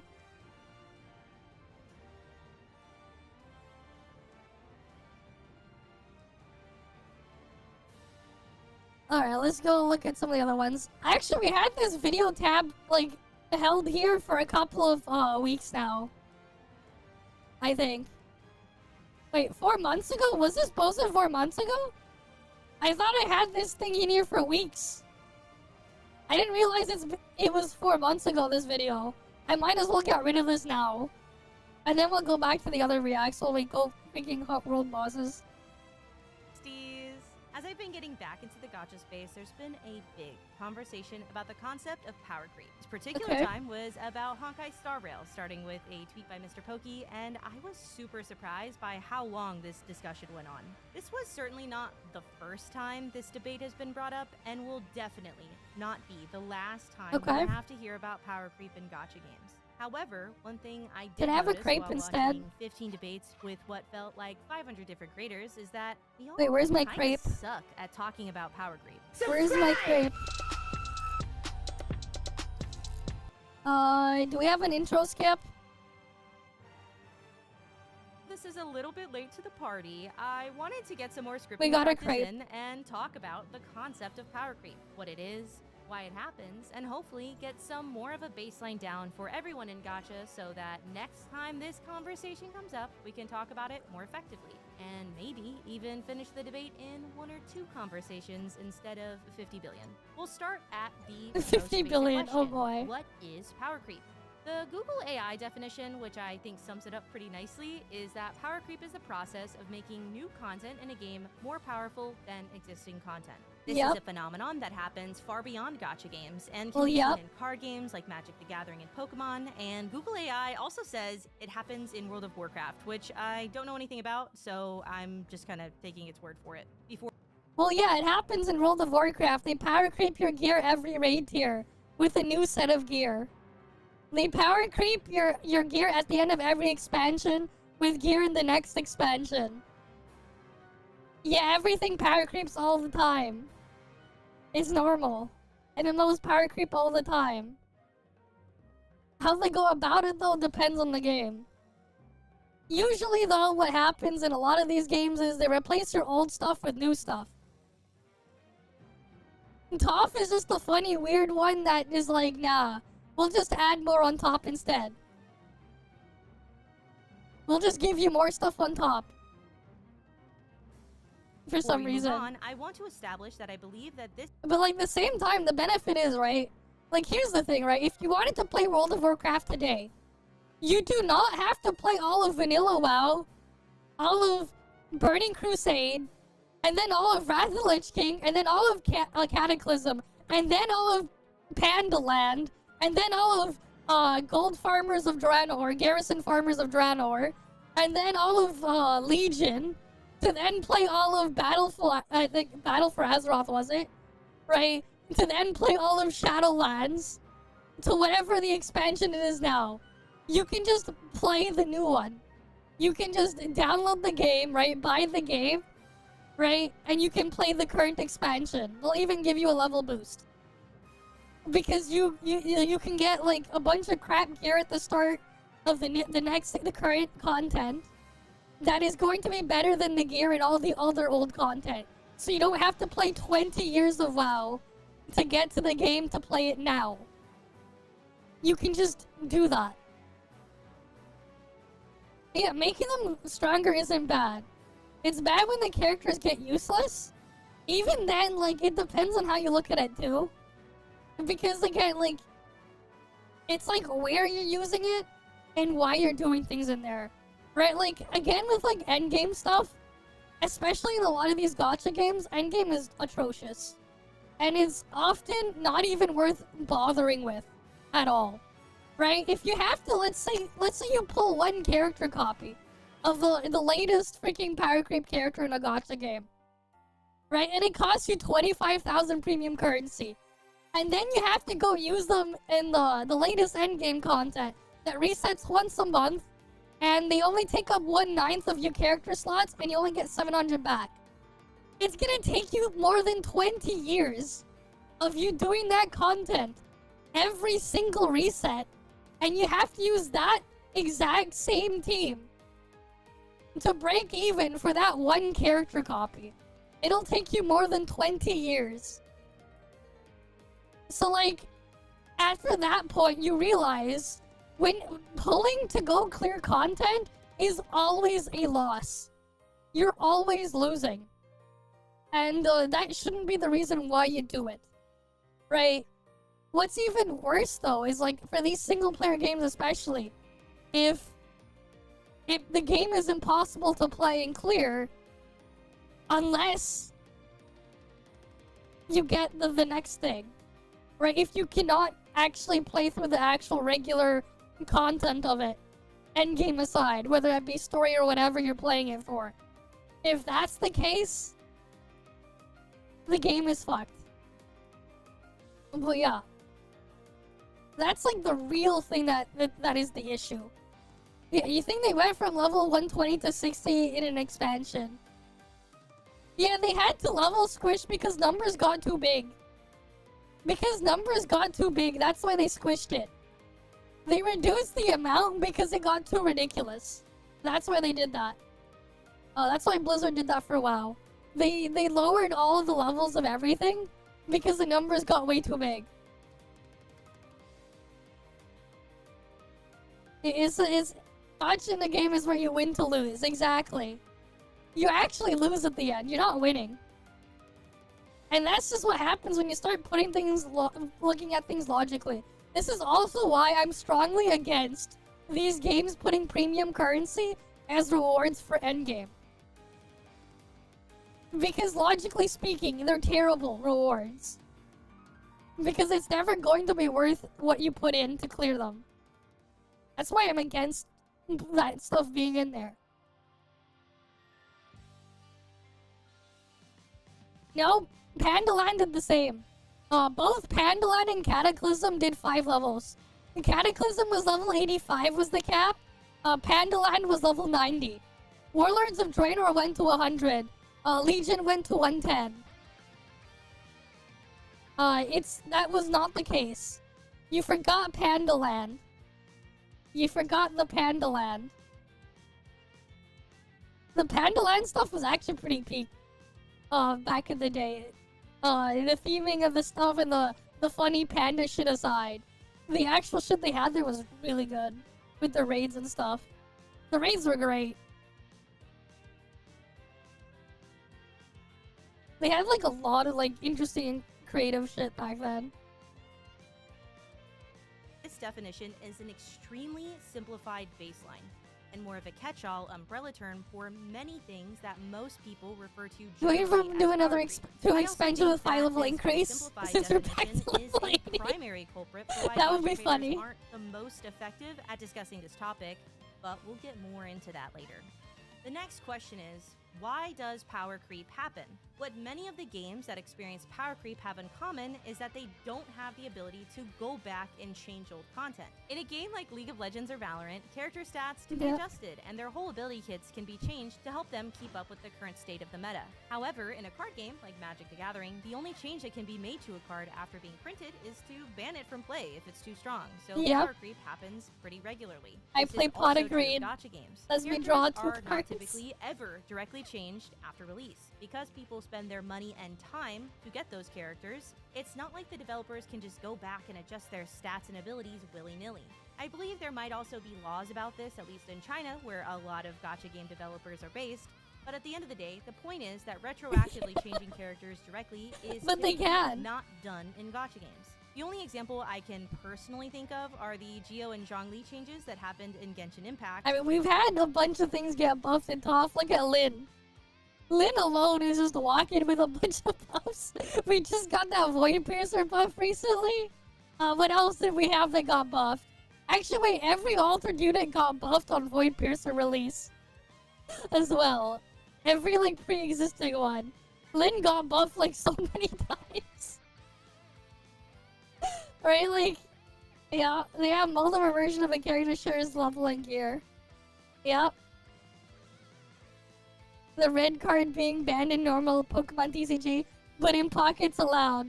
Because Pocket has different balancing for the game. Though I'm pretty sure there are others that y'all could share. Since characters are not changed after release, the only way a character can be buffed or nerfed is indirectly through the release of new units, new mechanics, new enemies, and bosses. For example, if your character is a water-type DPS character that has maybe an average level of power, it can be indirectly buffed to the top of the meta if the game releases a powerful new support for water-type DPSs. It can also be nerfed if the current endgame content has bosses that are resistant to water-type damage. I want to be clear here. Power creep is 100% inevitable in gacha games. These are live service games that make money off of releasing new characters, and many gacha games incentivize players to pull on those characters by specifically catering endgame content to the most recent. The thing is, though, like, you have to remember that at base, gacha games pulling are to their designed gun to be game predatory, content is and retarded. They try to incentivize people to indulge in the gacha system, which is essentially gambling. Then Yep. what's the problem with power creep if every game does it and it's inherently part of gacha game design, you might ask? The problem is that not every form of power creep is created equal, and some power creep is done intentionally by gacha developers as a predatory practice to put pressure on players to pull characters. Here is the first distinction I want to make regarding power creep in gacha. As I've mentioned before, power creep can occur by two primary functions in single-player gacha games. Please note that I mean, if they're single player, it's even worse, man. Because the only one I've ever played is Koki Run Kingdom, and I didn't really get into that part of the game. So the first function is via the characters directly, and the second is by the environment in which you play those characters. This includes the enemies, bosses, battle mechanics, and more that can be introduced into the game by the devs. I'm going to call these internal and external power creep respectively. My personal opinion is that internal power creep via characters being released is absolutely a given in gacha games. Oh, finally, I get all the 3 dream much machines. trickier version that devs often tend to use to be more predatory than average. Also, if there are any actual terms already for these concepts, please let me know. I'm just kind of making up as I go along here, and I'd love to learn if there's anything to read. The next distinction I'd like to make is one that was actually brought up to me on Twitter, and I think it's super valuable. This is the chart that was provided, and I don't really know who made this originally, but thanks for the info from this very fine Twitter denizen. So now we have 2 more distinctions, which are absolute power creep and relative power creep. If you want to really simplify it down, these are more or less bad power creep and good, or at least neutral power creep. With absolute power creep, a new, stronger unit is directly stronger than old units as a core part of its design. The unit makes older units completely obsolete, thereby devaluing the investments by players into those characters.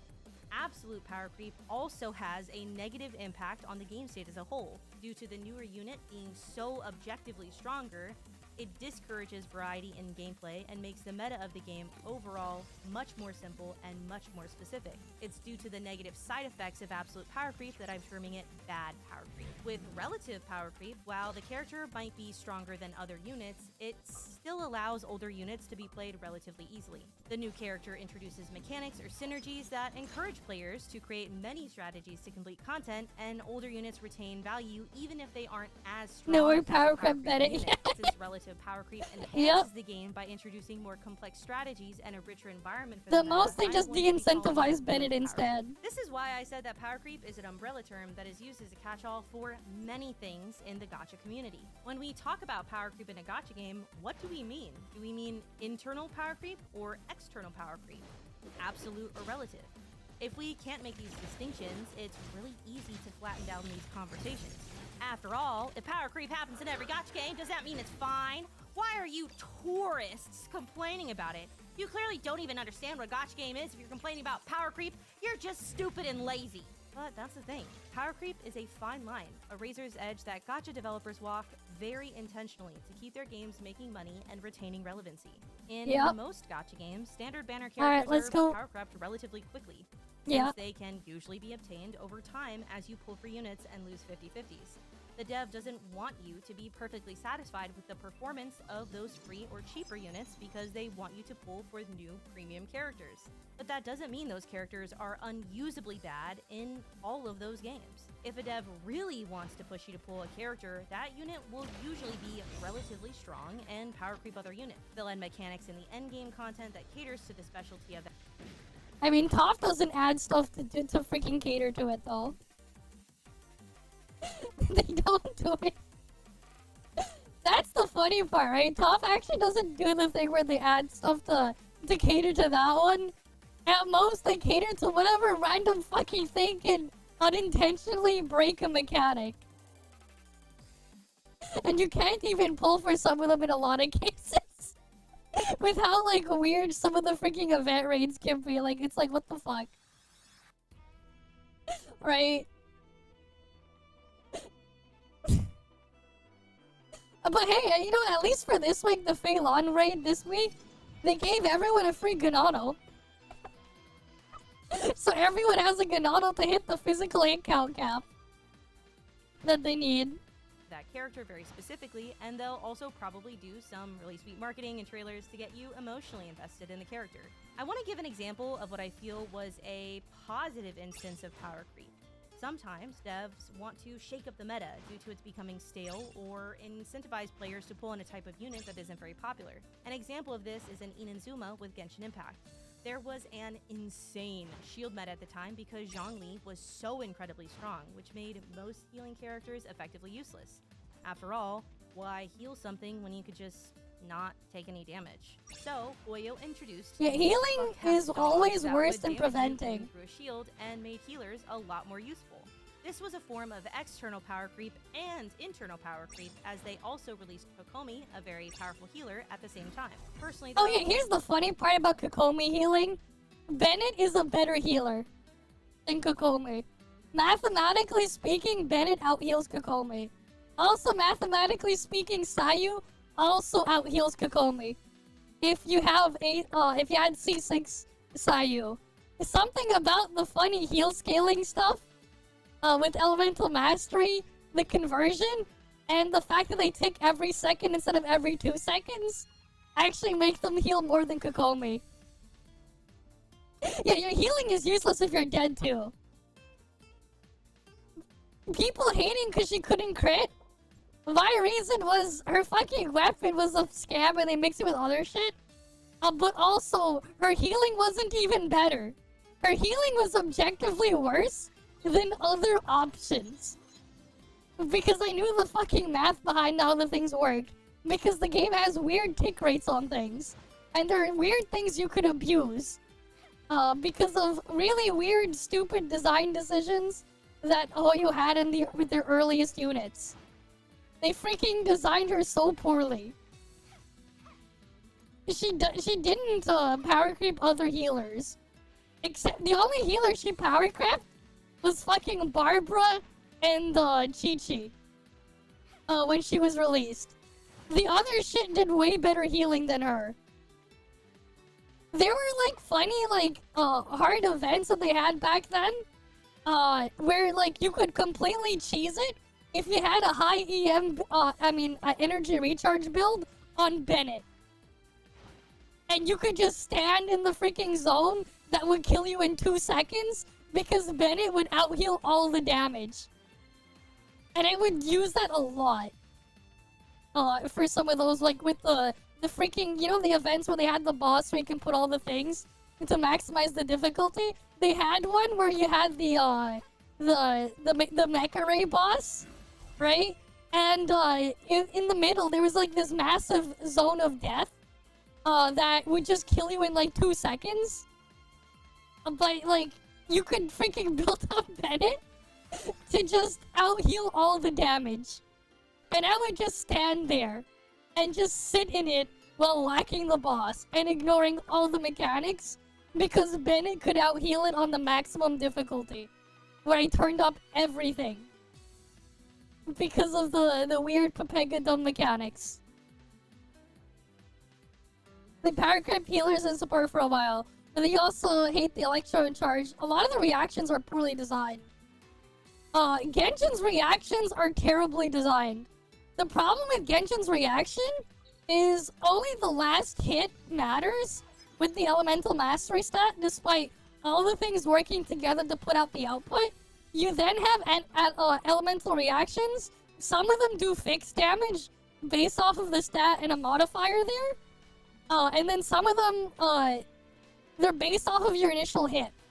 And then they applied the internal cooldown thing. The way to fix Genshin reaction, completely delete all internal cooldowns. Make it so when you have a hit, based off the animation speed of the hit, it just applies a bigger value unit. And it combines the output of everything put into it to give the final damage output instead. And that would fix it and completely balance the system. They're like, it's like a really easy thing to actually fix and balance, but they would have to redo a lot of the numbers for all the reactions to effectively turn them into the same thing. but it would have solved the problem. But obviously they're not gonna do it.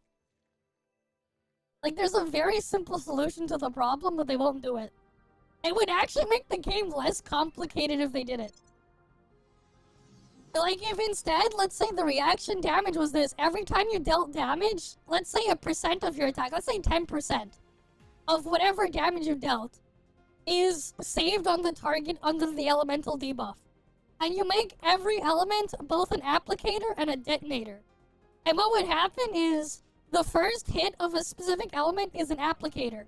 It'll apply 10%, and you can have the elemental mastery stat be a multiplier to increase the amount that's saved on the target. So if you did 100 damage, you do 10%, 110 damage is what your total damage output from that hit would be. But the 10 damage wouldn't be triggered until you cause the reaction. But then if you hit it again and do another 100 damage, now that becomes 120 damage. And then you can keep hitting it. And then afterwards, you can swap to a different character, use a different element, and you trigger the reaction. It consumes both of their elements, you trigger the reaction, and then you deal the combined damage from both characters. That would fix the problem. And they could easily come up with something for every reaction. Right? Like, you could have, like, they could get rid of, like, Crystallize. They could probably come up with something more interesting with the Geo by mixing them, right? Like, what if you had, let's say, like, Fire and then the Geo one, right? Earth. What's from the Earth that also, that you also associate with fire? How about a volcano? You could have an eruption. You could call it eruption or something. And you just combine both of them. And it will just do, like, both fire and, like, both pyro and geo damage at the same time. Right? Or you could, like, leave a freaking, and do, like, a mini tick first, but leave, like, a lava puddle on the ground to consume the rest. Right? You could do shit like that. Right? I don't know, like, you put Geo with Electro, you could probably make, like, a magnetic field where it just pulls all the enemies together, and then they slam into each other. Or something. You could come up with other things. Right? There's, like, a lot of things you could probably come up with. Heck, if you want to, right? With the freaking triple reaction. What if you took Geo, you put the Hydra, right? And then you add the Dendro, you make a swamp. I don't know. You make Shrek swamp, and Shrek comes out and tells you to get out of his swamp.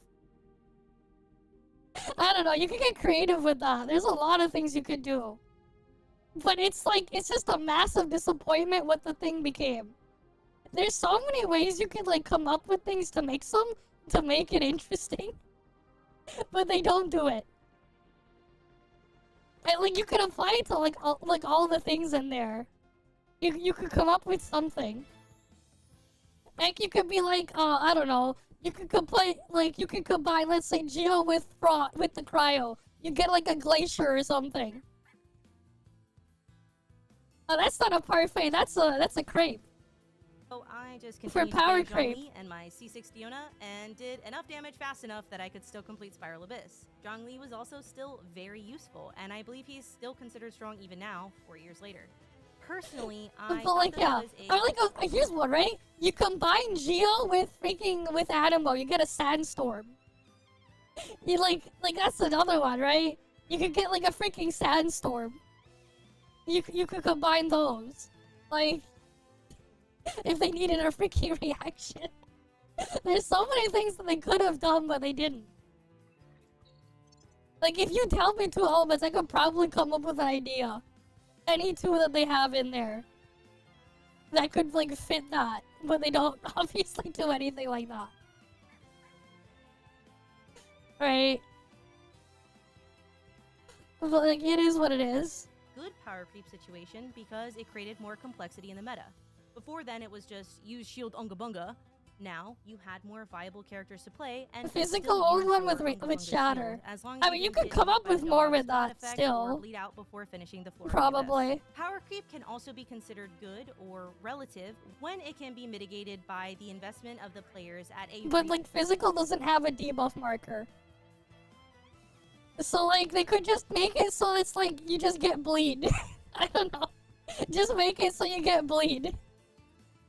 Fuck it, they could just take it so, like, you put anything with physical, you just get bleed. Or something. Here, they fix it. It will lessen up, and then they need to start to make people talk more about it. Yeah, it is what it is, man. But like, it's an interesting concept, but the execution is like absolutely abysmal. Awful execution, but good idea. I don't think we're ever gonna get like a game like that that will actually like do a good job with that type of system.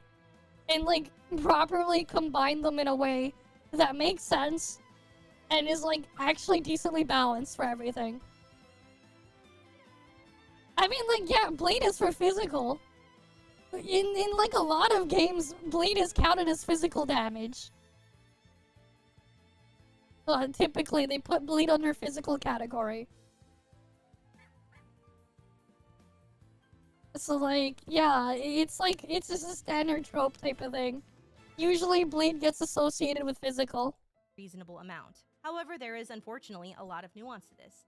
In many gachas, it is possible to literally play any unit as long as you invest in them extremely heavily, which usually takes several months. Not everyone is going to be particularly incentivized to do this if the investment is higher than the actual benefit of getting to use the character. And here's the thing. The investment, regardless, is always higher than getting to use them. Like, it's always higher. So, like, there's no point. There's never any point in even bothering. It can reduce resistance to other ones. You could do that. I mean, like, what? You could have, like, I don't know, Dendro plus physical could be cut. I don't know. You could have it cut there, or something. You could put Animo plus physical into a Blade Storm or something. I don't know. That was a warrior ability from the Warcraft series, right? Where the freaking character just spins around like crazy, whacking their weapon. Blade Storm, why not? I don't know. And then they could like drop spikes or something, sharp splinters. Oh yeah, no, we put that physical with Geo, sharp splinters. Like tetanus reaction. True tetanus reaction. Action is perfect. Geo plus physical is tetanus. Tetanus reaction. Sharp splinters. And then if you hit sharp splinters, you get tetanus debuff. That is perfect, actually. That is perfect.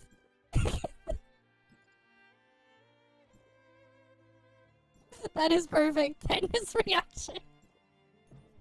You mix it, you get tetanus.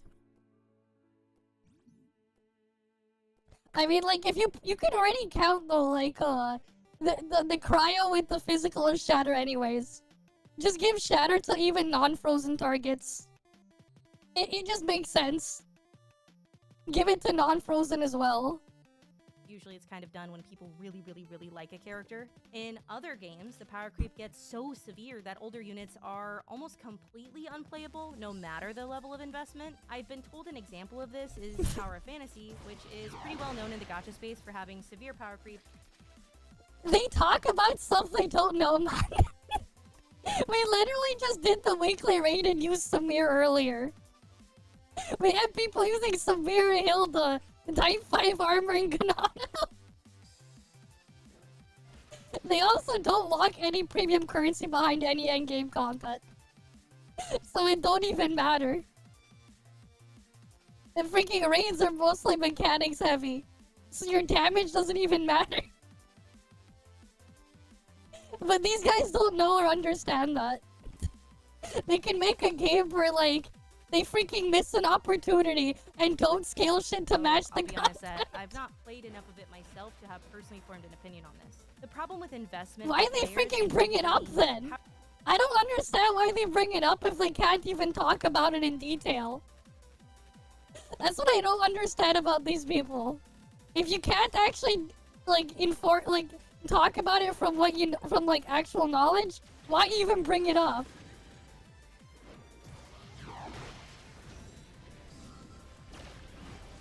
I mean, like, what? Yeah, sand spray in your eyes, a sandstorm, man. Geo plus, like, if you do Geo from plus, like, plus fucking Animo, just cause a sandstorm. That's an actual real thing that can happen. You know? Wind picks up a lot of sand. And, that stuff is, you know, quite dangerous to be in. Just have a fucking sandstorm. That's like an easy solution. Just call it a freaking sandstorm.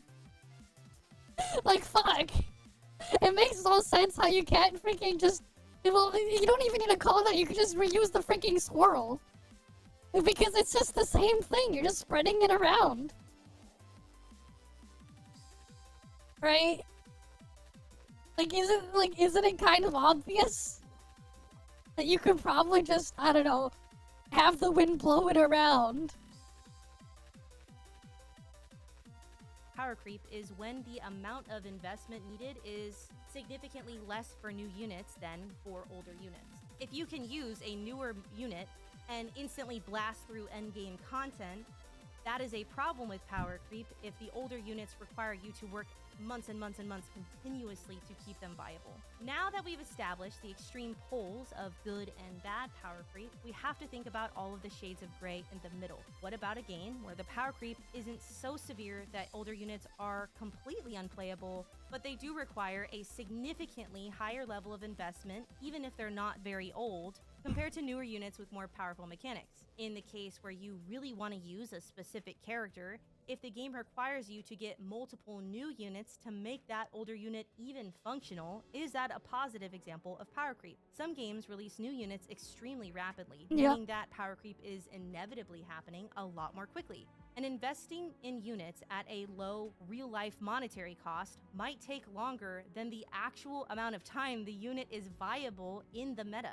Is this beneficial to the player? Manipulative FOMO tactics are common in gacha games. Gacha developers are also very aware of the— We're at the point though with ToF where it's like, what the fuck am I even FOMOing for? The FOMO is just, the freaking whatever is the next costume you want to get.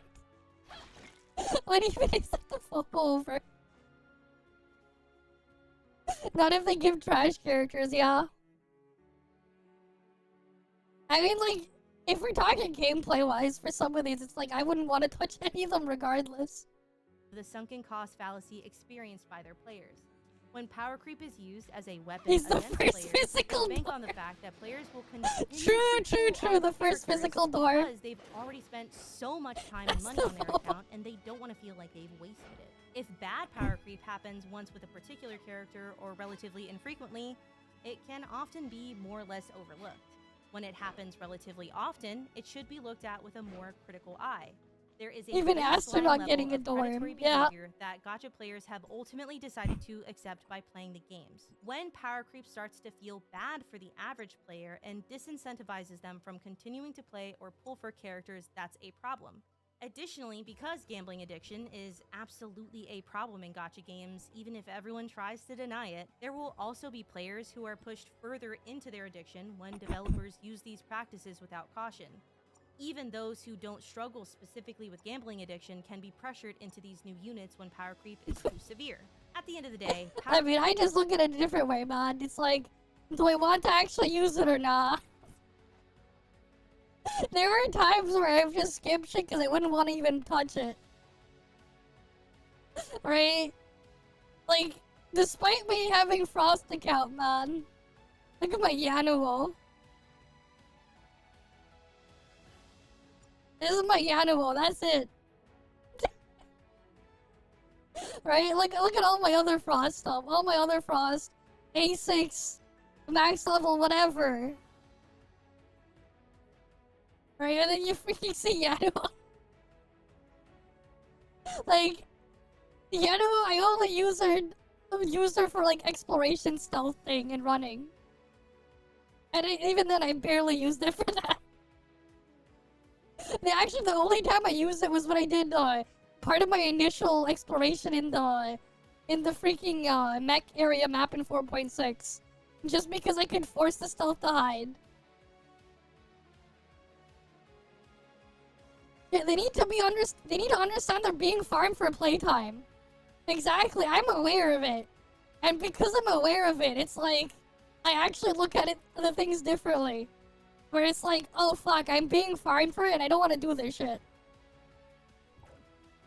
Right? Like, you just see me going around messing around with shit, not even doing it for like, freaking premium currency or whatever stuff.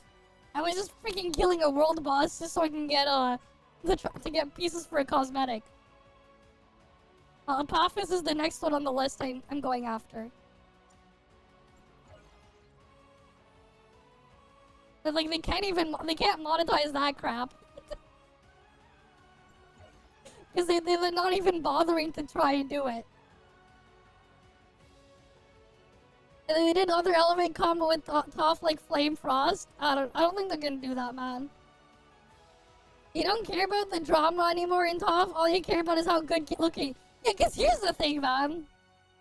Like fuck, you can straight up clear the freaking latest Flame sequential stage, and you can still use fucking Levo to clear it, man.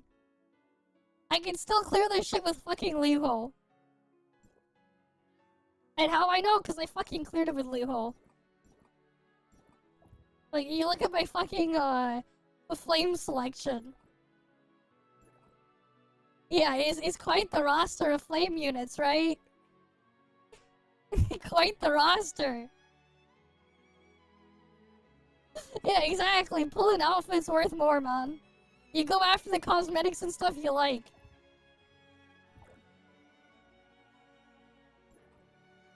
Right? Like, that's what you really go after, man. Right? Event raids anyways. The only thing, like, you do your damage through mechanics, so it's whatever. But Bygone is just there to, like, test your damage. It literally has 0 rewards of value.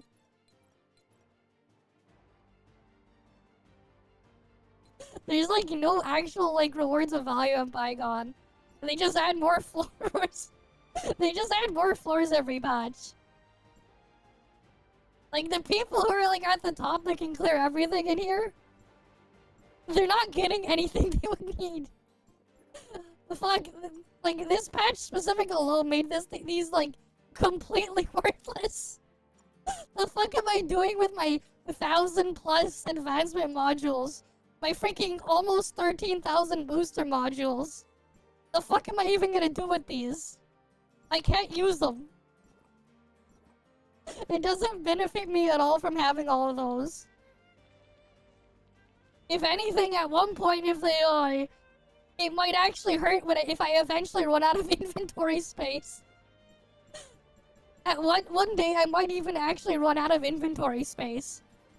And it would have to, like, they would have to do something about it. Look at how many freaking how many stacks of this.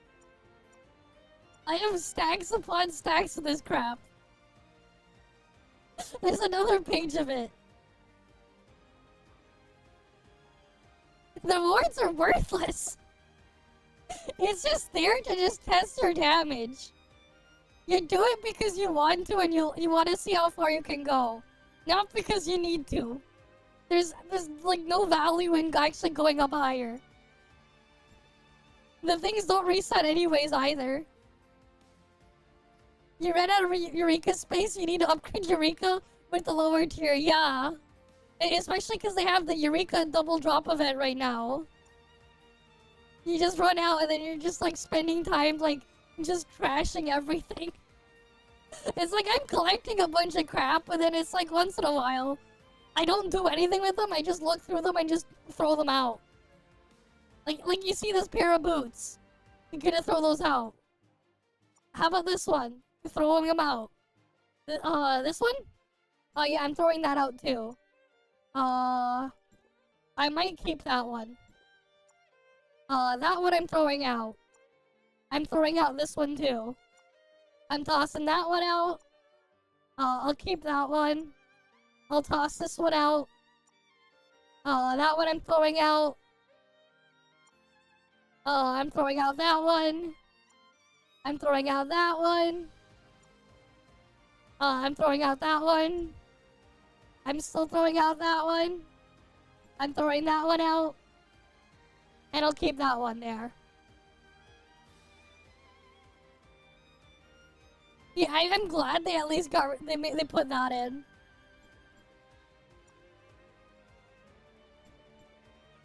Yeah, this is the menu gameplay, and I barely touch this shit because I don't like touching it.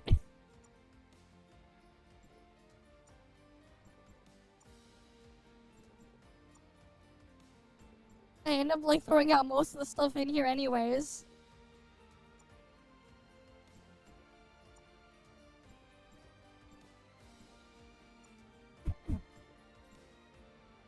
The menu gameplay's Titan Augment. I'm done with that. I'm okay.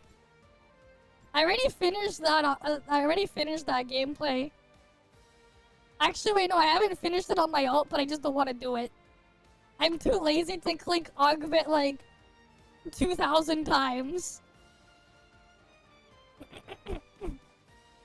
Honestly, like, with the amount of shit they kept bolting us on, I just want them to power creep all our gear so we replace it with something simpler. Because, like, here's the thing, right? The new stuff that they're adding for gearing, they've been adding, has zero RNG at all to it. It's just slow, fixed upgrade that you get over time. That everyone gets. Right? Like, this shit, like, you all know what you're gonna get when you max this stuff out. Eventually there's an end, and then you're done. Right? It's the same thing with the, with this thing, right? Eventually you're gonna finish this. It's gonna take a while, but eventually you finish this, you get everything in here. What you get is all fixed. Right? Which is great. Would be nice if they went back and just made like a new type of gear that replaced all of this stuff. That just gave completely fixed stats. So we didn't have to deal with this shit anymore. Because like, that's the thing that's like hurting the experience for newer players. They have to like go and deal with this old crap still. To some extent. Right? They still have to. And it's like, yeah, I had like 2 years to get my freaking Titan gear. Almost. I had almost 2 full years to like, get all my Titan gear sorted out. So like, of course I don't have to think about it anymore. If I get a better base piece, I can just transfer it over, whatever. But yeah. And the suppressor thing too, like, yeah, the increases are like, worthless. Like, oh wow, I get 30 more attack from my suppressor. But like, that's over here. And that's like weeks away. It's just that like when you accumulate all of them together and combine them, it does make a bit of a difference there. It does add up. It's like they really didn't need to keep expanding on it. And that's what's like just hurting it there. The fact that they keep those old things around is where they're still shooting themselves in the foot.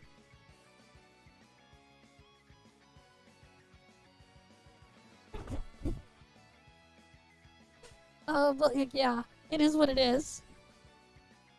And then the new zone's got a buff to damage in the main 9, yep. It is what it is, man.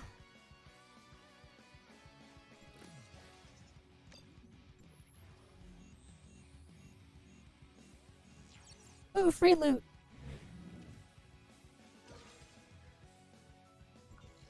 I like free loot. Let's go to the next up office.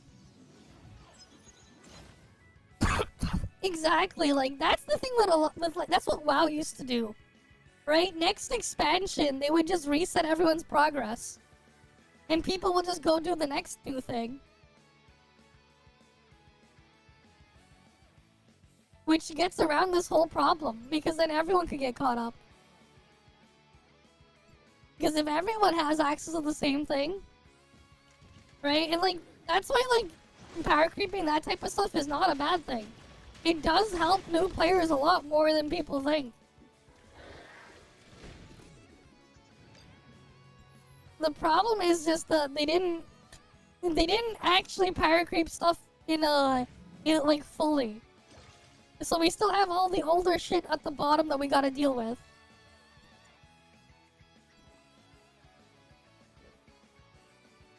That's still causing its own set of issues. because they just built up on top of everything instead of replacing the old stuff with the new thing, and I accidentally passed lead to you. I meant to pass it to my ult because my ult is teleporting to the boss. Helps balancing too. Yep, it is what it is, man. It is what it is.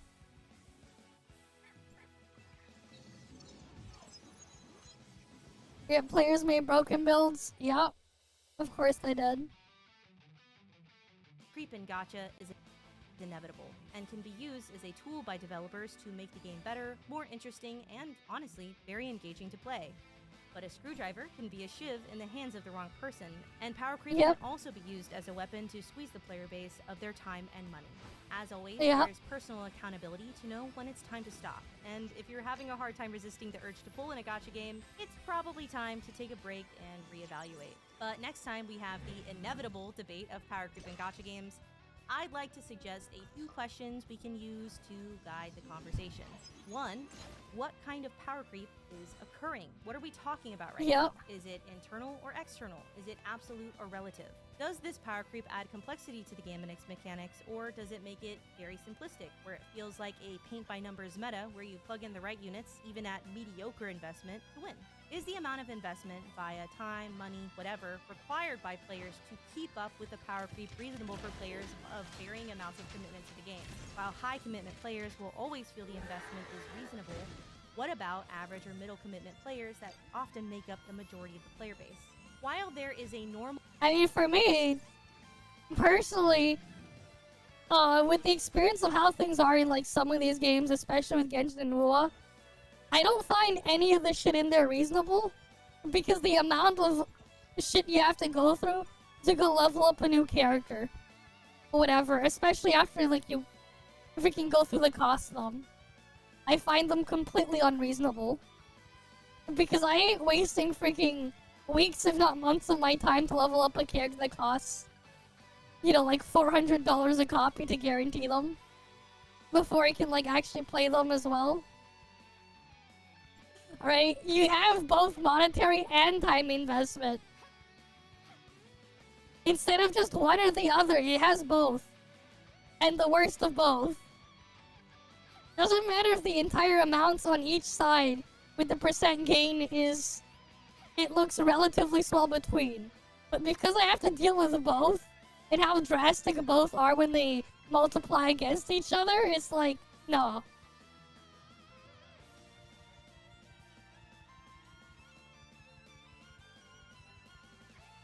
It's easiest to level up, it doesn't matter, man. If it's like, if it doesn't let me do this shit immediately, I'm already like, not, you know. And if I have to pre-farm, even worse. Amount of planning necessary in any gacha game, especially if you're free to play or low cost, does power creep like, I do not want to deal with that shit. Significantly more time consuming. Can one bad character investment make it feel like I'm gonna go kill Rudolph. Several months?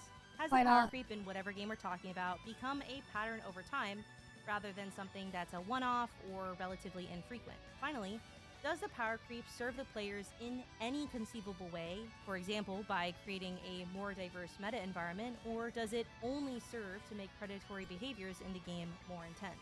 If we can answer these questions first, I genuinely believe we can come to an easier consensus on power creep discussions in the future if everyone comes into them with good faith and with the same goal.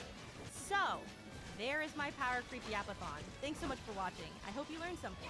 Let me know what you think down below, and also let me know how you feel about this scripted format for videos. I feel like it's a lot easier to organize my thoughts this way, and I'll probably use it for very specific topics where I have a lot of thoughts, though probably never every video. Anyways, remember, there is more to life than gacha games. Touch grass, brush your teeth, take care of yourself. See y'all later. Bye!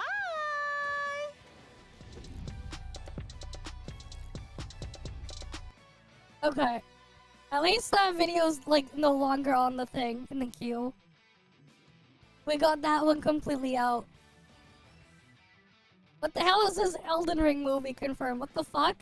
Why would you want to watch Last an Elden time Ring I felt movie? this level of extreme jubilation Just go while play Elden Ring. simultaneously experiencing intense feelings of dread Why you need and a movie? paranoia was the day before Silent Hill 2. They actually buffed the artifact creation and got rid of the new one for substat, since they now include in the primary stat one. I see. Okay. Remake came out. Didn't think I would be feeling those kinds of feelings again so soon, but that's the world we live in, I guess. Anyway, guys, what were just rumors a few weeks ago has now been made official. An Elden Ring movie is in development at A24. Yeah, the studio that's most Who's famous for low-budget indie films is doing an Elden Ring movie. Oh, and in case you didn't know, they're also doing a Death Stranding movie too, both of which I can't imagine will have Yeah, a budget they're less being than lazy $100 with these, million. man. That's fine though. A24 has been I mean, like, killing I it wouldn't lately, watch making both great these films movies. and getting an excellent return No, on I barely investment. even watch movies in the first biggest place. piece of news, though, in my opinion, is who is attached to write. I guess and they direct. are. That being Alex Garland, whose most notable works include the 28 Days They Later don't have enough franchise, Ex stuff or Machina, like and last structured year's in a way Civil to make it War. worthwhile. Obviously, because this is just an announcement, this is all the information that we have and will have for a long time. It'll be Why at do least they a need year another before we get any live-action casting Street Fighter movie, announcements or man? Story details or whatever. But this information alone was enough to make me stop all my plans for the next 24 hours and talk to you guys about it. Look, I'll be honest. When the rumors about an Elden Ring movie first hit my ears a few weeks ago, I didn't believe it. I just couldn't believe that Hidetaka Miyazaki would be comfortable enough with somebody trying to Yep. translate his unique, The minimalist random narrative Kudogs show style up? God into a damn, movie. what the And fuck make are they no doing? mistake, it's at least partially his decision to make. And The I know people some of you guys hyping will up probably say, well, no, it's not his decision, Max. It's probably Alright, Bandai then. Namco's decision. No, that's not true. But yeah, as long as they make it goofy, you're fine with it. I don't know. It's just kind of weird when they keep pumping when these like TV series or movies are being pumped out that really don't need to be a thing. I don't know.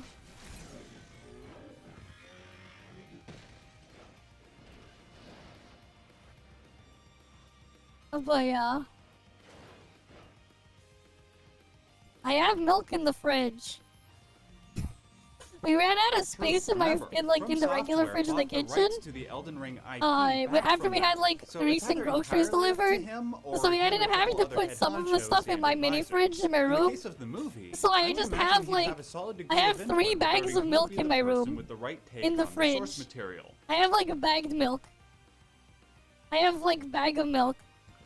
I have the 4-liter bag that has like the smaller bags of milk inside. Because we ran out of space.